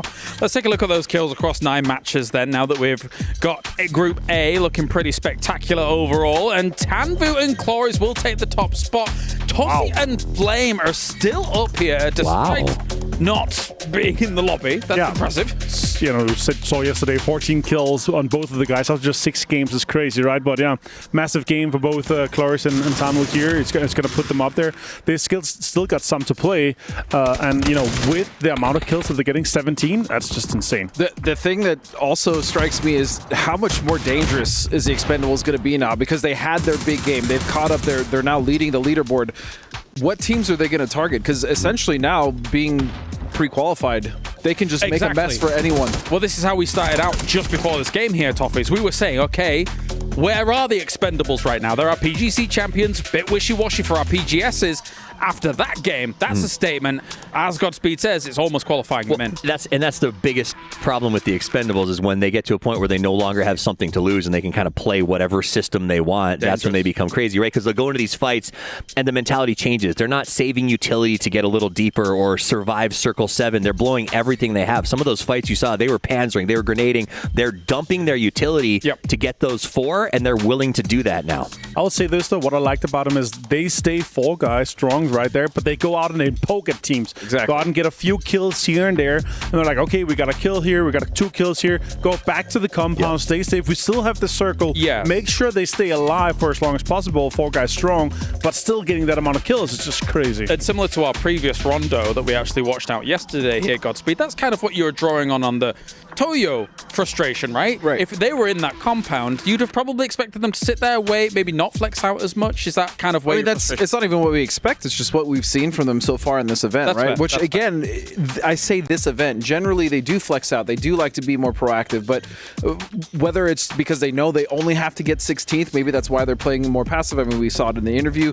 But for me, it's you want to practice how you play, even going into the finals. You don't want to just sit there and with an IGL like Delwyn, he's going to make sure that his players are going out and getting the kills that are available. Yep. And here is Toyo, of course, still hoping for them to try and get a few more points on the board to try and shore their defenses up, because I think if you're in their shoes here, Toffees, now, with only 3 games remaining, you certainly do not want it to just be left up to the gods tomorrow. No, you don't want to be sitting in your hotel room, gathered around the computer as a group, holding hands and praying that last game doesn't play out the way that you think it will, right? You don't, and that's not where you want to find yourself. They are kind of the opposite, right? Their countrymen Rock, after 2 games, were still somehow holding the top of the leaderboard until this game, right? And they're not even here for the first 2 games. Whereas Toyo, who's about to finish up their run, is thinking, man, I hope our points hold up. And I guess that's the danger of just trying to be top 16. As the overall leaderboards, as you just mentioned, Rock is knocked off their perch. It's the Expendables, our current PGC champions, that take number 1 here, Martin. Yeah, it took 3 more games to knock Rock off the top. I mean, it talks to how good of the set of games they had yesterday, right? But we also got to focus what's going to be on the bottom here. Full Sense, 29 points, and Burium, 30 points. So just 3 games to go here, guys. That's a little bit scary for these. For sure. Let's talk about some of those teams in the danger zone. Na'Vi is a great opportunity to talk about here, Godspeed, considering they came in today with, 40 points? 40 or 41, something like that. So they've only garnered 4 points, which is not great. Now, you can look at the flip side and say, like, well, only Liquid, they've only gotten 6 points. But this is Liquid's first day of play. This is Navi's second day of play, which means, as you stated, with 3 games left, if they don't have at least 1 big game or some consistency, maybe picking up 7-8 points a game, they are looking, even that might not be enough. They're in trouble. Also, if you're saying, well, I mean, a Liquid only got, like, that's comparing bottom to bottom, right? Like, we can accept that Liquid is terrible, right? I don't know what's going on with them. It's not good. So that's what I'm saying. It's like the comparative is like... It's also their first day of play. Right. But again, like, my point is this is just unacceptable numbers for both of these. Agreed. 4 or 6 after 3 games is brutal. Now, that said, Liquid, that was an interesting... In that last game on Rondo, they sent for a very valuable dip. I think they did just a fraction of a second too early. It was too soon. They ended up getting super crashed by 2 other teams. In fact, I think Na'Vi was about to crash them and pivoted to a new spot and was able to get away with it because there were so many teams jumping in on top of Liquid. So again, I'm not super mad about Liquid's play just yet. It seems like they're just making the decisions with a couple of seconds or minutes off here and there, and it's costing them big time. Yeah, it's 9 points total so far for Na'Vi, which is still not good in 3 games, right? Liquid's got 6, but still, like, we're talking about this 60 to 65 point cutoff. Like, if you want to be safe, we're talking about 70. Na'Vi apparently 35 points yesterday. Na'Vi, they got to replicate that, and so far 9 points. You're gonna need 26 more points today in the next 3 games to be in there. So we were a little off in that where we were with Na'Vi, but so at least they've got a bit more than we were kind of expecting here, Toffees, but it ain't much more. And it's not enough for what their narrative needs to be, right? This is a team that was rebuilt from scratch. Allrain sort of got the reins to build something. They came in, they were very confident after their first event. We're calling them the young guns, maybe the future of PUBG. And then all of a sudden, the fall just starts. And I don't know if it's because the rest of the league figured them out, because of maybe the fatigue of playing at this level becomes too difficult, but they're just not the Na'Vi that I'm used to seeing. Well, since I'm expecting a longer segment, because we've had a few of those throughout the day, let's dive deeper into this. And I want to ask you this, Avenger, really, and we can get Godspeed's thoughts on it afterwards. What are the knock-on effects like in a game like PUBG? I consider PUBG a strategy game more than a shooting game. And then Na'Vi comes to internationals, they challenge 17 for hot drops. That means you don't necessarily get into finals and get as much experience as you should against lobbies like this. And then you lose Diffx, you bring in Extens. We know Extens is great, but not as much LAN experience compared to some of the other boys now. So do these knock-on effects have these situations where you're just like, okay, well, maybe we're not going to be able to rise to what could be the future of PUBG? What do you think? It also comes down to kind of what the meta shift is towards, right? It's being very, very center-heavy right now, but also there are some really, really good teams that are fighting on the edge that is kind of replicating or that is playing the same style that Na'Vi is, right? And if you're continuing to run into that, and especially for a while, I feel like it's been since last Esports World Cup last year, is the third-party timing and the fourth-party timing of a lot of teams, 100%. they are getting so much better at timing that and kind of getting in with the fight, third party, and getting out again. Like getting in and kind of poking and damaging the teams that are fighting. They are like all the top teams in the world. They are really realizing this is an extremely powerful tool to do while we stay Fall Guys strong. Well, this is a good point, and something you were talking about, Godspeed, off camera as well, is that Na'Vi, great edge team, but there's a lot of very strong edge teams here that could easily scupper your plans. And Martin just said it as well. The problem is they're contesting with teams who potentially have not only better timing, but are just more confident.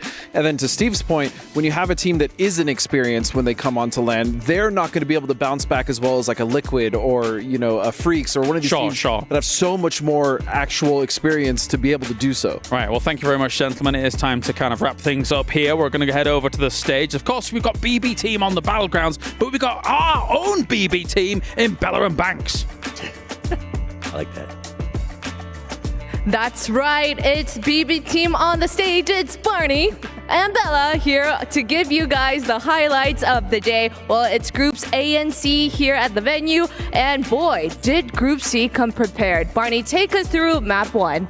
Okay, map number 1, we had a really impressive show out from Toyo. Not only did they get back-to-back chicken dinners from map 6 yesterday into map 1 today, we also had an incredible show out from Virtus Pro. What a great way to start their journey here with 14 kills. That's a great way to start your group stage. The Bears were just going off. And speaking of back-to-back, we also had Game Start when coming in top 4 back-to-back games. They were really collecting their placement points, but of course, coming in hot on their first day, Twisted Minds took that chicken on map 2, 17 points with 7 kills. And then what happened on Rondo? Well, map number 3, we had a showdown between Theraton 5, Petrichor Road, and of course, the Expendables. Theraton 5 ended up taking the chicken dinner, but what was most notable was 17 kills coming out of the Expendables. We've seen them do it before, and I believe that is the highest kill count that we've had so far in the group stage. So it's still all to play for, but remember, for everyone at home, Group A only has 3 maps remaining in this competition. So if they're going to go out with a bang, now is the time to do it, Bella. And where are we off to next, Barney? It's time to Tago. They just stood up there.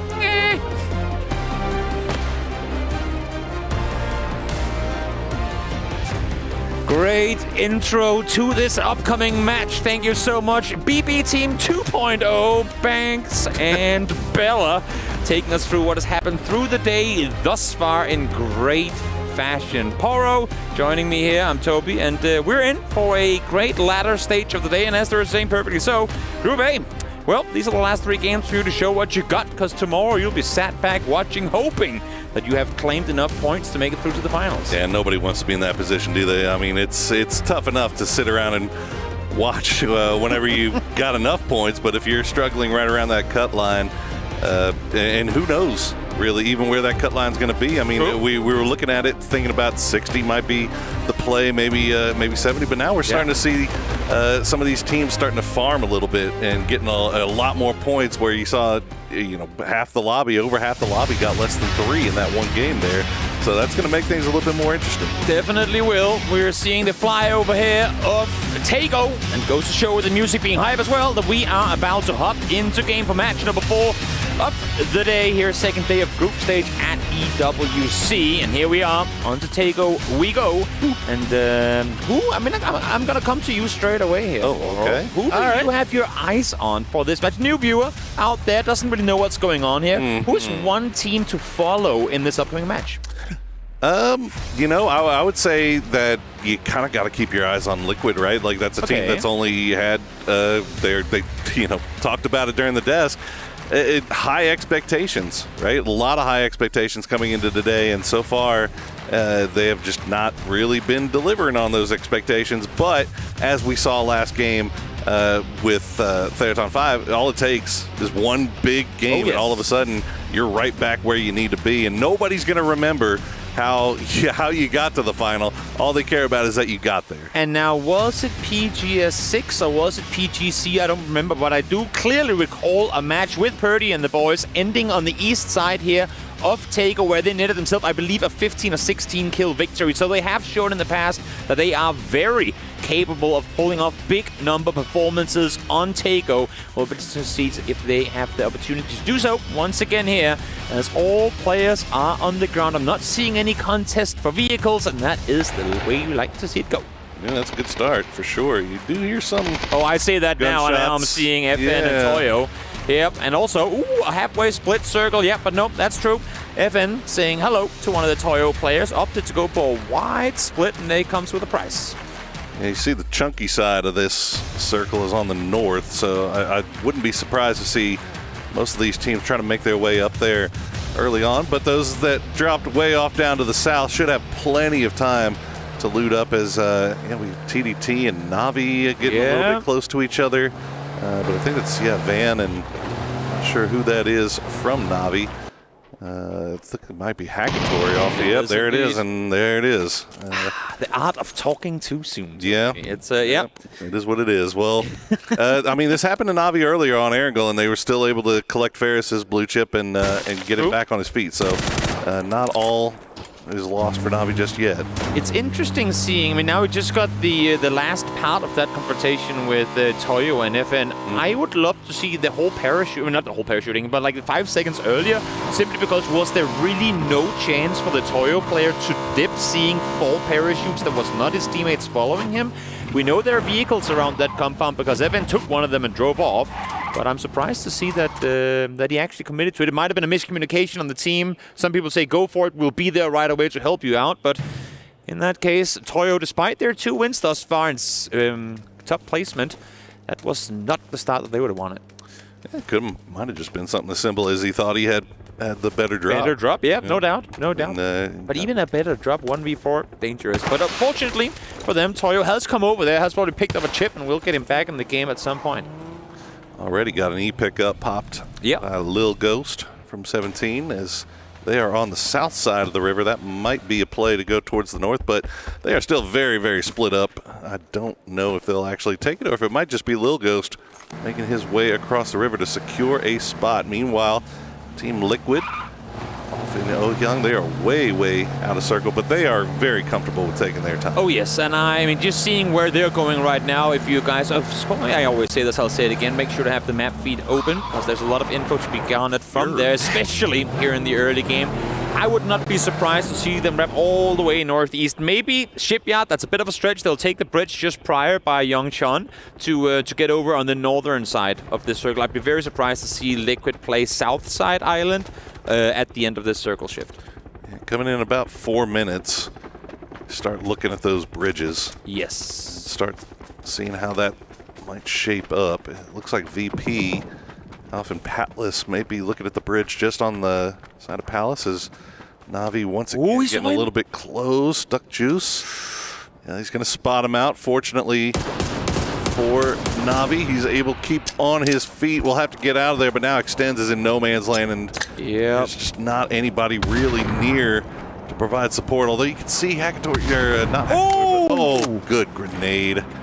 Oh, that's unfortunate. Right underneath the vehicle. Extends couldn't get out in time. I thought Duck Juice was going to hold his fire for a bit longer because Cloris wasn't really in position to help. But once he connects those first 2 shots and he's out of the vehicle once more, there's just nothing you can do if you're Navi. And this is one of, again, the case of, I guess, Western teams being caught in the APAC aggression early on. We've seen it time and time again throughout this tournament thus far. It's for the most part been APAC on APAC conflicts, but well, here we go. Navi taking casualties early. 2 players lost of early games engagements. Well, and they touched on it there in the desk too. Is the Expendables not one of those teams that you want to see getting a little bit of confidence as they got last game with those kills? They start that snowball rolling, and it is a violent snowball on a very, very inclined hill. I mean, it's still trying to maybe spot out Tom. There was another fight going off on the other bridge between T1 and 17. I think 17 might have lost. No, T1 actually losing 2 off of that. So Ian and Raining down for T1. And to finish the note on that fight we just saw between Expendables and Na'Vi, I mean, it goes both ways, right? Because not only did this talk about don't give Expendables too much, but they also said Na'Vi needs to perform. They only have a couple of games left, and this is not the way that you want to start things off with just 3 games left to play, already down to 2 players by the 5-minute mark. Looks like Type going to be creeping off to the north now. Oh no, Heather's going to go down now as well. So T1, these middle maps not working out too well for them here today. Did he bolt him out of the vehicle, or was he on that rock? It looks on the map feed like he he crawled back inside. I thought for a moment that he was actually in the car leaving. Would have wanted to see a replay for that, because nothing better than bolty shots of people getting out of vehicles, but not quite the case. Heather tried to escape, but Xiao wouldn't have it be that way. Have to keep an eye on Type and see. I don't think he was able to retrieve the blue chips from his fallen teammates, so this might be just him playing as a solo. And it's not great for him that he's off in the northeast, because Twisted Minds has already started making their rotation up from that direction. So has GSW Game Start Win, and Team Liquid not too far behind them. So, as he said, these guys are going to make that long wrap around coming in from the north side. GameStart Win, a fun team, a interesting roster consisting of, I mean, I like to compare them as to Virtus Pro, not necessarily in playstyle or anything, just the history of the team. I like to think of them alongside the majority of Virtus Pro as players that were left behind by other teams. We have combination here of Tyloo, Tianba, and CC players as well, New Happy too, all players Petrichor too, being left behind, found each other. Sort of the same story for Virtus Pro, with how you have Lucarux Nixie joining forces after the Mad Bull split, and then, or pickup I should say. And then Beamy, of course, being dropped by a foot, coming over, and now joined by Corexi from FaZe as well. So, love seeing that just because you're dipped by one team doesn't mean you can't find success elsewhere, and that's exactly what both these teams are doing. GameStart Win, by the way, right now, the only team sat in that top 8 without a win. So, while they haven't been flashy, it's been pretty decent overall, and here we get it. Boom. That's a bolty straight to the dome. Filthy. Love to see a good bolty, though, in action, as we see Khan getting a little bit of aerial view for Buriram. We saw them do this last game, or yesterday rather, on the same map. So getting that glider in play as early as they can, and they have control over this westernmost bridge inside the circle, the northern side rather, and still a number of teams on the south side of the river. So maybe taking a little bit longer, taking their time scouting this out, not wanting to commit to making that push just yet. It's interesting. I mean, I know we're only halfway through, I mean, quite literally the group stages with this match, but in tournaments past, we would have figured out what's going on at this point. I know it's Taiko and it plays a bit different than the likes of Rankle and Miramar, but 4 teams taking casualties this early on in a game of Taiko is not something we oftentimes see on a day 2 of even group stage tournaments. So could be the addition of multiple new utilities and whatnot that caused a bit of a spanner, but in this case it's just, I mean, as you see here, very, very, very experienced teams taking casualties in situations where you'd almost always be guaranteed to see them fall alive through the mid game. Yeah, Twisted Minds has been taking their time making their way in from that northeastern side, just finding these spots to scout out, and this time it pays off as they spot out 17 in a little bit of a disadvantageous position. They'll lose Lil Ghost for their trouble, but it looks like 7700 might be going for that chip. They have plenty of time to get him back, but where do you go? Palace Revive Station, the Goduk Revive Station.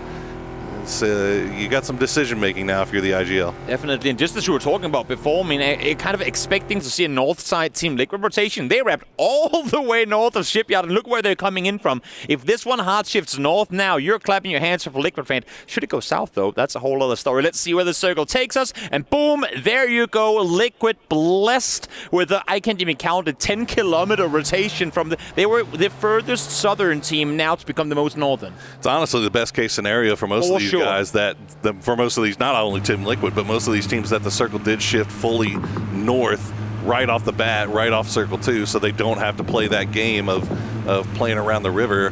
But you can see already all these teams just sending it through those hills just off to the east of Buriram as they make their way through, as the Freaks looking off in their direction. And they're going to be pushing right into GSW, right into Theraton 5, so they need to be careful about their rotation path here. Definitely, you can see Freaks kind of following their rotation with their scopes and seeing where they're opting to set up a shot. Mayday, mayday! Khan coming in, dropping straight down. That's one way to park a glider, I suppose. I mean, if this... wait, what? Two. Oh, it got him. You know what? That's a logo That you is don't not see a logo often. you see very often. A glider run over. I'm not gonna lie, I could not remember that had its own logo. It's that rare. Okay. A glider run over logo. That's, well, you know what? There's a first for everything. Get to see something new every day. Let's get that one on. In PC Spring this year, we had a ton of urban Go Dog games, and while they were entertaining, they were also, as with city endings in general, extremely chaotic. So will be interesting to see if that's how far north we're opting to take this game, or if that's not going to be the case. We have, is Petrichor? Yes, Petrichor currently flying. You see them being tracked there as well by the guys from Breweram. Looks like they're going to drop off to the west, which is good because there's still plenty of real estate for them to play around there, although Freaks will be taking shots over in that direction. So will Theraton 5 and GSW, but maybe they get down into the woods. They'll be safe, and it looks like they will. Okay.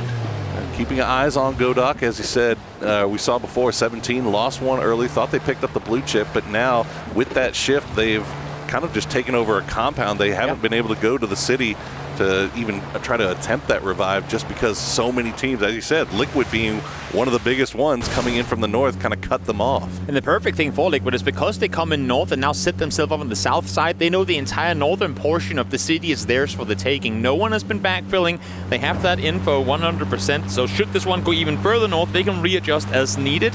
Where normally in a city, if you're coming in late, you can't just run building to building. You have to play it extremely cautious.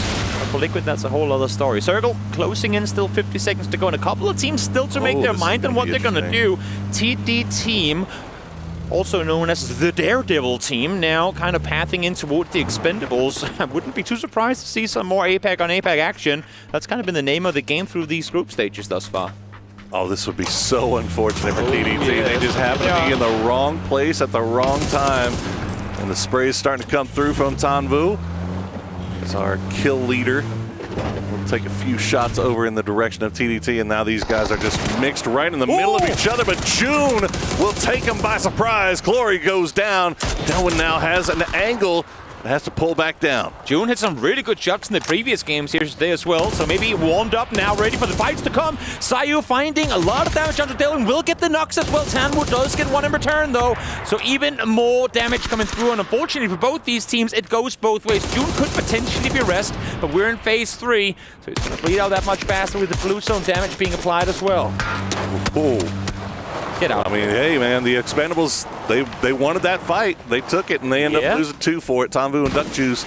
And it looks like they're actually going to stick around a little bit longer and see if they can maybe get an angle. Tanvu has never seen a shot he is afraid of taking. Now, keep in mind that while this looks ugly for Expendables, you're thinking, World Championship team, why are they doing this? As Ades was saying earlier, all you have to do is get top 16, and they are in the final. So they can actually afford doing this. Who we should be worried for is TD Team, or the Daredevil team, because they're the ones that need to stay alive and get more points, as we see T1 once again go out very early here. Unfortunate for T1, but they still have two maps on Miramar. Try to right the ship. As we see Toyo going to come right just on the other side of Petrichor Road. That revive going to come through for Petrichor Road, though, it looks like. So Toyo is, no, they've got Don on his shoulders. He's going to go down to the grenade from Benya. Yeah. So a trade of utility back and forth over the ridgeline, and now Chewy sees. Yeah, okay, this is about to get interesting. We've got mortars coming in as well. It looks like, fortunately, they're landing. Oh, no, the first one landed over towards Toyo, but now they're falling right on the heads of Petrichor. We're playing 4D PUBG now. All of a sudden, there are more factors to be taken into account, as if having to take a fight with Petrichor wasn't enough. You have a whole lot more to worry about. And great timing for Toyo here. Now, we didn't see it happen on screen, but we saw Petrichor take out the last remaining T1 player in Type. They heard that. They peek over the top, get a first knock to engage. Nan now down with the kill confirmed by Benya. Trying to see if they can get some more of it. And again, I mean, the desk and us have been asking for a little more tenacity, a little more daringness from Toyo. And this time around, they actually, to some extent, managed to shove back Petrichor. Oh, keep the happy feet going. I'll tell you one thing, these guys are blowing through a lot of utility. That is true. Trying to take care of each other. And you can see just in the pockets of Toyo, there's just nothing much left as he'll try to hop in the Porter and reposition, but Ike's left, not going to take that. It's a good counter flash. Lightly, he will take that shot, but not going to find the knock. Toyo just trying to escape at this point. Yeah, I mean, get those engines running. You're at circle center right now. You know there's going to be way more teams looking this way. Should this next circle go your direction too? Let's wait another 15 seconds for that one to pop. They're going to go back towards the south. And now you can see FN starting to come up this way as well. Starlord, Korean player, had a brief period of play in Japan, opted to go back and play in Korea now. Joined by Rex, a player who, I mean, formerly in Gen G, really incredible individual fragger. We'll see what he can make happen as the circle does send up once more.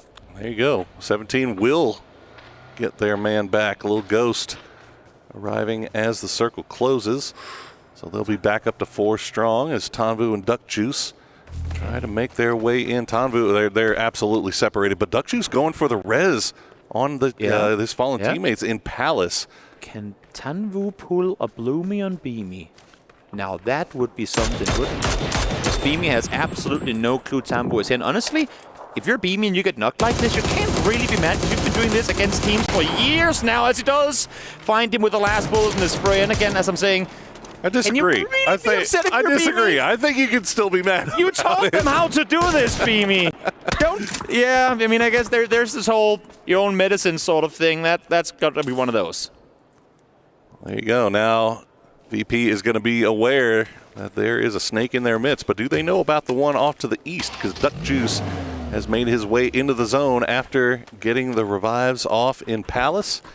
And you got Freaks over there looking over in that direction as well. Corexi has the foothold inside the zone for the team, but you can see VP just trying to kind of sort things out here before making their way out. And again, for the quarter-second calm that we have while Duck Juice is trying to push his way forward. Oh, he can see wide open. Exactly. Oh, my goodness. Exactly. I mean, you know what? Sometimes you got to run through the place that they expect you to be in the least. This time around, the Duck Juice not quite working. But look at the density of teams on the east side of the circle compared to the west. Full Sense has literally, I mean, the entire western portion of the circle under their control. They're not fully in themselves yet, but they're so much happier there than they would be having to brawl their way through the 12 teams fighting on the east.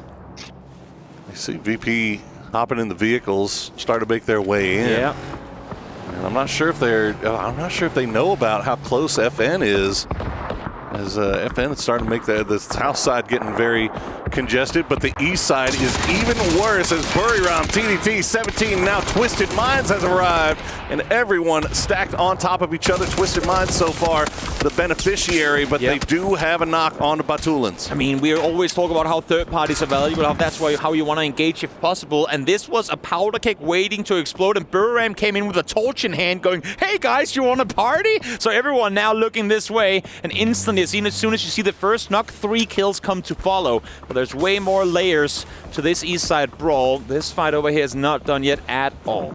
And it looks like Tanvu's going to survive long enough that Cloris and Delwyn have made their way back in there. We'll find a spot in the south side of Godok. See if they get spotted. TDT, meanwhile, still circling around like sharks, trying to find if they can get these angles, get a lot of work done onto Xiaobei, but not enough to get the knock. New circle will pop, and it's going to go right there on top of Petrichor Road. Such a hard area to play when you still have the north or the south side of Godok and play up towards the north of the circle, because that entire northern ridge you can't really utilize at all. Oh, nice. So you're forced to take these close quarter fights. Lou able to find one, try to mitigate the damage coming their way, but as you can see, there are simply too many opponents around them. Twisted Minds cornered from all sides inside circle, and you still have Soset pushing him from behind, so literally surrounded as we speak. Absolutely surrounded as Xiaobei trying to dance around. He's got Xiaowu just off to his west, but Lou holding around that deployable cover, waiting for somebody to peek it. Now there's mortars coming in as well to make matters worse. Of course there's mortars coming in. I'm not even sure who's going to be at this time, but Lou down to 29 HP. We'll spot him out. He gets him nicely pushed, but Xiaowu right there to defend his teammate. Great counter, but can you go up and get him back up? You know that TD team is going to peek over the ridge line. He hears them already as well. Nice reactive play from TD team. And we talked about how they need something happening, but Xiaowu ain't done just yet. Able to not only get the knock, but the flush as well. Tries to go for the smoke play, but not going to happen. Great reactive play from Yang Yi to throw a nade into that smoke. Knew that would have been his only escape route in that situation. That TD team taking a lot of damage in that, though. Yeah. As they lose a player, and now one is knocked, and you can see Game Start Win already looking over in that direction. So TDT was 4 strong just moments ago in a good position, and now all of a sudden they're floundering a little bit as they try to reset. No, they're going to lose him. Yep, as the East fights come to a bit of an end, the North side fights will pop off once more. Still some players inside of Godok proper that needs to make their way down towards the South. Flory, the last remaining player from Expendables, has to make his way on. And Navi still in this game despite losing 2 very early on. Soset continues to play in the blue. Fairest was knocked just now, will die to blue in a second as well. But Clory's near impossible transition for him. Yeah, no, Rain Drakes is not going to let that happen. Nice grenade. It was just funny watching Sosa. He was making his way in from the northeast, and he just saw all of that. And he was just like, you know what? I'm going to just eat a little bit more blue. Yeah, a little bit farther south, see if I can survive just a little bit longer. He's chilling. And you know who else is chilling? Starlord, because he's in a BRDM. I know. I mean, there's a Panzer. Haven't talked much about FN because there hadn't really been much to talk about. As Deal will put a Panzer right in the window, and he's going to find Zenith and Starlord. And yeah, there is just nothing Americana and Rex can do about this. OP things are okay as long as there's a counter, and in this case, the Panzerfaust is the play. Unless if you can get close enough for a C4, of course. But Deal knew exactly what to do against that play, and Starlord caught a little bit by surprise there, I'd imagine. Deal tried to make the spray, but the blue zone having just the worst possible time. Here's Heaven. Okay, that last shot will come in through 4th Thanadol. Deal getting the confirms on to Starlord and Zenith. Virtus Pro will go down as Corexi will succumb to the blue. The new circle has popped, and it's going to leave the city proper, so Theraton 5, Team Liquid, going to have to get on the move. There you go, both of them falling. Great shot by Deal.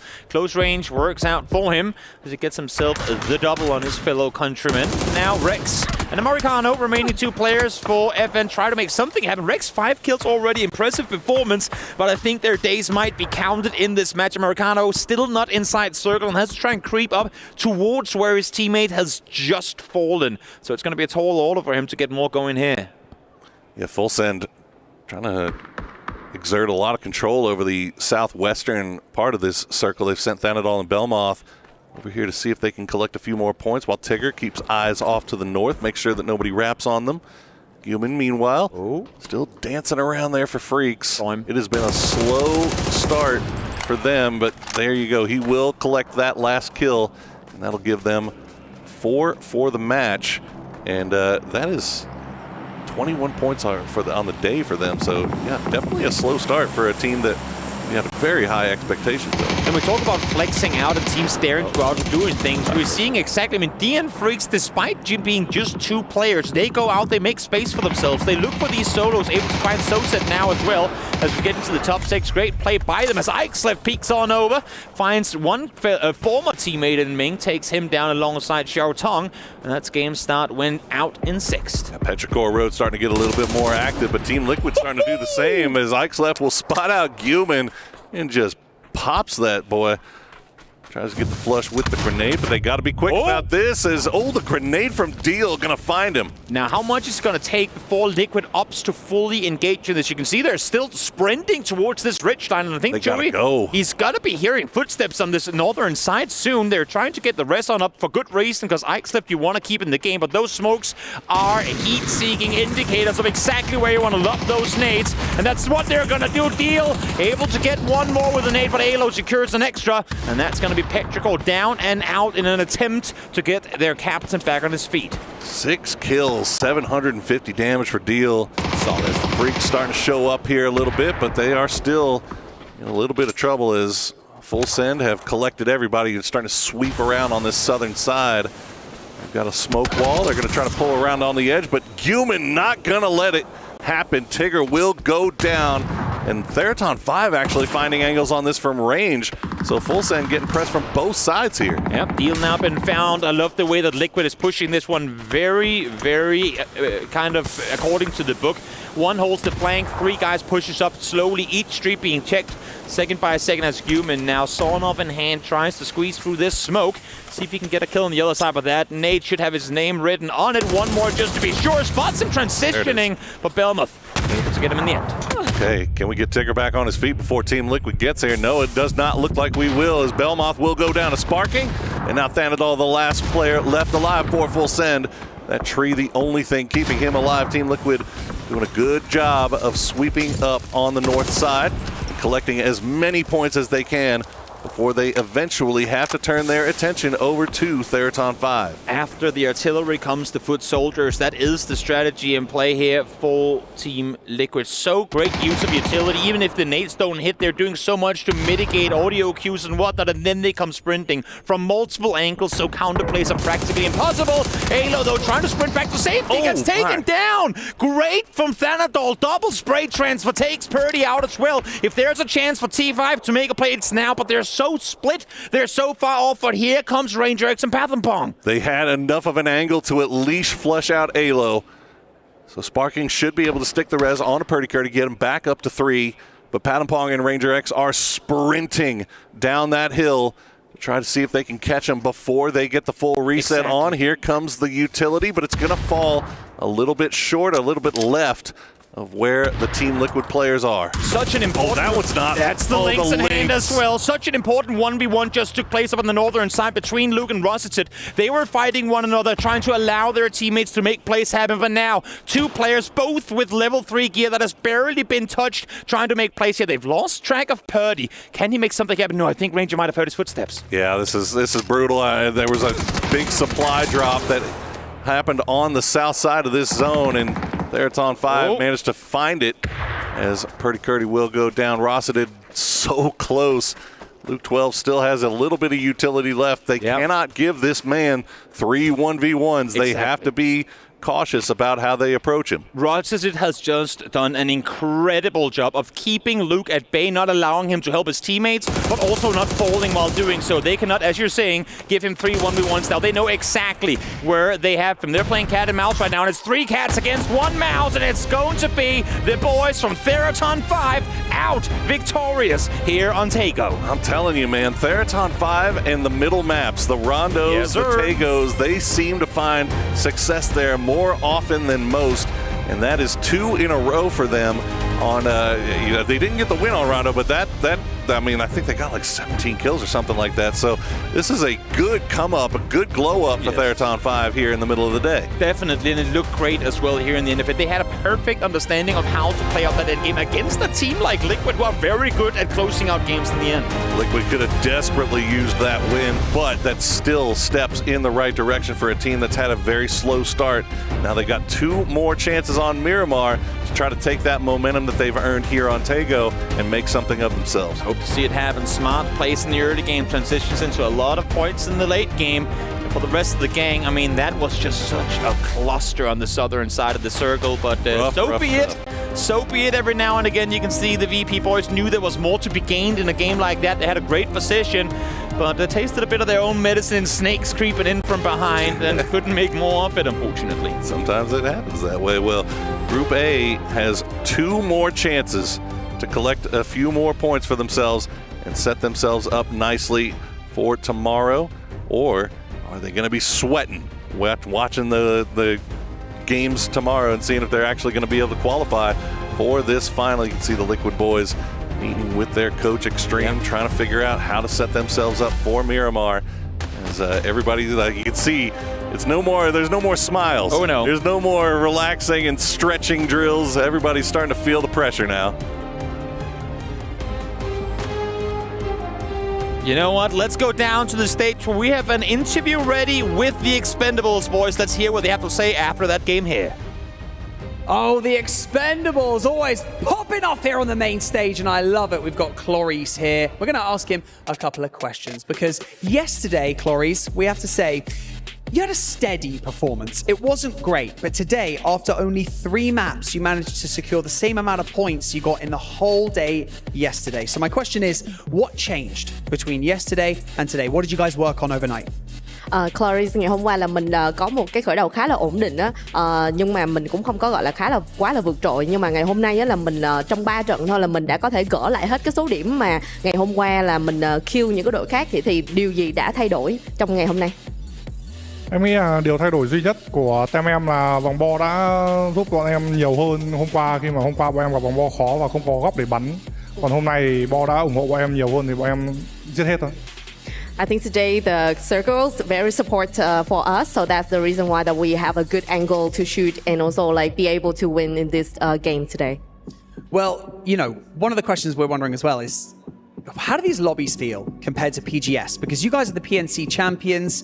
All eyes are on you to perform well at events like this. And are there any teams that you're targeting or looking out for as potential threats?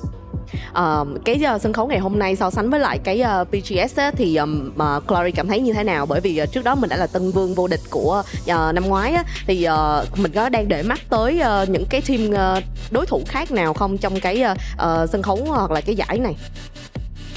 Sân khấu hôm nay thì em thấy đẹp, còn để mắt tới đội tuyển nào thì em để mắt tới đội tuyển Navi vì họ đã cướp khu của bọn em. To be honest, like this stage is amazing, but for the tournament or this game particularly, I have my eyes on Navy team because they have still our spot. Oh, I like that. Giving a bit of jab here and there. Clory's got ice in his veins, this guy, the Expendables. Thanks so much for joining me in this interview, Clory. Stay right there. We're going to head over to a quick break and we'll be back with more action for PUBG.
Level up your gaming experience with over 8 billion playlists, only on Spotify, the official audio streaming partner for the 2025 Esports World Cup.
This land is calling.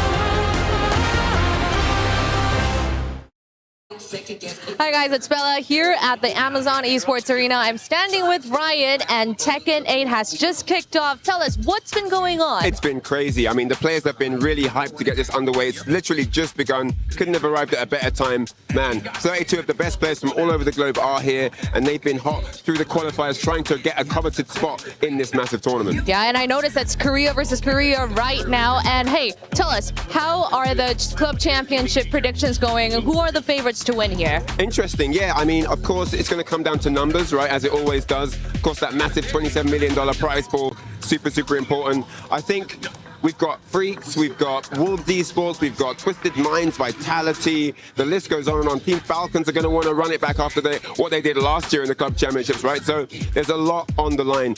Now, there's so many players here with 32, so there's a lot of teams in the mix. It's hard to say right now because it's literally just kicked off, but I think as the event unfolds, we'll have a better idea about who's looking strong to run it through the club championship. That is exciting. It could go any way. All right, thank you, Ryan. My pleasure. Thank you. I hope you enjoyed the show. And that's all from Amazon Esports Arena.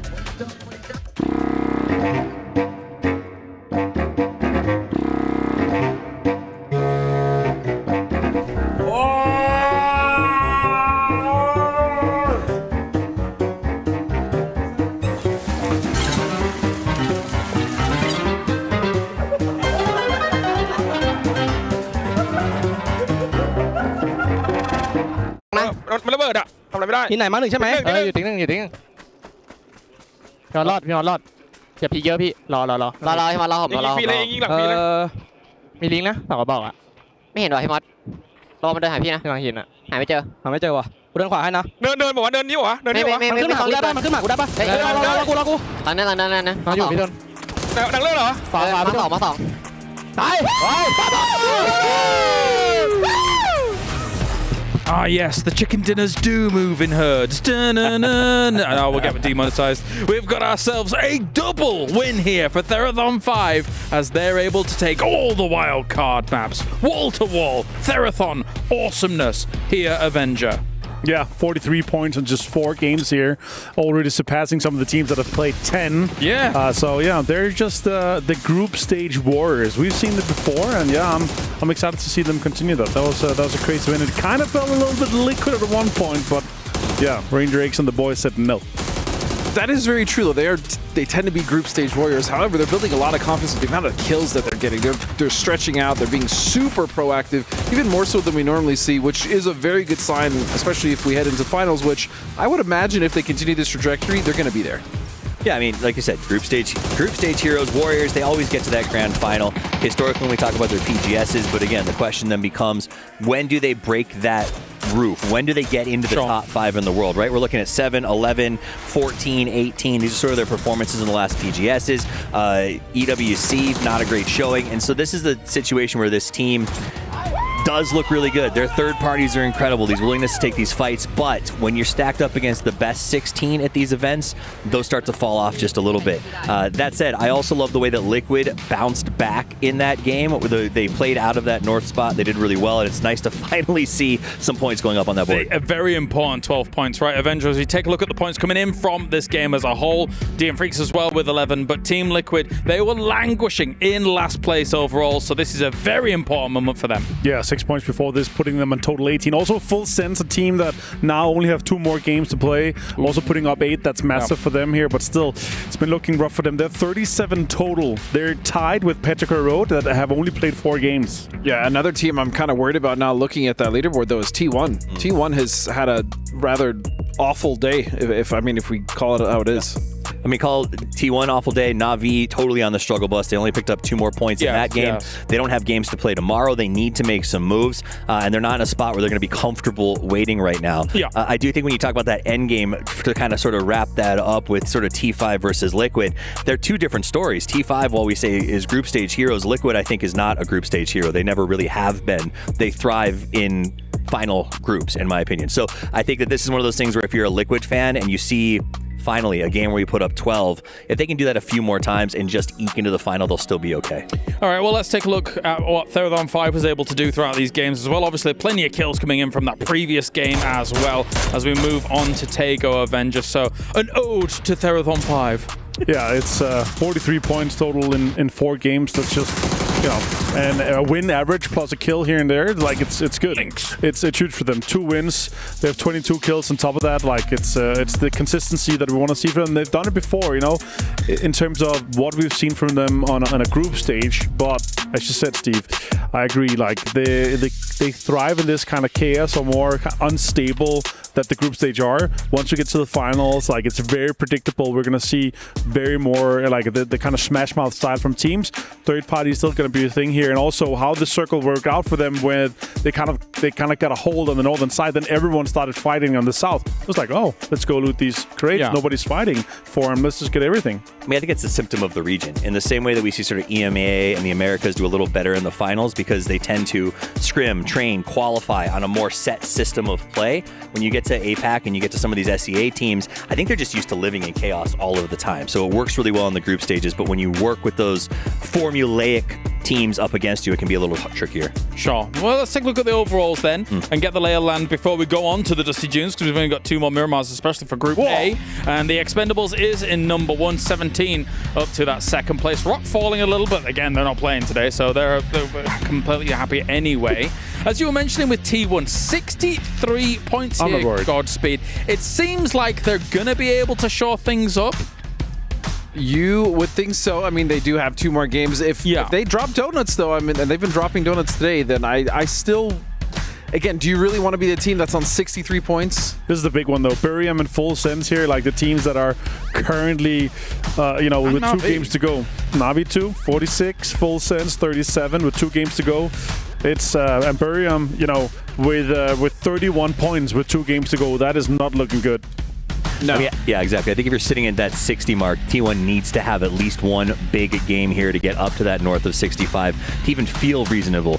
Because right now the way they're sitting is, yes, they are better than 3 or 4 teams from their dedicated lobby, but that means you're now counting on 2 or 3 other teams from each lobby also kind of not turning up. And that's the one thing you don't want, especially if you're a team as quality built for something as T1, to have to depend on others failing. And that's what's letting me down, is that T1's not a team that I expect to depend on failure. They should just create success. For those 3 teams, though, that are kind of in the danger zone with only 2 games remaining now with these 2 Miramars, we kind of need, Godspeed, what Mr. Martin and Toffers talk about as the Tycon turn-on from some of those teams, surely.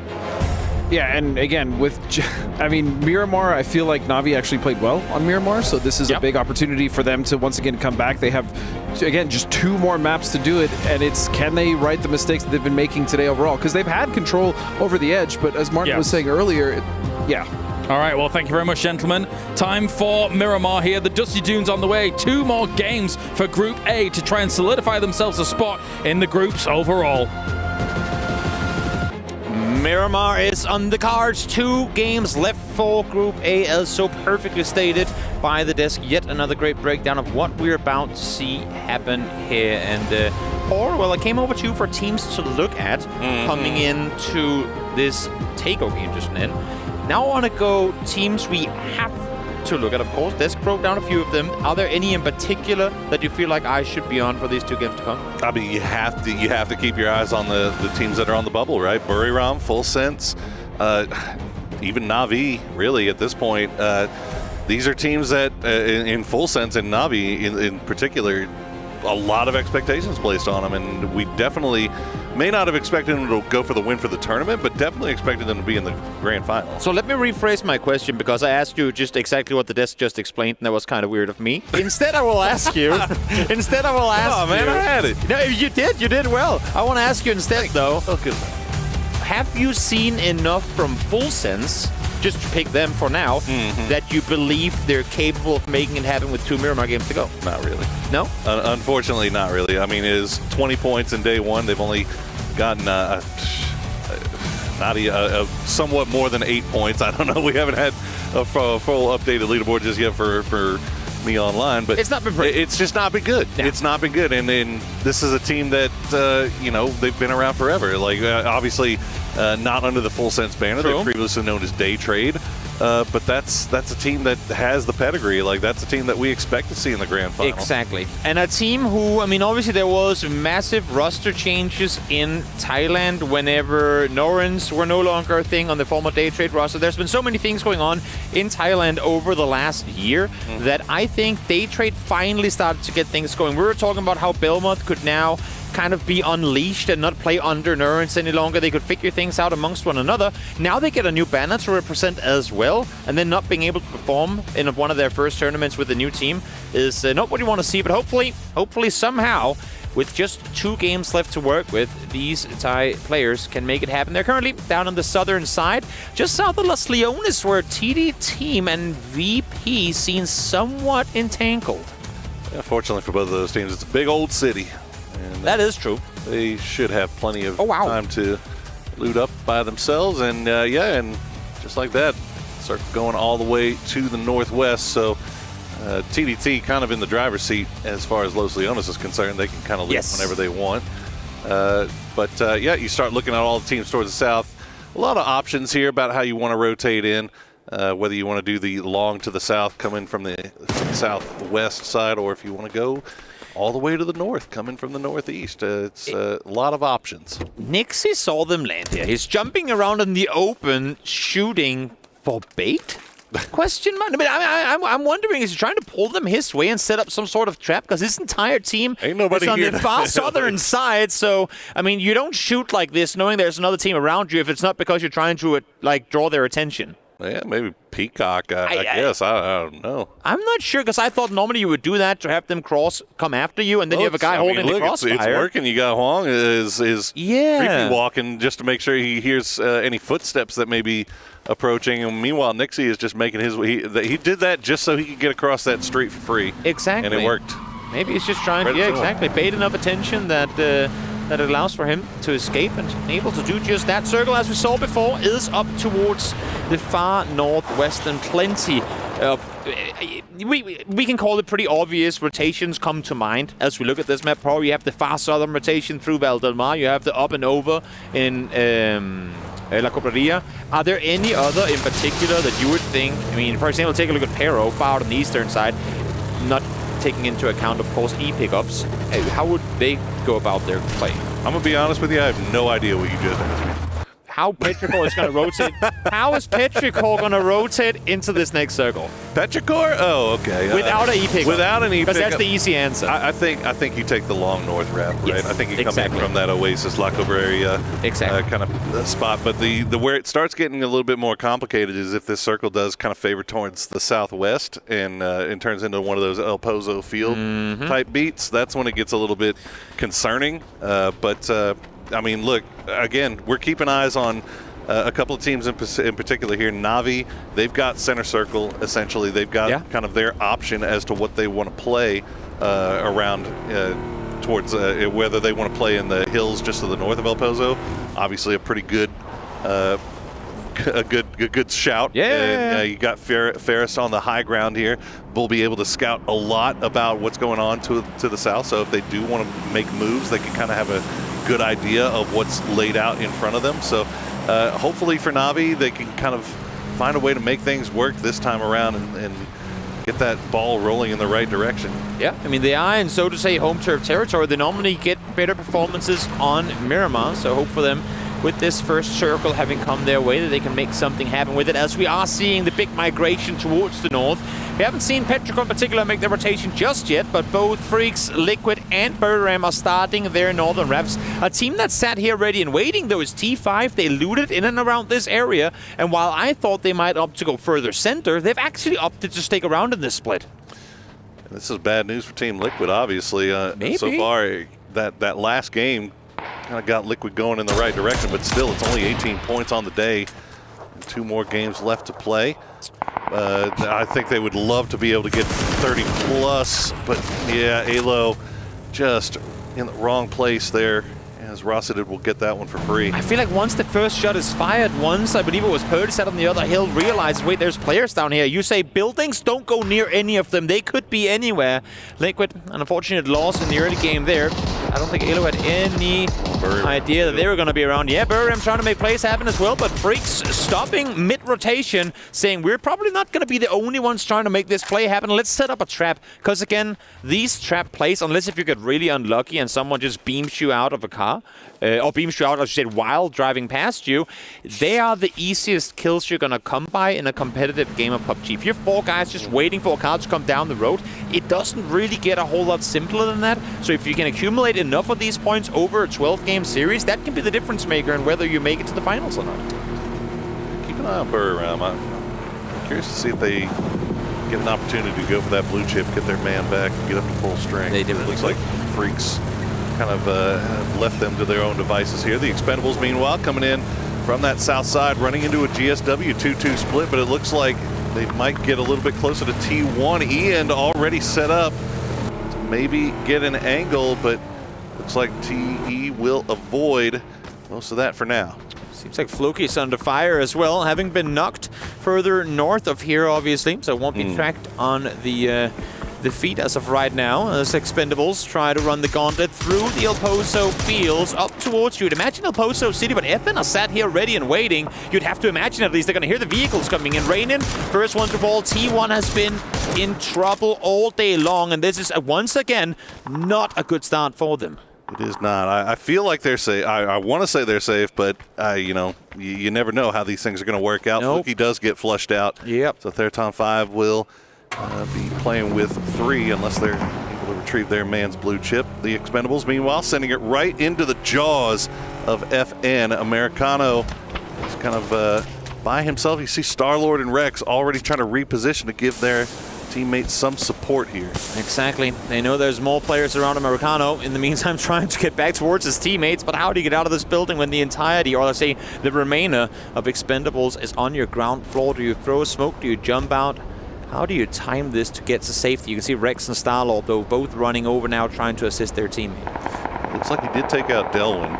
So he did that going for him. And Toyo actually in a pretty decent spot right here to kind of keep track of everything that's going on in the city. And he just needs to be careful that he doesn't over-peak and overstay his welcome and get caught, because that is a very easy knock into instant flush type situation that he finds himself in. Exactly, and should this next circle go south, you can be pretty sure that there's an E-pickup coming up on the mountain right above you if you're Emmy, so being on a bit of an island of his own is only gonna be a great place to be for so long once. I mean, we're already starting to see this circle shift in, but once the next circle pops, for sure you want to be grouping up with your teammates. A lot of room on that northern side of this zone as Petrichor Road is finding to their joy. Therton 5 down to a 3-man. They are just off to their west, and DN Freaks taking up a lot of space between Lacobe and Crater Fields. So if this thing hard shifts to the north, Freaks are going to be laughing. But that still remains to be seen. VP making their way in on the southwest. They're just hugging the wall on the edge of the playable area, trying to make their way past Toyo. Exactly, Virtus Pro. See, out here far west. Where do they stop, though? I mean, how far north are they going to be willing to go? Obviously, they're coming in, I'd say, even a bit earlier than what they normally would. You want to hit that circle or be on the western edge of it right as the new circle pops, so you get that immediate reaction play on where the next circle is going to go. But I think for now, VP is going to be satisfied with sitting here down towards the crossroads, maybe looking to go further north for rotations once the next circle pops. Good news if you're a T1 fan. It looks like they were able to get Raining back. Yeah. So they'll be back up to full strength. And Raining looks like he is going to be able to rejoin his team. TDT, meanwhile, just now making their way past Chumacera. Doesn't look like they're going to go too terribly deep in here. They'll wait and see what the next circle reveals, as they do have full send off to their west, but a pretty good mountain in between them, so they should be safe. Exactly. 10 seconds to go, or make it 6 for this next circle. So, we're taking a look at the map here. Very few teams on the northern side of this circle compared to the south. Center is hard to rotate through, and there you have it. So much difficult terrain you have to maneuver through in this circle. And circle center, well, that's a field, so no one's going to be playing that for a while. El Pozo, not exactly optimal, but phase 2 city commit, some teams are going to have to try and make that play for them. I think there's going to be a number of teams that try to make that play, especially the ones coming in from the north side. You see it more often nowadays, especially with these Pozo field circles, that teams are not adverse to just sending it 4 men into the city and playing their way through that. See how that plays out here as Freaks, Petrichor Road, Na'Vi, Team Liquid already looking like they're skirting their just buying extends. Gonna find the wheel for Sparking, and he's gonna find the head of Sparking as well. Team Liquid lose another one. Yep, Na'Vi trying to set up, and they do so successfully, knowing that this was going to be a funnel of teams trying to come through. And honestly, if they wait around here for a bit longer, T5 might be the next ones to make the same run happen. But, I mean, even with the loss of Sparking, at least they make it to the city. And should Circles continues to go this way, there might be placement points and kills to boot for Purdy and Luke, who now find themselves alone on the east side of Poso. The Buriram, they were doing that wrap around to the north side, but now that the circle has gone to Poso, they've changed their minds. We're going to come back down to the south, try to avoid Petrichor Road after they took out Riz. I mean, in the last game, we had Liquid being the first south team by phase 2. They were the furthest north. Now we have Petrichor being the furthest east team, and just like that, they're the furthest west. Last game, that got Liquid into a top 2 situation. I don't think as of right now it's going to be that blessed for Petrichor, but if we get enough western shifts, they might be fine as they're coming in just on the southern side of Alcantara. Looks like T5 found themselves an E pickup, so this might be them as a 3-man. Taking that E pickup and maybe finding some high ground in El Poso itself. Other than that, I don't know where you would go at this point, this late. See Ike's left leading the way. A lot of room on that western side to play around. Exactly. I mean, this is a perfect overview with the map and the in-game as well to see exactly how the lay of the land is. Pathapong now, I mean, alongside the rest of T5, they can only be going Poso. Poso or Mountain. Yeah. Mountain, playable, but so many players are already in that area that the odds of you getting to land there is slim to none. And if you wanted to make that play, you might want to wait a circle or at least another 30 seconds so that you get there once you know the circle's going to go in that direction. But only other team still yet to make their way on in is Buriram here coming in the south. So a lot of shots getting traded. Yeah. In El Poso. It's tire pops. Oh yeah. See, Americano has taken a knock, and just off in the distance you can see that bright orange Theraton 5 starting to find their way in. Yeah. As get inside. Go ahead and take the rooftop location. Well, they get everybody in there. That's fine. Now they do have Liquid just underneath them, I believe. I mean, if someone can get a Panzerfaust rocket through that small window up on that roof, that's a quad kill waiting to happen. We'll see if that's going to be the case or not. At least the Expendables are now aware of exactly where all these T5 players are located. But let's see this next circle pop. Are we going to go city proper, or does it swing towards the south that we've seen so many times before? It is gonna go towards the west, and this is interesting because now we have circle, center, unplayable terrain, which makes that phase 4 prediction very hard to calculate. Yeah, this is tough. This is definitely tough. I feel like most of the time you either see it.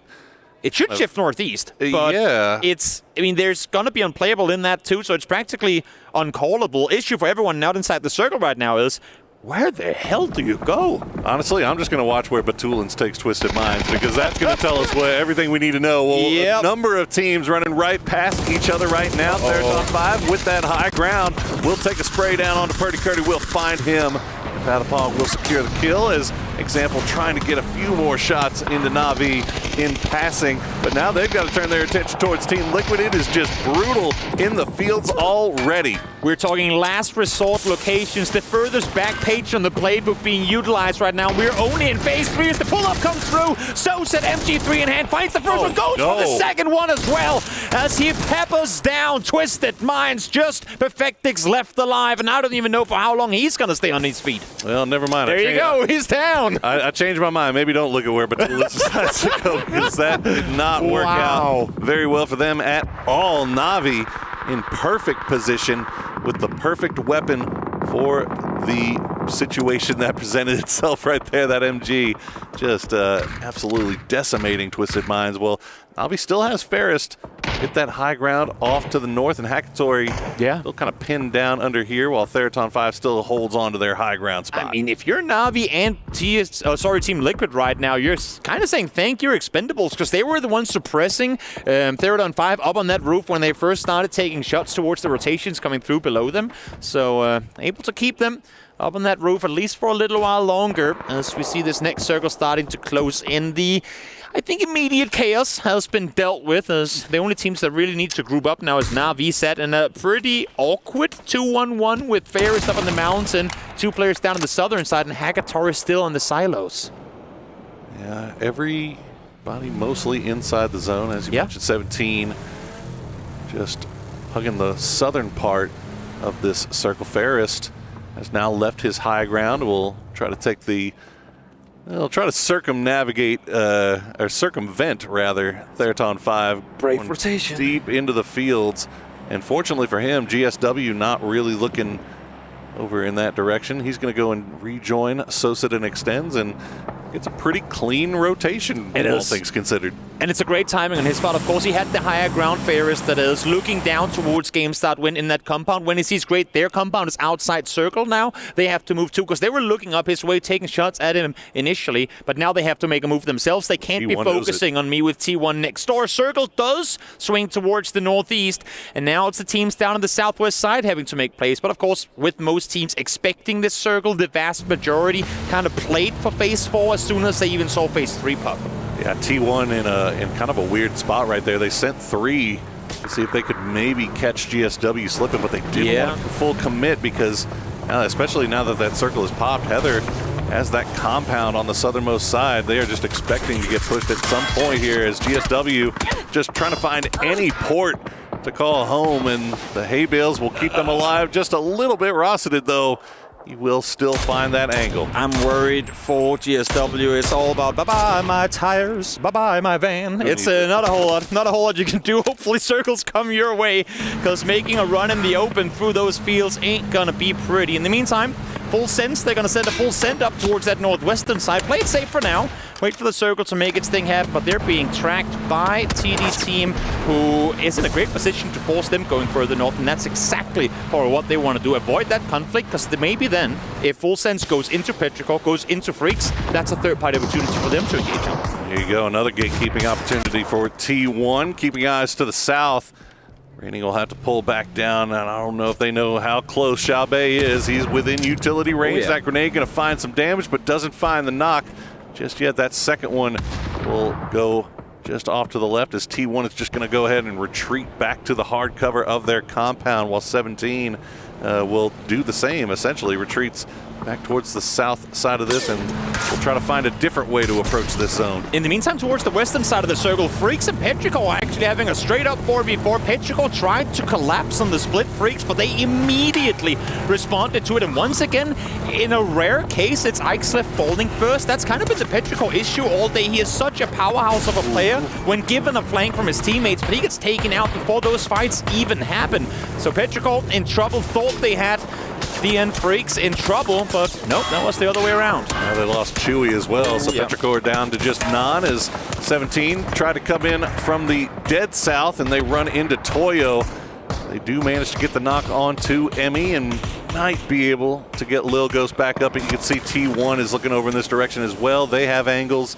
Emmy should be able to get back on his feet, as they do have that hard cover to play with. And Theraton 5, they actually get Fluky back, so they're going to be 4 strong once again, playing from El Pozo. Up in that northern side, if they get the circle that direction again, it's going to be the best E-pick up they've ever executed early on as they get up on that roof. But yeah, I mean, down towards the south, 17 Gaming, they would be all right had there just been one side shooting at them.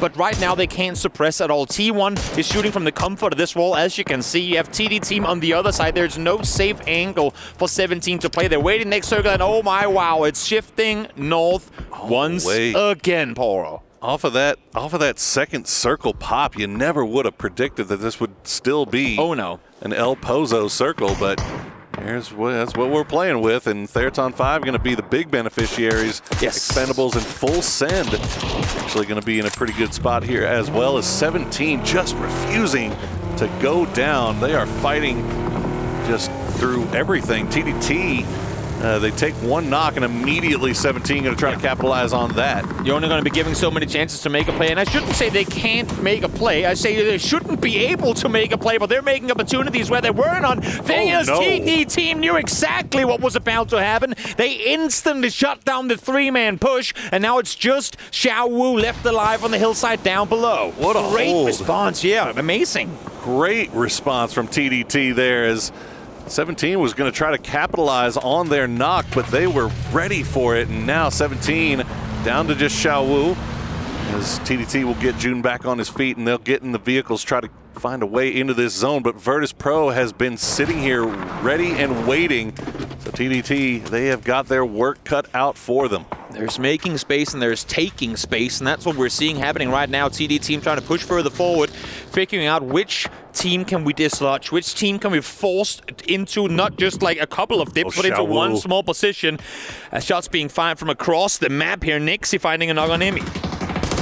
Look at it, Xiao Wu. He was kind of playing behind him, and yeah, he's going to find Wong F as they try to make the run. He will go down in the end, but he's going to take two, and now TDT, after getting that full reset, they are down to just two, as Virtus Pro looking over in that direction as well. T1 still fighting their way through Toyo, and it looks like both sides have taken their knocks, but somehow Petrichor Road, they're still alive with two, despite being down to just one player moments ago. They're living by the fact that no one can fight them around each other right now, because they did what they had to. They got on the inside of the shenanigan out on the edge, and now those teams are going to have to fight one another, as we're seeing right here. T1 trying to take the fight to Toyo. They need to suppress, but every time you peek up and over, the teams that are sat in the comfort of the buildings inside Southern El Poso get free shots at you. Toyo, though, on the good side of this one, trying to take this fight to T1. Oh, well placed. Nate Benya here could be big. A little bit undercooked maybe, and it's going to fall. Yeah, it's hard to hit those on those hills,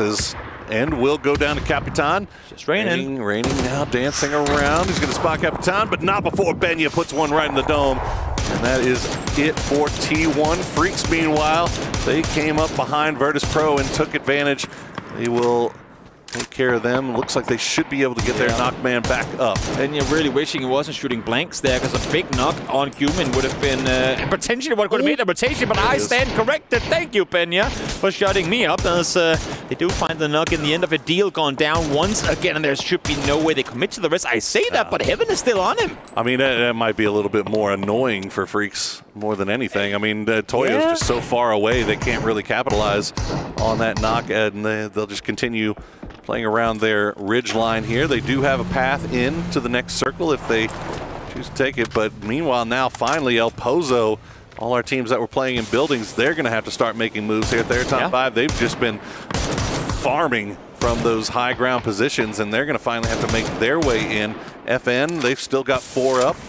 They hold the only compound really still inside the zone, as the Expendables and Full Send will have to find their way. A great overview here. You can see just in front of Toyo what they're working with. They don't just have to walk through the valley. They have to come downhill into it first. Such a great opportunity for DN Freaks to get points here.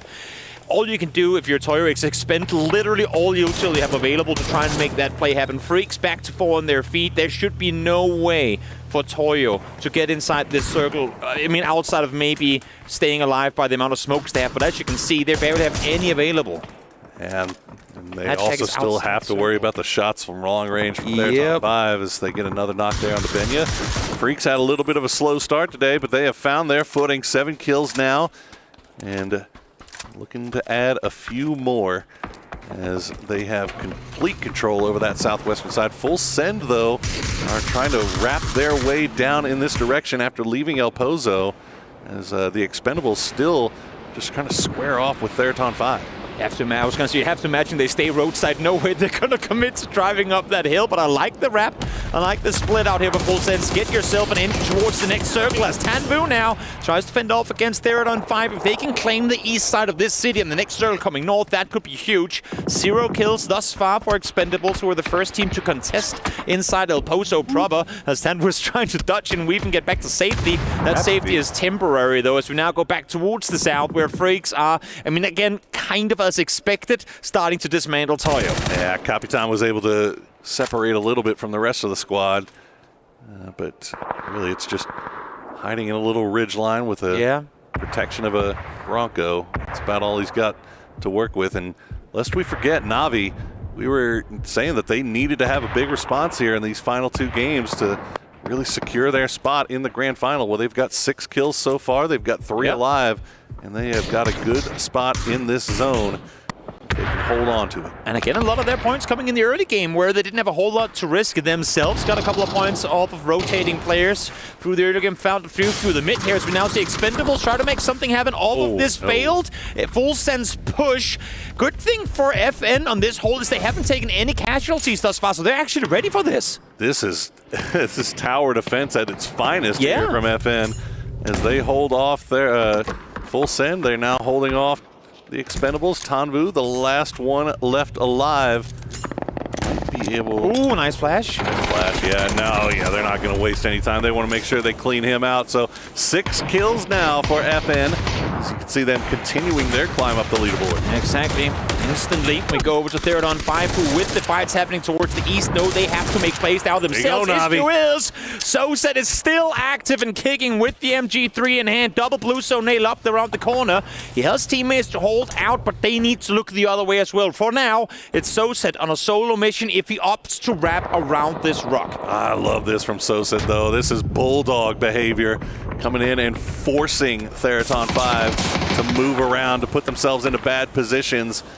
And there you have it. But that's the bad thing. Salute finds the angle. He's going to find Soset. Extends goes down as well, and just like that, snap of your fingers, Na'Vi is once again back there. But look at Hakatori. Yeah. He's going to find 2 of them at least. Making that Dragon of Sing, but has to do more than just that. And this is exactly what we were just saying. You have to, if you're Na'Vi, commit your players to looking south, but the curve on the hill is so steep that they couldn't see over the top. The silhouettes on top were outside of their vision, so all they saw for free was Soset's back turned, and just like that, Na'Vi is torn apart. And for Theraton 5, honestly, best thing they could do here was just what they did.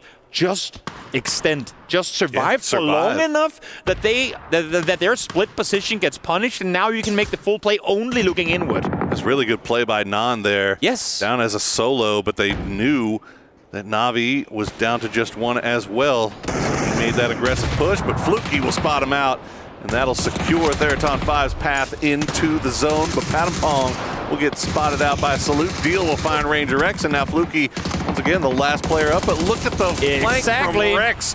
Gets him from behind. Star-Lord and Rex immediately turn the tables. They made the wrap out early on, and I love what I'm seeing. The timing couldn't be any better. You have all of Freaks with their backs turned. Paperthing called it earlier as well. Freaks tend to give up open angles behind them. It has cost them before, and it cost them here dearly against their countrymen as well. Rex was one, in my opinion, the players that really made Toshi the powerhouse that he is today, and now we get to see him unfold as well. A Star-Lord finds one more, just 1 left alive from Freaks in the blink of an eye. Just a nasty flank angle from Star-Lord, playing from the north side in the city as the push comes through. Deal will go down.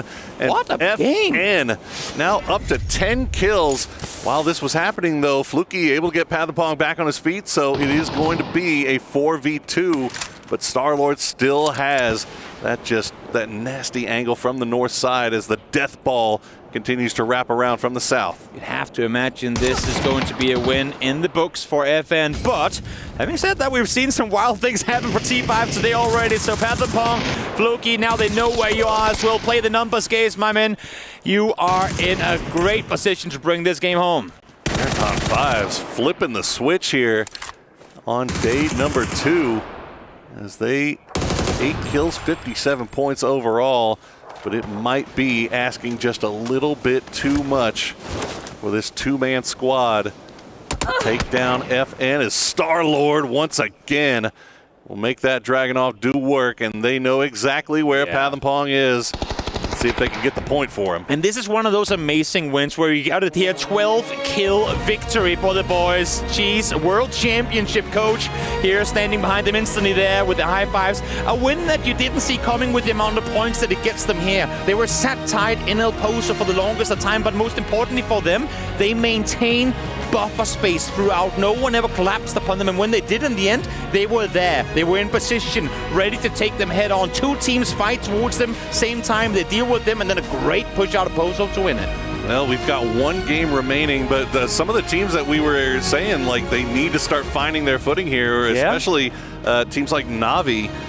finding a little bit more success there. In the end, they do go down, but not before collecting a nice little stack of kills for themselves, and they put themselves in a nice situation going with one more game to play. Definitely. They still need a nice little stack to be sure of themselves, but this is great for FN. They kind of had a slow start today, all things considered, but one big game, that's all you need to kind of put yourself right back into the conversation. Rare smile on the face of Style on a global stage. He's had trouble the last couple of times. He's managed to make it this far, but this time around, that was FN's game to bring home, and I love to see them enjoy. Of course, on the counter side of that, there are frustrated players that know what they need to get done in the game to come. Just one more left in the day, but for now, let's hop to a break before we come back for game number 6.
Hi guys, I'm standing with DM Freaks. Salute, you guys came in to EWC 2025 as one of the top performing teams, but first day for you, the first 2 maps didn't really go your way. We lost you before your teammates could catch up. Can we ask what happened there? 이제 EWC에서 가장 기대되는 팀 중 하나 DM Freaks로 이렇게 등장했는데 첫날 첫 2맵이 마음대로 좀 안 풀렸어요. 살루트 선수를 일찍 보내고 팀원들이 이렇게 좀 수습에 나섰었는데요. 무슨 일이 있었던 건가요? 일단 뭐 사실 첫 2맵에서 저희가 막 실수를 하거나 저희가 못해서 막 그랬다기보다 그냥 첫날의 첫 판이라 뭔가 예전 대회 감각을 살짝 잊은 듯한 그런 느낌이었어가지고 나머지 이제 뭐 경기력이 안 좋다가 그런 점은 없는 것 같아요. It actually wasn't anything that we did wrong. I don't think it was the mistakes that we had because we didn't really feel like it, but it was just that we haven't really played a big LAN in a while, so it just takes a little bit of time for us to wake up. Right, speaking of which, I wanted to ask you, were there any other factors contributing to the way it rolled out, or is it just bad timing, snowballing? 안 그래도 여쭤보고 싶었던 게 좀 다른 요인이 있었는지 뭐 피곤하다던가 그런 건지 아니면 그냥 운이 계속 손발이 안 맞았던 건지 궁금했거든요. 사실 첫 맵 말고는 사실 두 번째, 세 번째 배치는 나쁘지 않은 준수한 점수를 먹었다고 생각을 하고 나머지 이제 4라운드 때도 준수하게 먹었다고 생각을 해서 저희가 경기력이 안 좋거나 컨디션이 안 좋은 점은 없는 것 같습니다. I mean, like, except for the first map, 2, 3, 4, it actually went pretty mildly. I don't think it was anything that we ate or us just being tired. I think it was just us not waking up yet. So, hey, speaking of waking up, Salute, are you going to wake up for the rest of the day or are we going to see that tomorrow? 오늘 살루트 보여줄 건가요? 아니면 내일까지 잠깐 좀 봉인해둘까요? 사실 일단 뭐 그룹 스테이지이기 때문에 그랜드 파이널을 위한 힘을 숨기기라고 생각을 하면 좋을 것 같고 이제 그랜드 파이널도 남았고 이제 예선을 좀 쉽게 통과를 해서 좋은 모습을 보여드리도록 하겠습니다. Hey, well, it's the group stages only, so we're gonna, keep Salute Grand Finals version locked in, and we will qualify. So we'll do our best. All right, thank you, Salute. Best of luck to DM Freaks. Fighting! Fighting! Fighting!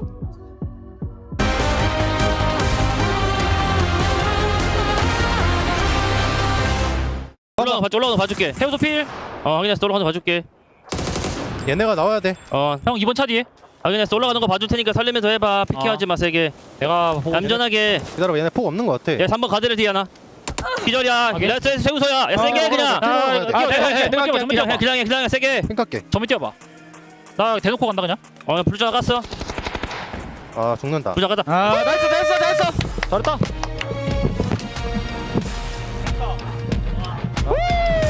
무조건 주는구나. 애때했구나. That's right, Evan Pyeongchon here is here to play. They are the only team from South Korea being able to put up numbers alongside T1, alongside Gen.G. DM Freaks need to do the catch-up. Crazy stuff happening here at the Esports World Cup, Martin. It's actually just the best performing region right now. Correct. The worst team right now in Korea coming in here to Esports World Cup is Freaks, 45 points. It's actually insane how well they've been able to do. Gen.G obviously surprising us. They're sitting on 54 after their just 6 games played here. But both FN Pocheon and DN Freaks, 45 points both right now with 1 game to go. That's quite impressive. Also T1, sure. They had a bad day today, but still they're going to be having enough points to be safe inside the 60s. Yeah, they should be able to qualify, especially off that. We talked about the cutoff being 65. They're already there. They still have another game. It would be highly unlikely if we didn't see T1 also qualify off of it. As we watch the replay, I do want to point out a shocking amount of Dragunov kills in this game. It seemed like that was the MVP for a lot of these teams in that wide open space south of the city.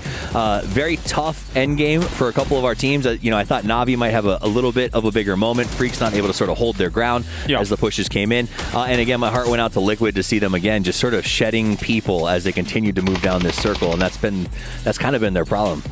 I think the most unfortunate thing is that had they stayed with the way that circle shifted back, they actually would have been okay. Mm-hmm. Fair. I mean, it's tough to get in the groove here when you've missed out on some lands. But let's take a look at the points coming in from this one. South Korea, absolute donking this lobby. We've got 21 points for FM Honchon. We've got themselves DN Freaks with 18 points.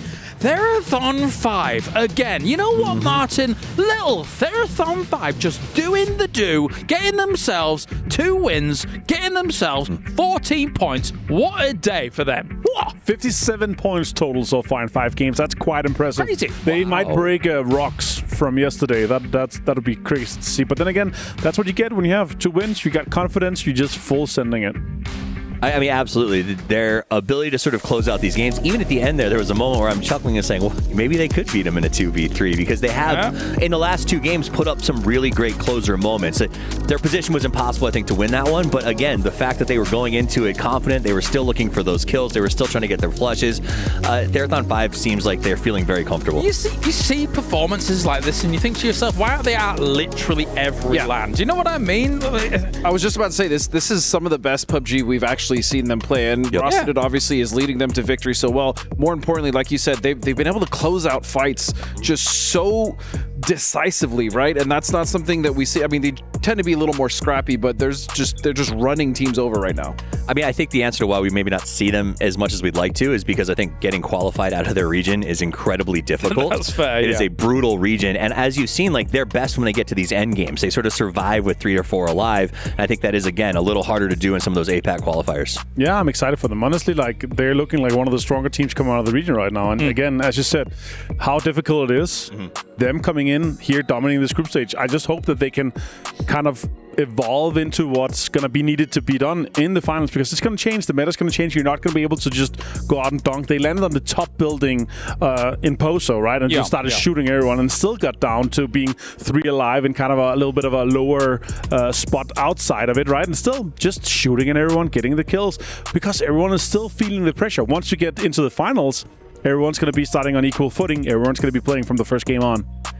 You're like, I hope they keep evolving. And I'm like, that's true. But honestly, if APAC in South America keeps evolving the way that they have, we're just never going to see, traditional Western teams in there again. Because crazy. These guys have really changed the way the PUBG's played. All right, here's the overalls at the moment. You can see Therathon 5 has moved up to 6th place already. As long as they don't absolutely flub it tomorrow, they're going to be going through into what's going on. What's up? Therathon 5th. Yeah, that's what they're going to be ending on. No, they're going to take over. All right, Toyo. No, stop. This is. I'm shutting this down before it continues. I was just about to get up. Thank you so much. Yeah, Godspeed was going to walk off set. Let's take a look at our 9th through 16th as well. There are definitely some teams in the danger zone, Toffees, going into our last game. Yeah, I mean, I think that's the real issue as we go into here and we see that last grouping. I think for me, one of the teams that we've kind of kept our eyes on throughout the day that is maybe where that cutoff vibe is going to be is Na'Vi. Again, Hakatori did put some points up in that last one, but again, they're not grinding out as quickly quickly as they need to. And again, there's a bunch of teams down here on the bottom that are shocking to me in some ways. Virtus Pro, who started so freaking strong, all of a sudden just drops the ball. You pointed out in the green room, literally the same point total as Liquid almost, and we talked them up so much at the beginning. I think we could almost write Full Sense and Buriram off here, God. Yeah, I was going to say, at this point, Full Send, Buriram, love you guys, but it's just not looking like it's going to happen. Yeah, 38 and 32 points there. Like, that's just not happening. We're potentially could see one of them going into 17th today. Unless. No. Don't you dare. No, it's T5. They killed 33 people It's and get away. T5's day today and Korea's day today. So just calm down here. It's going to be fine. I'm calm. I'm good. I do think one of the issues that our teams for tomorrow are going to run into is at the end of today, when we've only got really 2 teams that have sort of been knocked out, that's not that many. That means that there's a lot of spots for shuffle tomorrow that will be stressful for our teams coming in, particularly considering the fact that the wheels come off tomorrow. There's going to be a lot of crazy things going on. Do you recall how many points Navi has currently?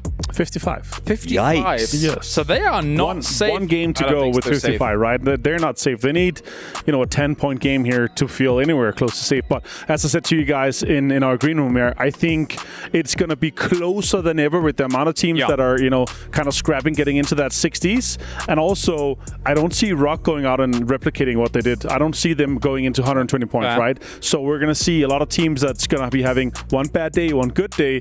Tomorrow, it's going to be real rough. Sure, it's going to be 2 teams maybe from Group A that's going to be going out, right? But that means we're going to see 3 and 3 from the other groups that's going to be knocked out tomorrow. It's going to be very difficult. And I think you throw into that this new mix-up of, teams can now effectively hot drop to try to find extra points because of the blue chip revive. And so that does mean that there's this whole extra pot of points being put in, teams with an impetus to be aggressive. Tomorrow is going to be chaotic. So if you're a team like Navi who's sitting there sort of watching from a distance, or worse, a team in the lobby fighting for those last couple of points, it's going to be tough. Well, as mentioned, Navi obviously did do something in this game. Very importantly here, Godspeed. Do you think that they can kind of shuffle things forwards with one game remaining? As long as they break 60, I think they'll feel slightly safer. But the issue is they're still not necessarily safe, right, on that cutoff. Unless they have a big game, they get 10, 12, 13, 14, 15 points. I think going into tomorrow with less than 60 is going to be very unnerving. GameStart winners also on 55, right? They also needed a game like that. True. That could be the 2 teams that are fighting for that 16th place point, right? So that's the team you kind of want to be like, okay, can we third party a fight like that? Could we get those 2, 3, 4 points from wiping a team that we're directly competing with? That'd be huge. And put them a little bit below you, so when that cutoff comes by tomorrow, you're not as stressed. Interesting strategy, but again, the risk of making that move early is going to be incredible. It has to be close. Yeah, 100%. Yeah, I'm thinking, because obviously we had a few eyes on Navi right here, Martin, considering how they come in, how Extends may end up playing for that roster. Obviously, you being an expert when it comes to PEC, how have you seen him play throughout this for this LAN? I mean, it's been years where he's actually been able to play really well, but there's a lot of pressure from him coming in. It's his first LAN with the lineup, right? And I don't I had to talk to him. Like, the nerves could be something that could be huge for Navi, right? But the 3-man core for the rest of the team, that should just be enough alone from that to get them into the finals. Like, they've been there so many times. The IGL is still the same. Extends is able to make like supplement in terms of the shot calling when they see something ahead of him. He's very experienced, albeit it's been his first LAN with this lineup. It is. I mean, the issue is right now it's just Hackatory. Every time that we look at them putting points up on the board, he's doing it by himself. I think various calls are fine, but at the end of the day, he needs a second person to take that pressure off him, to make sure that when he is forcing those peaks, when he's going for those kills, there is a backup. There's a secondary breach, and it's not there at the moment. Well, let's check in with our Saudi National Bank head-to-head of the day. At the beginning of the day, we looked at T1 going up against DN Freaks. Technically, T1 has played more games, yes. However, looking at what DN Freaks has done so far, Godspeed, it's not too bad at all, considering South Korea's looking strong. Yeah, South Korea overall has been looking strong. Again, T1 in a good position right now. And Freaks, with the trajectory that they're going on today, I'm sure even after they go back, regardless of whether they do well in this last game or not, I think going into tomorrow and being able to look at what happened today and what they can correct, I think Freaks are going to be fine. Let me blow your mind. Second worst team today, T1, 16 points in 5 games. Wow. Oh, that was a mic drop moment. I thought he was supposed to be the one dropping things. It was rough. That said, I do think they have the one more game on a map that they're a little bit better on, so there's a chance to turn things around and catch it here. But for me, what I liked most about that interview when we talked about Freaks, T1, this whole region, he said, I want to play his final salute. And that was interesting to me because they brought up this idea that maybe we weren't doing it initially. And they turned it on finally and have gotten to it a little bit earlier. I think the same thing goes for T1, a roster that was sort of put together. They've been shuffling and find a right synergy between them. Yeah. You can tell that there's these moments where they're just not, I don't know, communicating on the fights the way that exactly. The click's not quite there. But they still seem like they're good enough that potential will eventually catch on. I mean, when you have 49 points on day one, right? You're up there in the top 5. Like, oh, it's fine. We just need a decent day. You're like, you should not be shifting your strategy. You shouldn't be changing anything. Just do the same. Fight the teams that you're able to fight. 16 points, sure, might be fine here. I would like to see them get 2 or 3 more points here before things end for them. 65 is not where we want to be at to feel safe. The problem is, though, is how many times do we see teams have a great first day and then they at the end of it, they end up playing not to lose. That comes back to bite teams almost every single event. And so that's pretty much what happened to T1 here. And then for the teams that are going into tomorrow with 6 more games, I hope that that's not going to be the case. Because, again, we're bringing back B, so it's going to be BC. All right, well, thank you very much, gentlemen. Time to head on over to the Dusty Dunes once again. Miramar is on the cards to round out the day. Will we continue to see some big dominance coming out from the big names throughout the day? Let's finish it off. Let's finish it off. Indeed. Thank you so much, boys. Great breakdowns once again, setting the stage for what we are about to see here, Poro.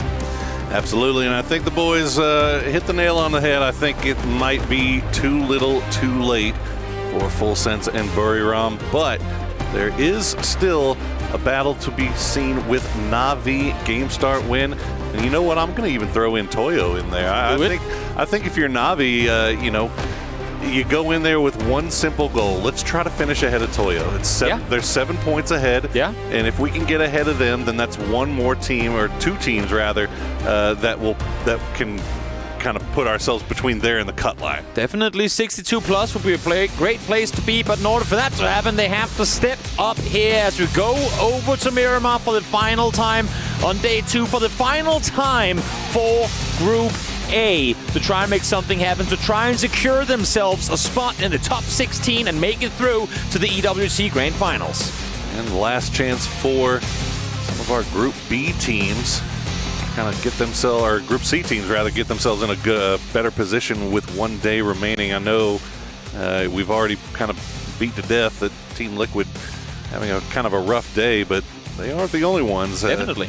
I'm trying to see who else is in B that we haven't really touched on, that having a rough go of things. But Liquid was one that we were kind of looking at as being a potential contender to win the whole thing, right? Yeah, some teams are having their overall poor performances kind of hidden by one good game. And yes, I mean, when you look at the points total a team is able to garner on a day of PUBG, if let's say 20 of your 40 points comes from one game, or maybe even more than 20 if you're double-digit kills and a win.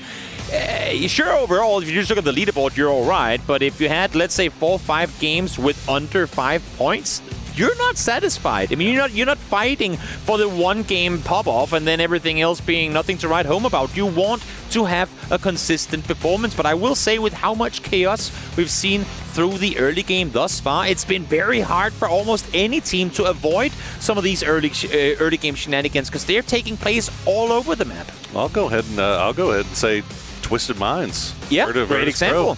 Twisted and Virtus, 26 and 27 points respectively. That's not a good day for those teams. Nope. And they will definitely be kicking themselves, and they've put themselves in a little bit more of a difficult position going into tomorrow, unless, of course, they can find some success here in the final game of the day. We see Game Start win. They are in that same boat with Na'Vi. They would love to be able to get themselves a little bit more separated, a little bit more distance from that cut line. Exactly, Twisted. I mean, they had, 15 of those 26 points off of just the Erangel win that they had themselves. Yeah. So great again. I mean, a perfect example of what we were just talking about. We'll see if they can make something happen here. Of course, last game, I mean, phase 1 didn't exactly implicate that we were going to end just on the edge of El Pozo, but that's where the game wanted us to go, and a lot of teams fell trying to get there. This time around, it's going to go more center towards the north. Water treatment in play.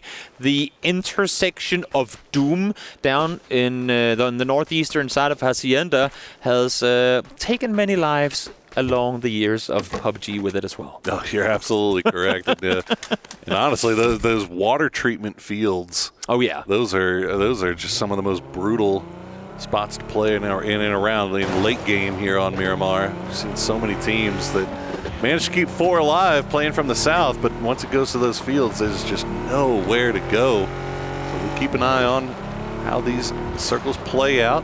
Team Liquid very close to the middle here. T1, despite having a very rough day, fortunately for them, yesterday's work may prove to be enough, as they are sitting in 3rd overall with 65. And I don't want to call Paper Thin a guy that curses teams, but he brought up earlier because I was But here I go. But here I go. I was sat with him earlier today when he met up with Sonic, and they just for a brief moment mentioned PGS 5, and Sonic looked at him like, "We don't talk about PGS 5. We fell short by a single point. Don't mention that one again." My boys, while I like to think 65 is golden, if the desk math is right, and we might be higher because, of course, now we can revive players and that adds more points available in kills in a game. If somehow T1 were to fall 1 point out of contention again, Sonic's going to come over to Paper and go, "Bro, why did you do me like that?" Look, I'm all about this let's play in Paper Thin for everything. Yeah, sure. Why not? Especially for the Korean team, whom he loves so much. Well, 17, 69 points overall so far. I think they're fine.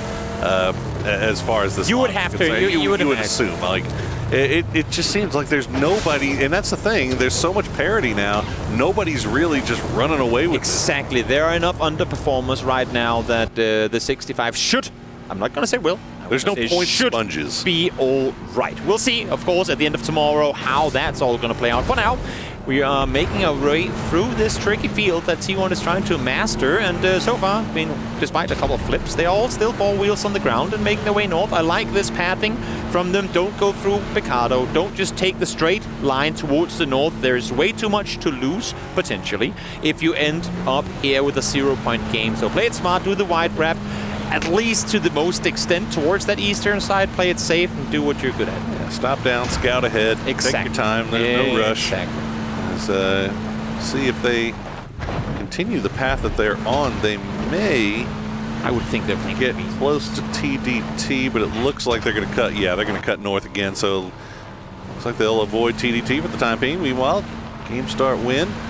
Just passing El Pozo, continuing their wrap towards the north. But I think that's also, I mean, just stay on C1 for a second. I think that's also why they're rotating this early, because they know there's multiple teams in and around Los Leones, and they want to beat them on their initial rotation. They don't want to be held back, kind of sitting in a traffic jam behind all these teams, either fighting in front of them or doing all that stuff. They want to sit, edge side circle, potentially in and around Mina's graveyard split. That looked forward, but also have a guy looking back with a high ground advantage where you can go, if anyone's coming from behind, we should be good. Having said that, it is currently a bit of a race between the Daredevil team, TDT, and T1. They are side by side down towards the south.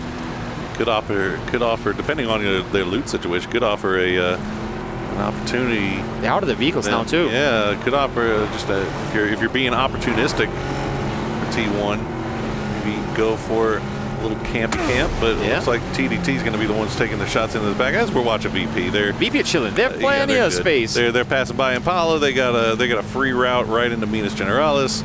There's 3 guys shooting in type, and they're 2 in that vehicle. I would love to see how that's going to pan out. Looks like they got away. Exactly. They just exactly get over the ridge line. I think someone might, I mean, we didn't see it, but I think he might have flipped a vehicle. They had to get 2 over in that car because they stopped for those 5-10 seconds.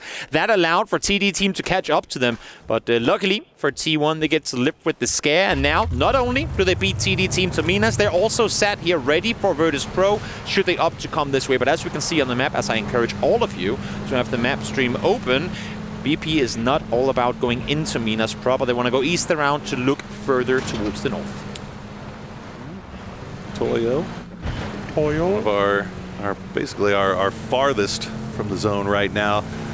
We saw T1 and VP make their way into the south. TDT not too far behind them, and Toyo, Full Send, and Petrichor Road going to be the only ones that are not already inside the zone. Na'Vi, meanwhile, have control over a large swath of territory on the north side, and they're going to spot out game start win from range, start taking a few shots. Toyo, one of only 2 teams thus far in the tournament with 2 chicken dinners as well. Yeah, and there you go.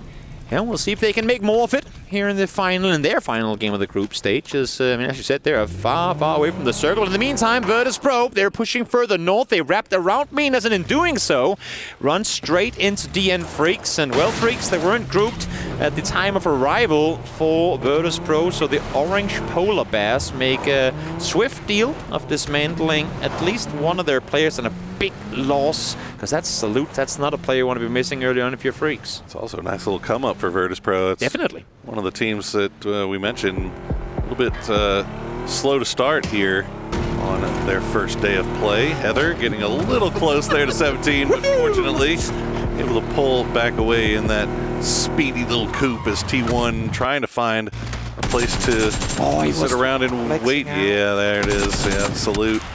Just pulling right up into no man's land. Again, underlines the importance of early rotation, because it makes good sense for DN Freaks to try and get more control. They're currently split down on the road side. They wanted to have one up on the hill to get a better overview of what's happening down below, so that if they were to group up, they have one that can kind of help connect their pathing. But because VP comes faster north from that Los Leones split, they're sat here way earlier than what Freaks expected there to be contest from the southern side. Great play by VP to get here so fast. Yeah.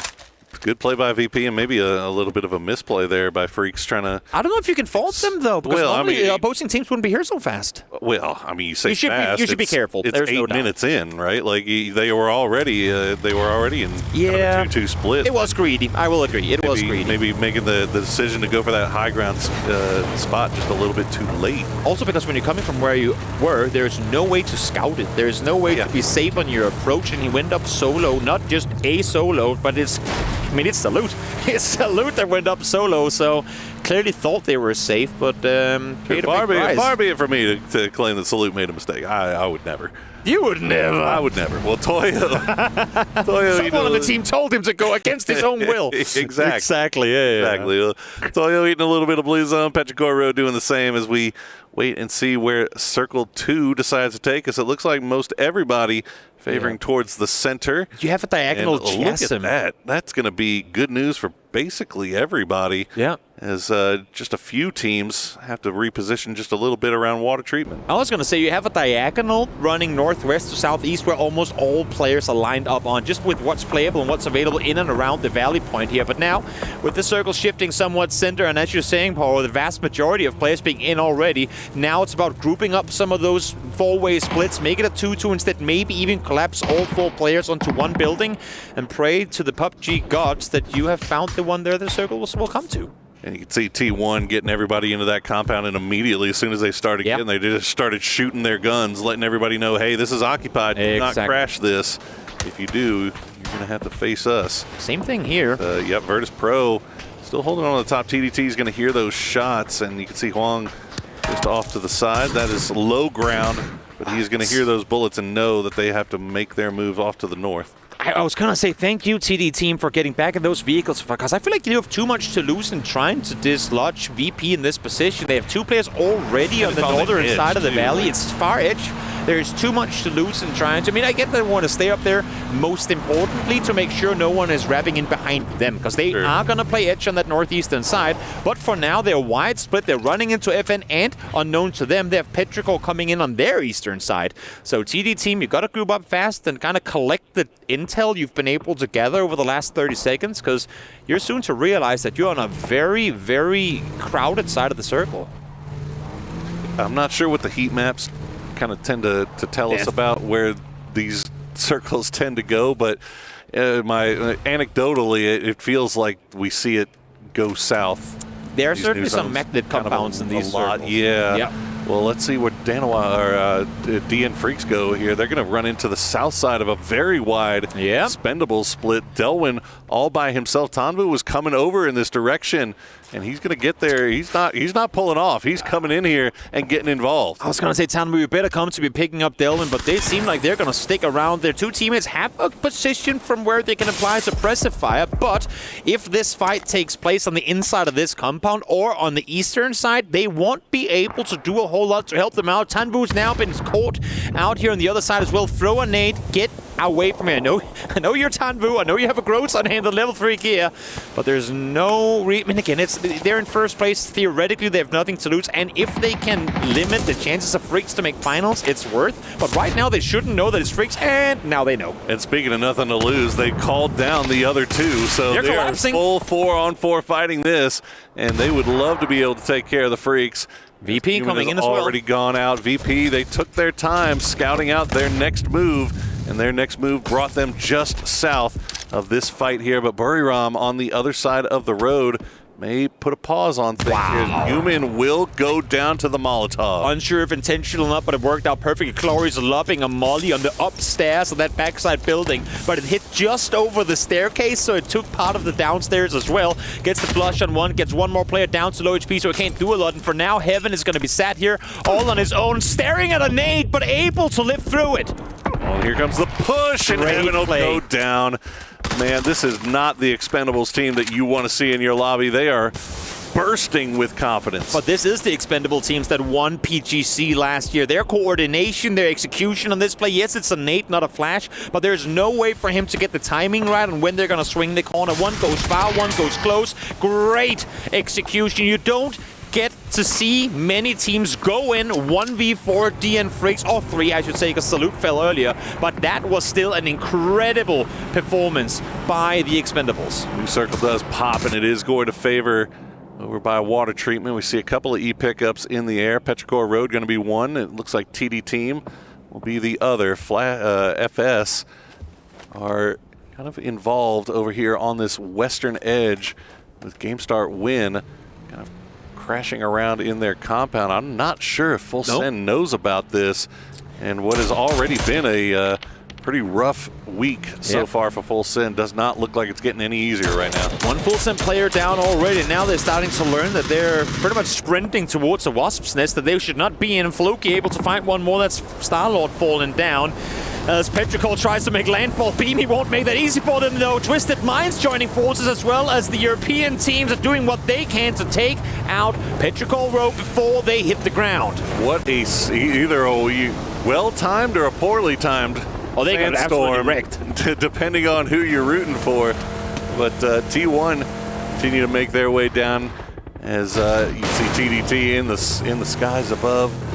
T1 just going to regroup here a little bit on the south side. They've got the flare. Where are they planning on going? Are they praying for outside circle BRDM that can keep them alive here? Sure. Well, never mind. They had Ian in. Okay, they had Ian in the car, so they will get that res back up. So they'll remain 4 strong, playing from the south here. But it was definitely a close call with the Expendables as the center of this zone. Goodness gracious! Look at all the Skittles. Yeah. As looks like 17 going to be able to get Lil Ghost back as well. That's a blue zone commitment if I've seen one from 7-7. They have what we like to call the magnet compound inside circle. Xiaowu and Xiaobei holding that as a 2-man right now, because 7-7 is in San Martin trying to get their last teammate back on his feet. So a brave commit for 7-7 to leave the boys in prior real estate here on the southwest side. We got another APAC battle going on here on the southeast. One knock for the Expendables as Buriram trying to find a path into this next zone.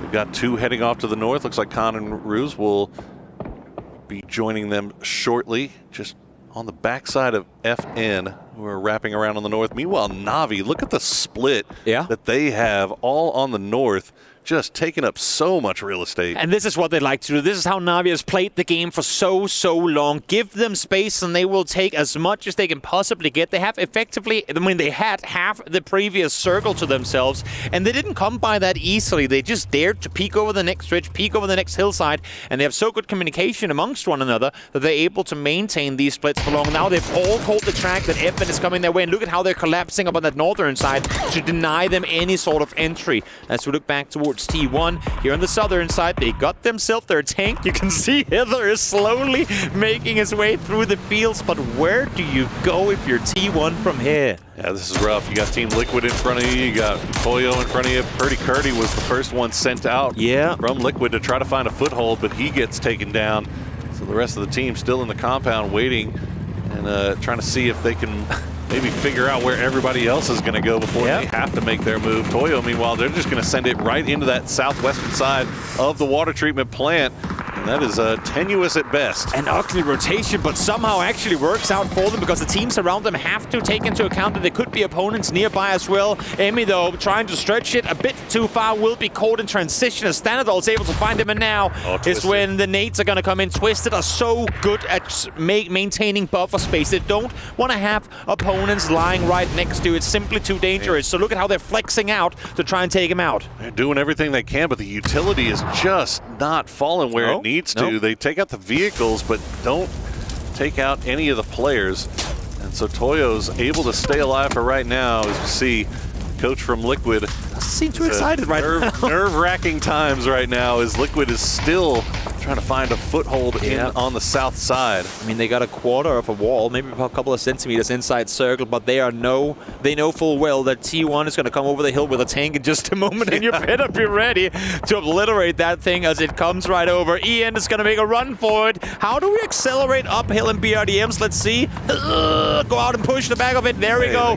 Downhill, though, that's another story. What's going to happen here? 4 guys, 1 BRDM. What's going to happen as Team Liquid starts shooting? Oh, who's got the Panzer? Somebody's got to have one. Well, T1 not going to wait around too long to find out. So far, so good. The grenades that Twisted Minds couldn't find, 17 was able to, and Toyo will be taken care of as T1, well, they find a way to get their tank inside. You know what? Sometimes it just works like that. Go straight up the road, hope for the best, because the opposing teams around you have other things to deal with than a tank strafing by. As multiple fights pop off again, this is out in the open. This is Na'Vi doing a lot of damage from that north side, trying to contain these teams that want to challenge them for the high ground. In the meantime, towards the south, all these teams that couldn't make it to water treatment, but had to run through the fields, are starting to really feel the hurt.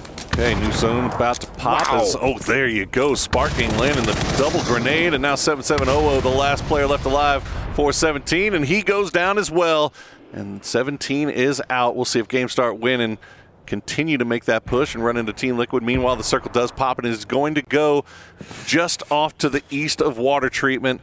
Na'Vi still have a ton of real estate to play around, and they would feel even better if they could get rid of Bury Ram. That's the thing, right? Because they have that real estate for now, but look at the circle. I love the fact that we have it in the bottom right here as well. You can see Na'Vi full yellow control towards the north, but they too will have to make their way inside this next circle, and once they do, it's not going to be as easy to maintain buffer space as it is right now. So the more you can do of damage now before this circle starts closing in, which is any moment now, the better off you're going to be as Glorious. Once again, I feel like he's got to be the one at this point with the most mortar damage in this tournament thus far. I mean, he has been making him work right now for him.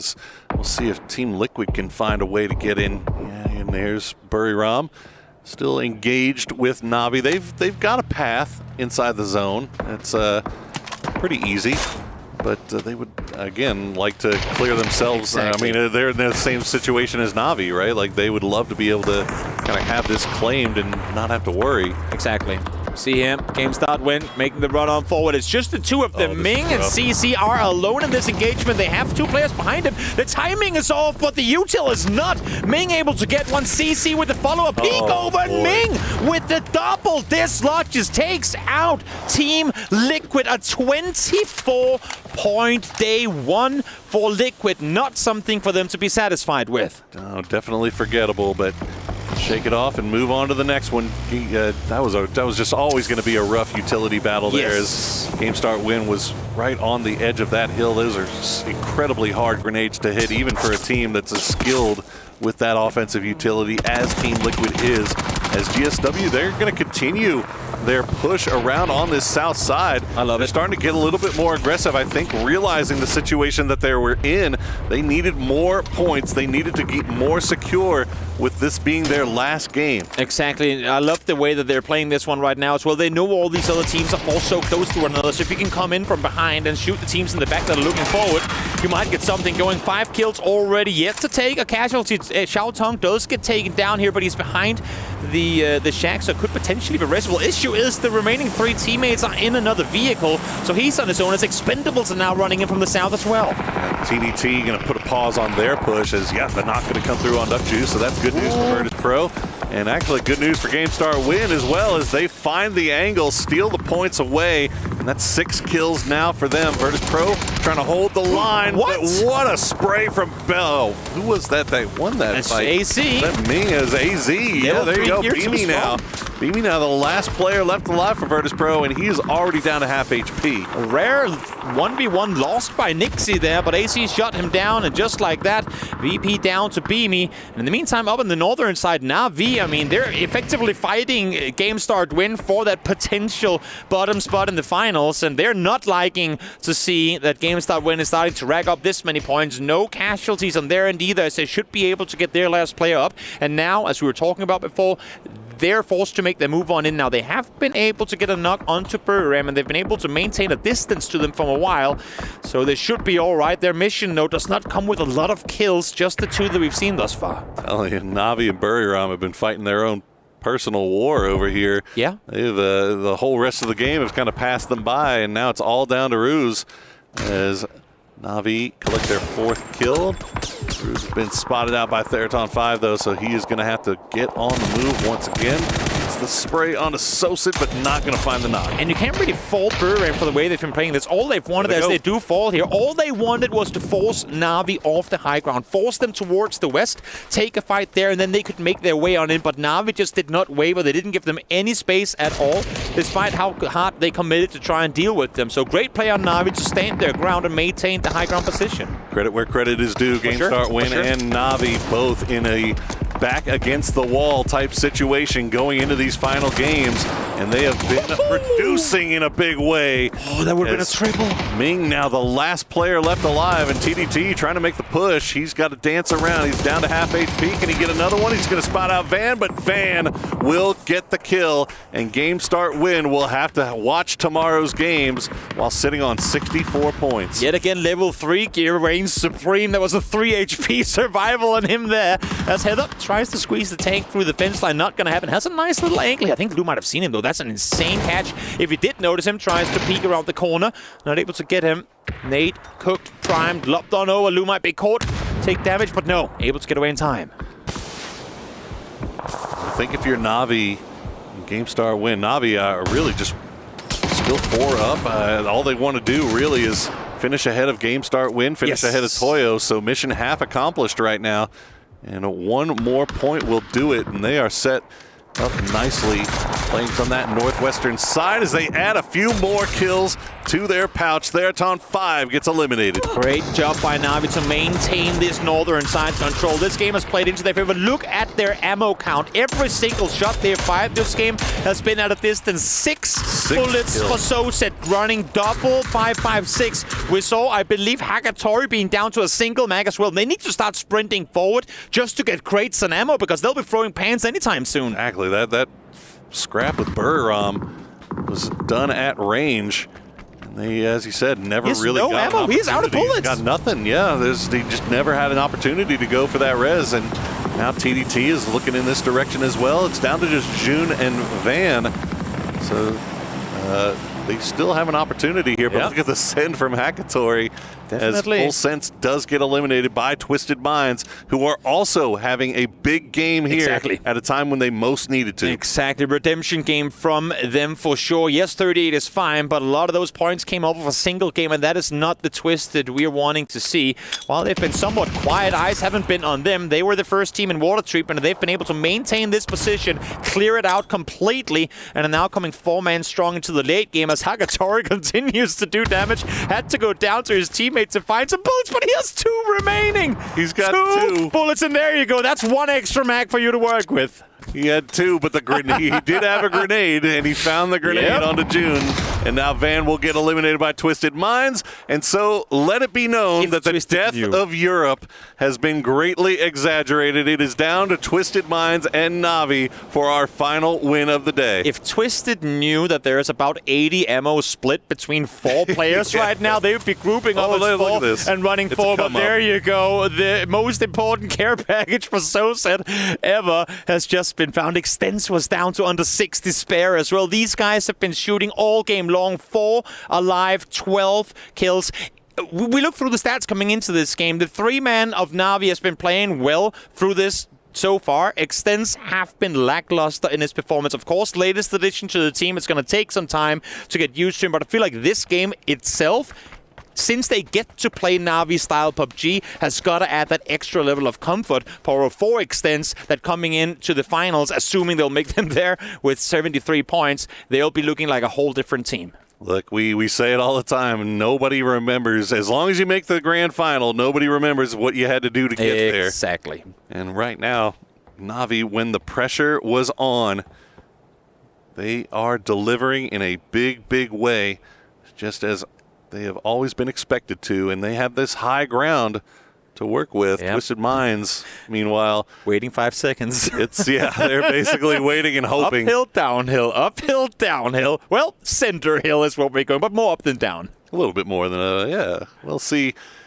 what they can do here. Look at Batulin's an example, just kind of working around on that north side. They'll spot out Fairest, but this is going to be really tough for Twisted. It's going to be slow. To imagine. I mean, this is. Na'Vi just has so much room to work around. And think back now to how much util Twisted Minds used on trying to take out Toyo earlier in this game that didn't really work, because as you were saying, 17 got the vast majority of those kills, right? I mean, they might not have a whole lot to make this play happen. Of course, can they get to the bottom of the hill? It's very hard for Na'Vi to peek down and look at them without exposing themselves completely. But you know what's dangerous? A Lynx. You know what's even more dangerous? What's that? A Lynx in the hands of Example. So we'll see if he can somehow make that happen. Should Na'Vi opt to over-engage. But as you can see here, they're playing it so far back on this hill. They're actually saying, you know what, Twisted? Come up close. This is what we want. We don't want to peek over and have players get knocked because of it. There's some scary hours, with the Example, with the Lynx. But you can see Sosed on that edge of the blue, just making sure that nobody tries to do any cheeky wraps. Got the emergency cover getting called in. Oh, it rolls downhill. Rolling immediately downhill. It's a landslide. Watch out. The rocks are falling down the hill. Imagine if they just kept tumbling and found Batulins down at the end. They would have been unlucky. Wait, is this actually Na'Vi throwing them downhill? Na'Vi. Trying to roll them down to get kills with it? That would be hilarious. Oh, my goodness. We're playing Donkey Kong I know. They're having to duck the barrels here, but so far they've been able to do just that. But it looks like Twisted, the plan has been set. They are going to try to group up as 4 and wrap around from this northern side. The grenades will come out, but Extens and Fairest already on the move. Flash, 2 nades followed by yet another flash. It's so well coordinated. You can see Example still trying to hold the southern side. Once Soset and Hagatori realize they are fully committed on the northern side, they have to sweep. They have to swing around the western side and deny Twisted this push up. But good thing for Na'Vi is they still have util available. All their fighting has been at a distance, so they still have nades. But here they come, 3 guys peeking over. Lou still on the low ground. That deployable cover could come in huge, but Fairest will go down to Perfectix.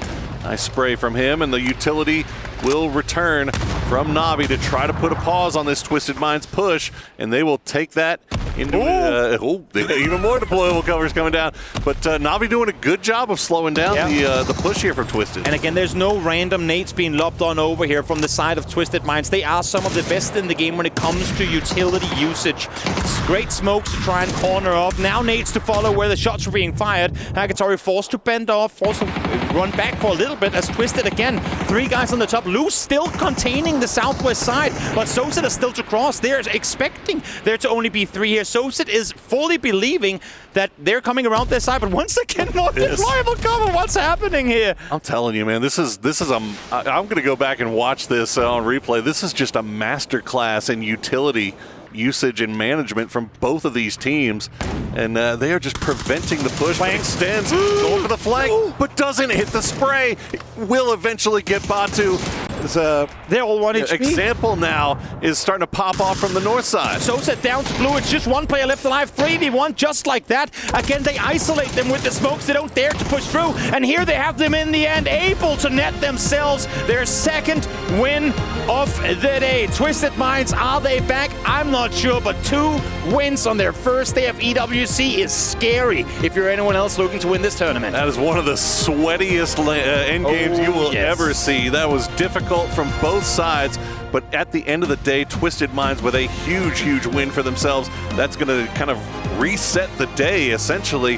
But in the end, you know what? Navi doesn't get the win. Doesn't really matter. The work they needed to do, they did. And they got exactly what they needed to out of that one. I love games like this where you have the two teams fight for the final overall for the win, come into the end game in such different fashions. Navi was all about DMR, long-range containment.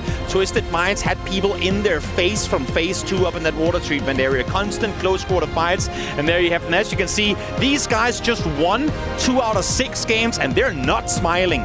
They know there's more to be done in a day of PUBG because they had their chances to make more things happen, but they're not satisfied with it, not yet, and I understand why. Navi on this other side, as you say, a smile, a breath of relief for sure. They can be satisfied with that last game, but there's more for them to be done in the finals as well. Go back to the drawing board and watch the games tomorrow and start setting yourself up for the grand finals. Hopefully.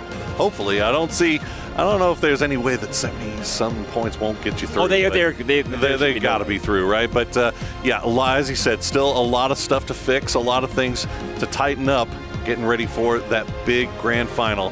Have AC there from game start win. They're one of the teams on the cusp. Them and Toyo would be the two teams tomorrow. Yeah. Exactly. Them and Toyo tomorrow are going to be the two teams to look at to see if that's going to be enough. This lower 60s, if the math is right, they've talking on the desk about the 65-point margin being the cutoff. If that's the case, both those two teams should fall short. So it's going to be close, of course, tomorrow to see exactly how things pan out and which 16 teams will be making it through to the finals. 2 wins for Toyo, and it still might not be enough, man. That is some brutal stuff. Well, they've got a lot to think about, and we've got a lot to think about as well because there's one more day of play left. We get to see Group C once again, or Group B, rather, once again, as it is going to be a fight to the finish. You have to imagine that cut line is going to be so close, especially considering, again, nobody has really taken control of this thing. So that cut line is going to be so tight. Exactly. You know what? We're going to hop down to the stage now where Barney is ready for an interview with Ranger X from Third on 5. So down to you, Barney, to close out the day. That's right, gentlemen. Thank you so much. 6 maps completed today, and one of the most dominant teams here, possibly the most dominant team, Theraton 5. I am joined, of course, by Ranger X. I want to talk to you a little bit about today. Maps 3 and 4, back-to-back chicken dinners. Map 5, 3rd place. Extremely good. But you know what? I want to hear from you, your perspective. How did today go?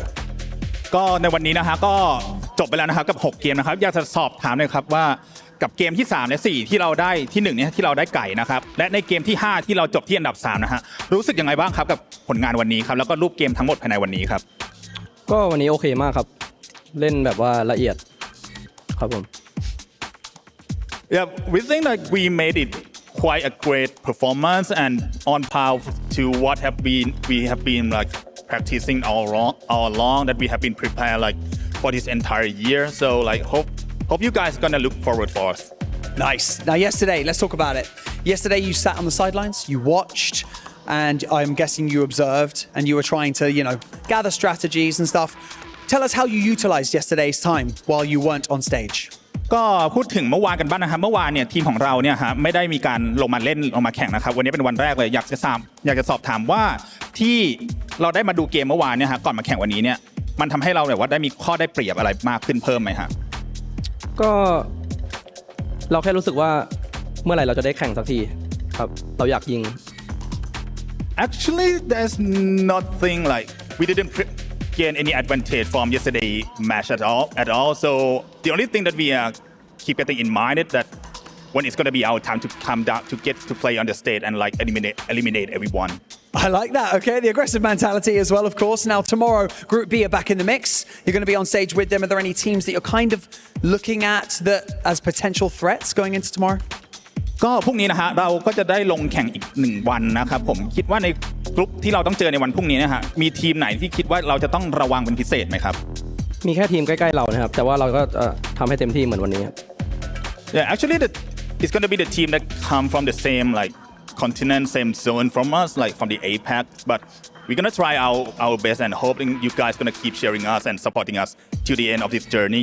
Of course, we are enjoying everything you're doing, and we're going to support you and encourage you and cheer for you as well. Thank you so much for joining us in this post-match interview. Congratulations on such an impressive day.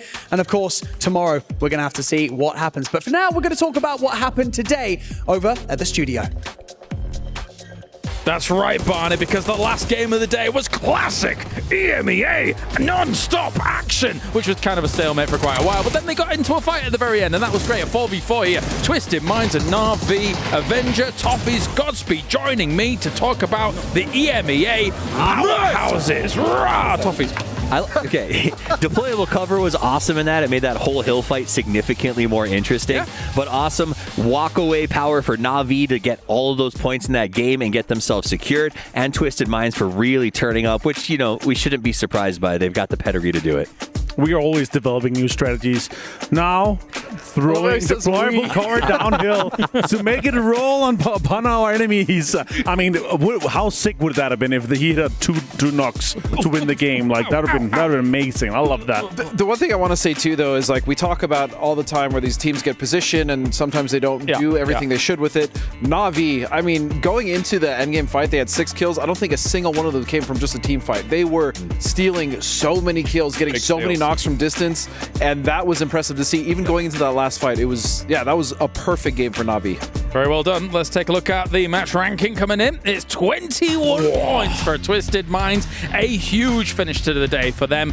This was so important for Na'Vi, though, Toffees, to get these points on the board. 18 go their way. It has basically saved their group stage. I think it's big points for Na'Vi, huge for them, but also game start win because they got that 9. It puts them 2 points ahead of Toyo, which means if that cutoff is 62-63, Toyo drops and GSW doesn't. Yeah, it's kind of nuts, right? 64, 62, 60 points. Like, there's so many teams around that 60-point mark. As I said earlier, like, I think our the cutoff fight, usually it's a few teams that are fighting around there, but it's going to be 4, 5, 6 teams in the 60s that's going to be fighting all the way to the end here. But yeah, it's great to see Na'Vi pop off and get them on a point they got.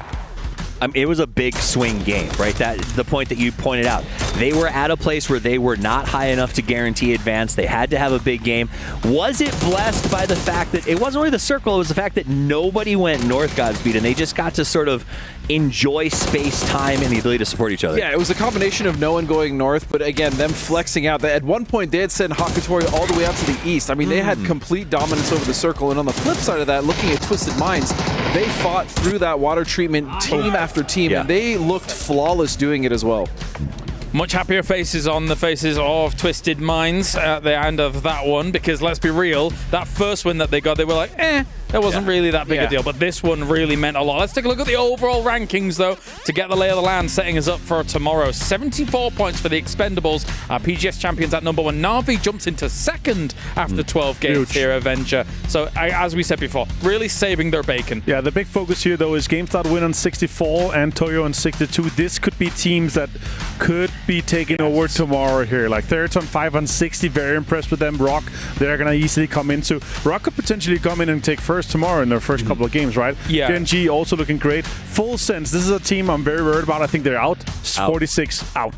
I think the fact that Toyo also got no points in that last game, I think really opens the door for our groups tomorrow, because that means there are 4 teams from the group that is not playing tomorrow that are essentially eliminated. And they had opportunities to get those points, right? It's playing not to lose that we were worried about that unfortunately did bite them again. They could still be in a 63, but you know, as Martin was saying, I think for Full Sense, for Burram, like, you know, the journey ends here.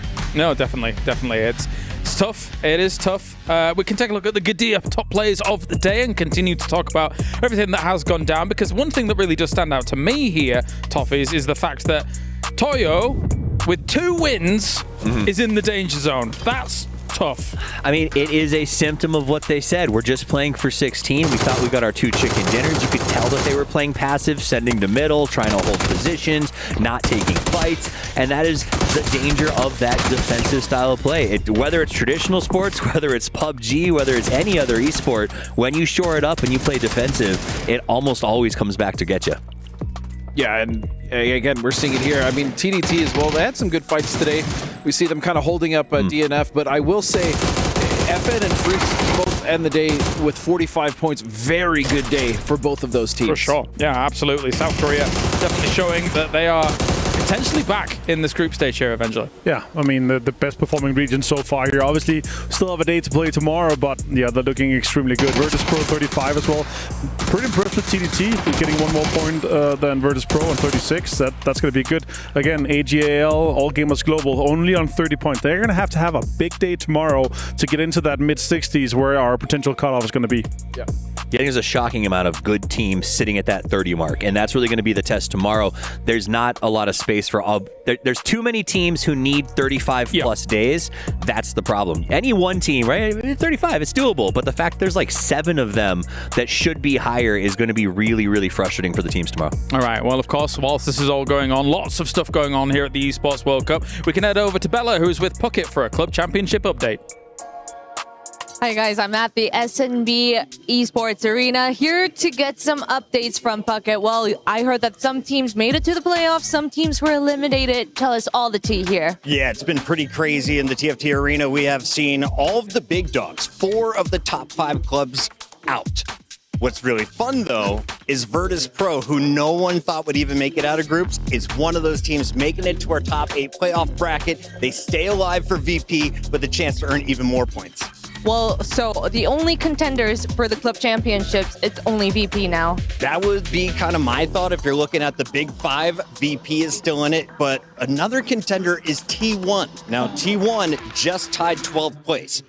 They could continue to score 800 more points if they make it all the way and win the finals here in TFT. That would skyrocket them into the top 6. I mean, like the race, we don't know what's going to happen. All right, a lot of excitement here at the SMB Esports Arena. Thank you, Puckett. Absolutely. All right, well, thank you very much, Bella. Thank you very much, Puckett, as well. Good old Puckett, still around after hundreds of years. Love me some Puckett. Whoa, casual straight. All right, but predictions for MVP of the day. I'm going to go with Toffees first. Fluky. Ooh, I don't mind that. You? I'm going to go with a little Tanvu. Tanvu. Give me some Clories in there. Ooh, all right. He doesn't even care. I don't know why I'm doing this. All right, let's get the Estonian MVP of the day and see who it's going to be as I wiggle my little feet around. Ooh, wow. Tanvu.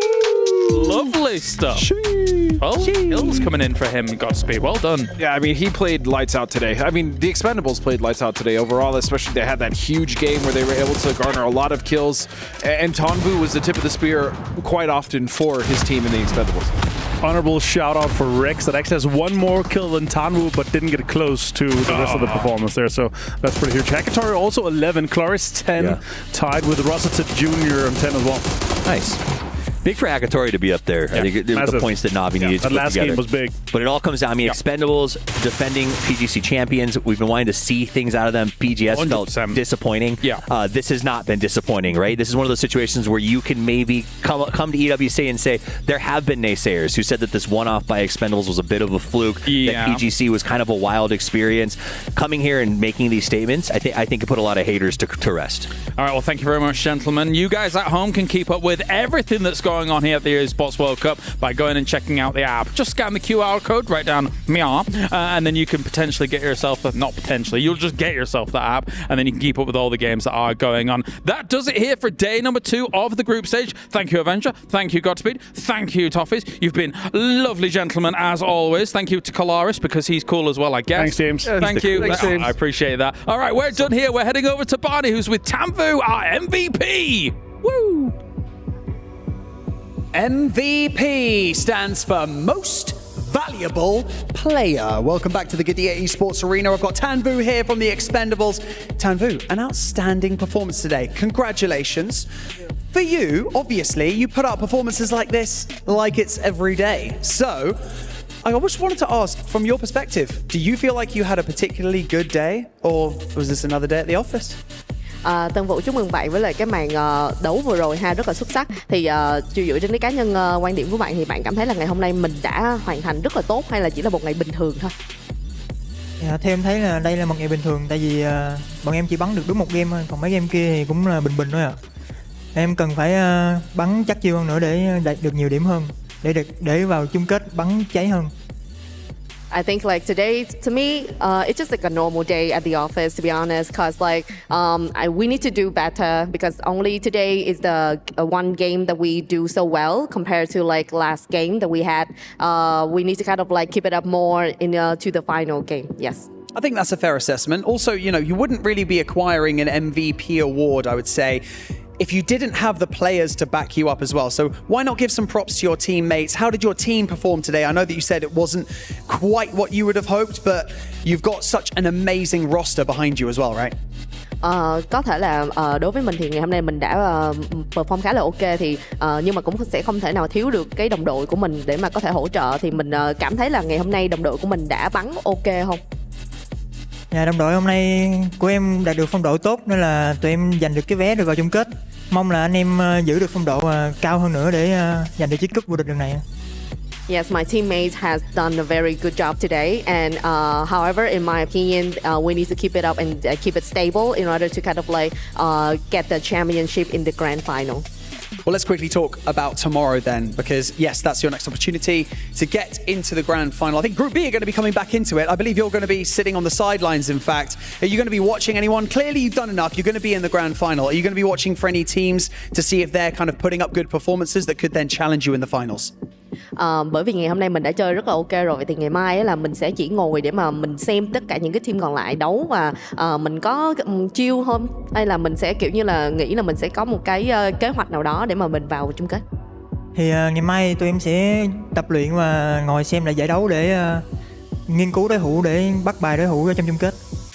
Well, actually, tomorrow I think like our team will try harder to do the practice, and we need to prepare more and more in the grand final. Of course, we're gonna redo the or re-see the match in order to analyze our opponents so that we can do better in the grand final. Okay, well, thank you so much, Tanvu, for joining me here in this interview. Congratulations on a really strong day, and also congratulations for being the MVP. Right there, that ends the group stage day 2. Tomorrow's our final day. We're going to have Group B back in the mix, and we will then find our 16 finalists going into Friday. It's going to be spicy. I cannot wait. We're also going to be crushing some keys, and that's going to be fun. So you're going to have to make sure that you stick around to watch that. Tanvu's signing us off, so I'm going to sign us off as well. See you tomorrow.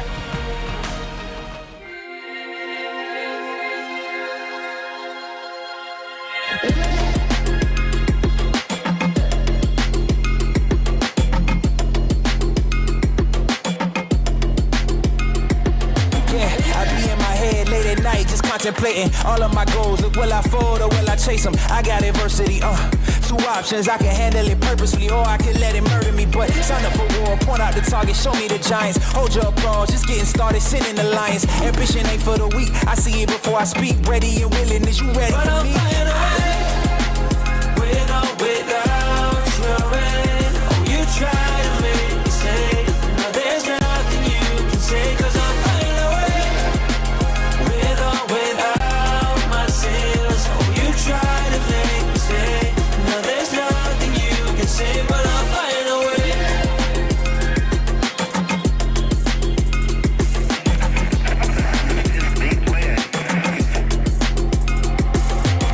Now I ain't looking for handouts, I'm looking to stand out. Got the vision coming, watch how it pans out. I've been writing my plans down, trying to stay focused, put out the notice. Who the GOAT is, me hands down, yeah. No time for arguments, I cut out the politics, no. It's all my competence, I could cause your apocalypse. Ambition, it ain't for the weak, get it even when I sleep. Ready and willing, what you ready to say? But I'm flying away.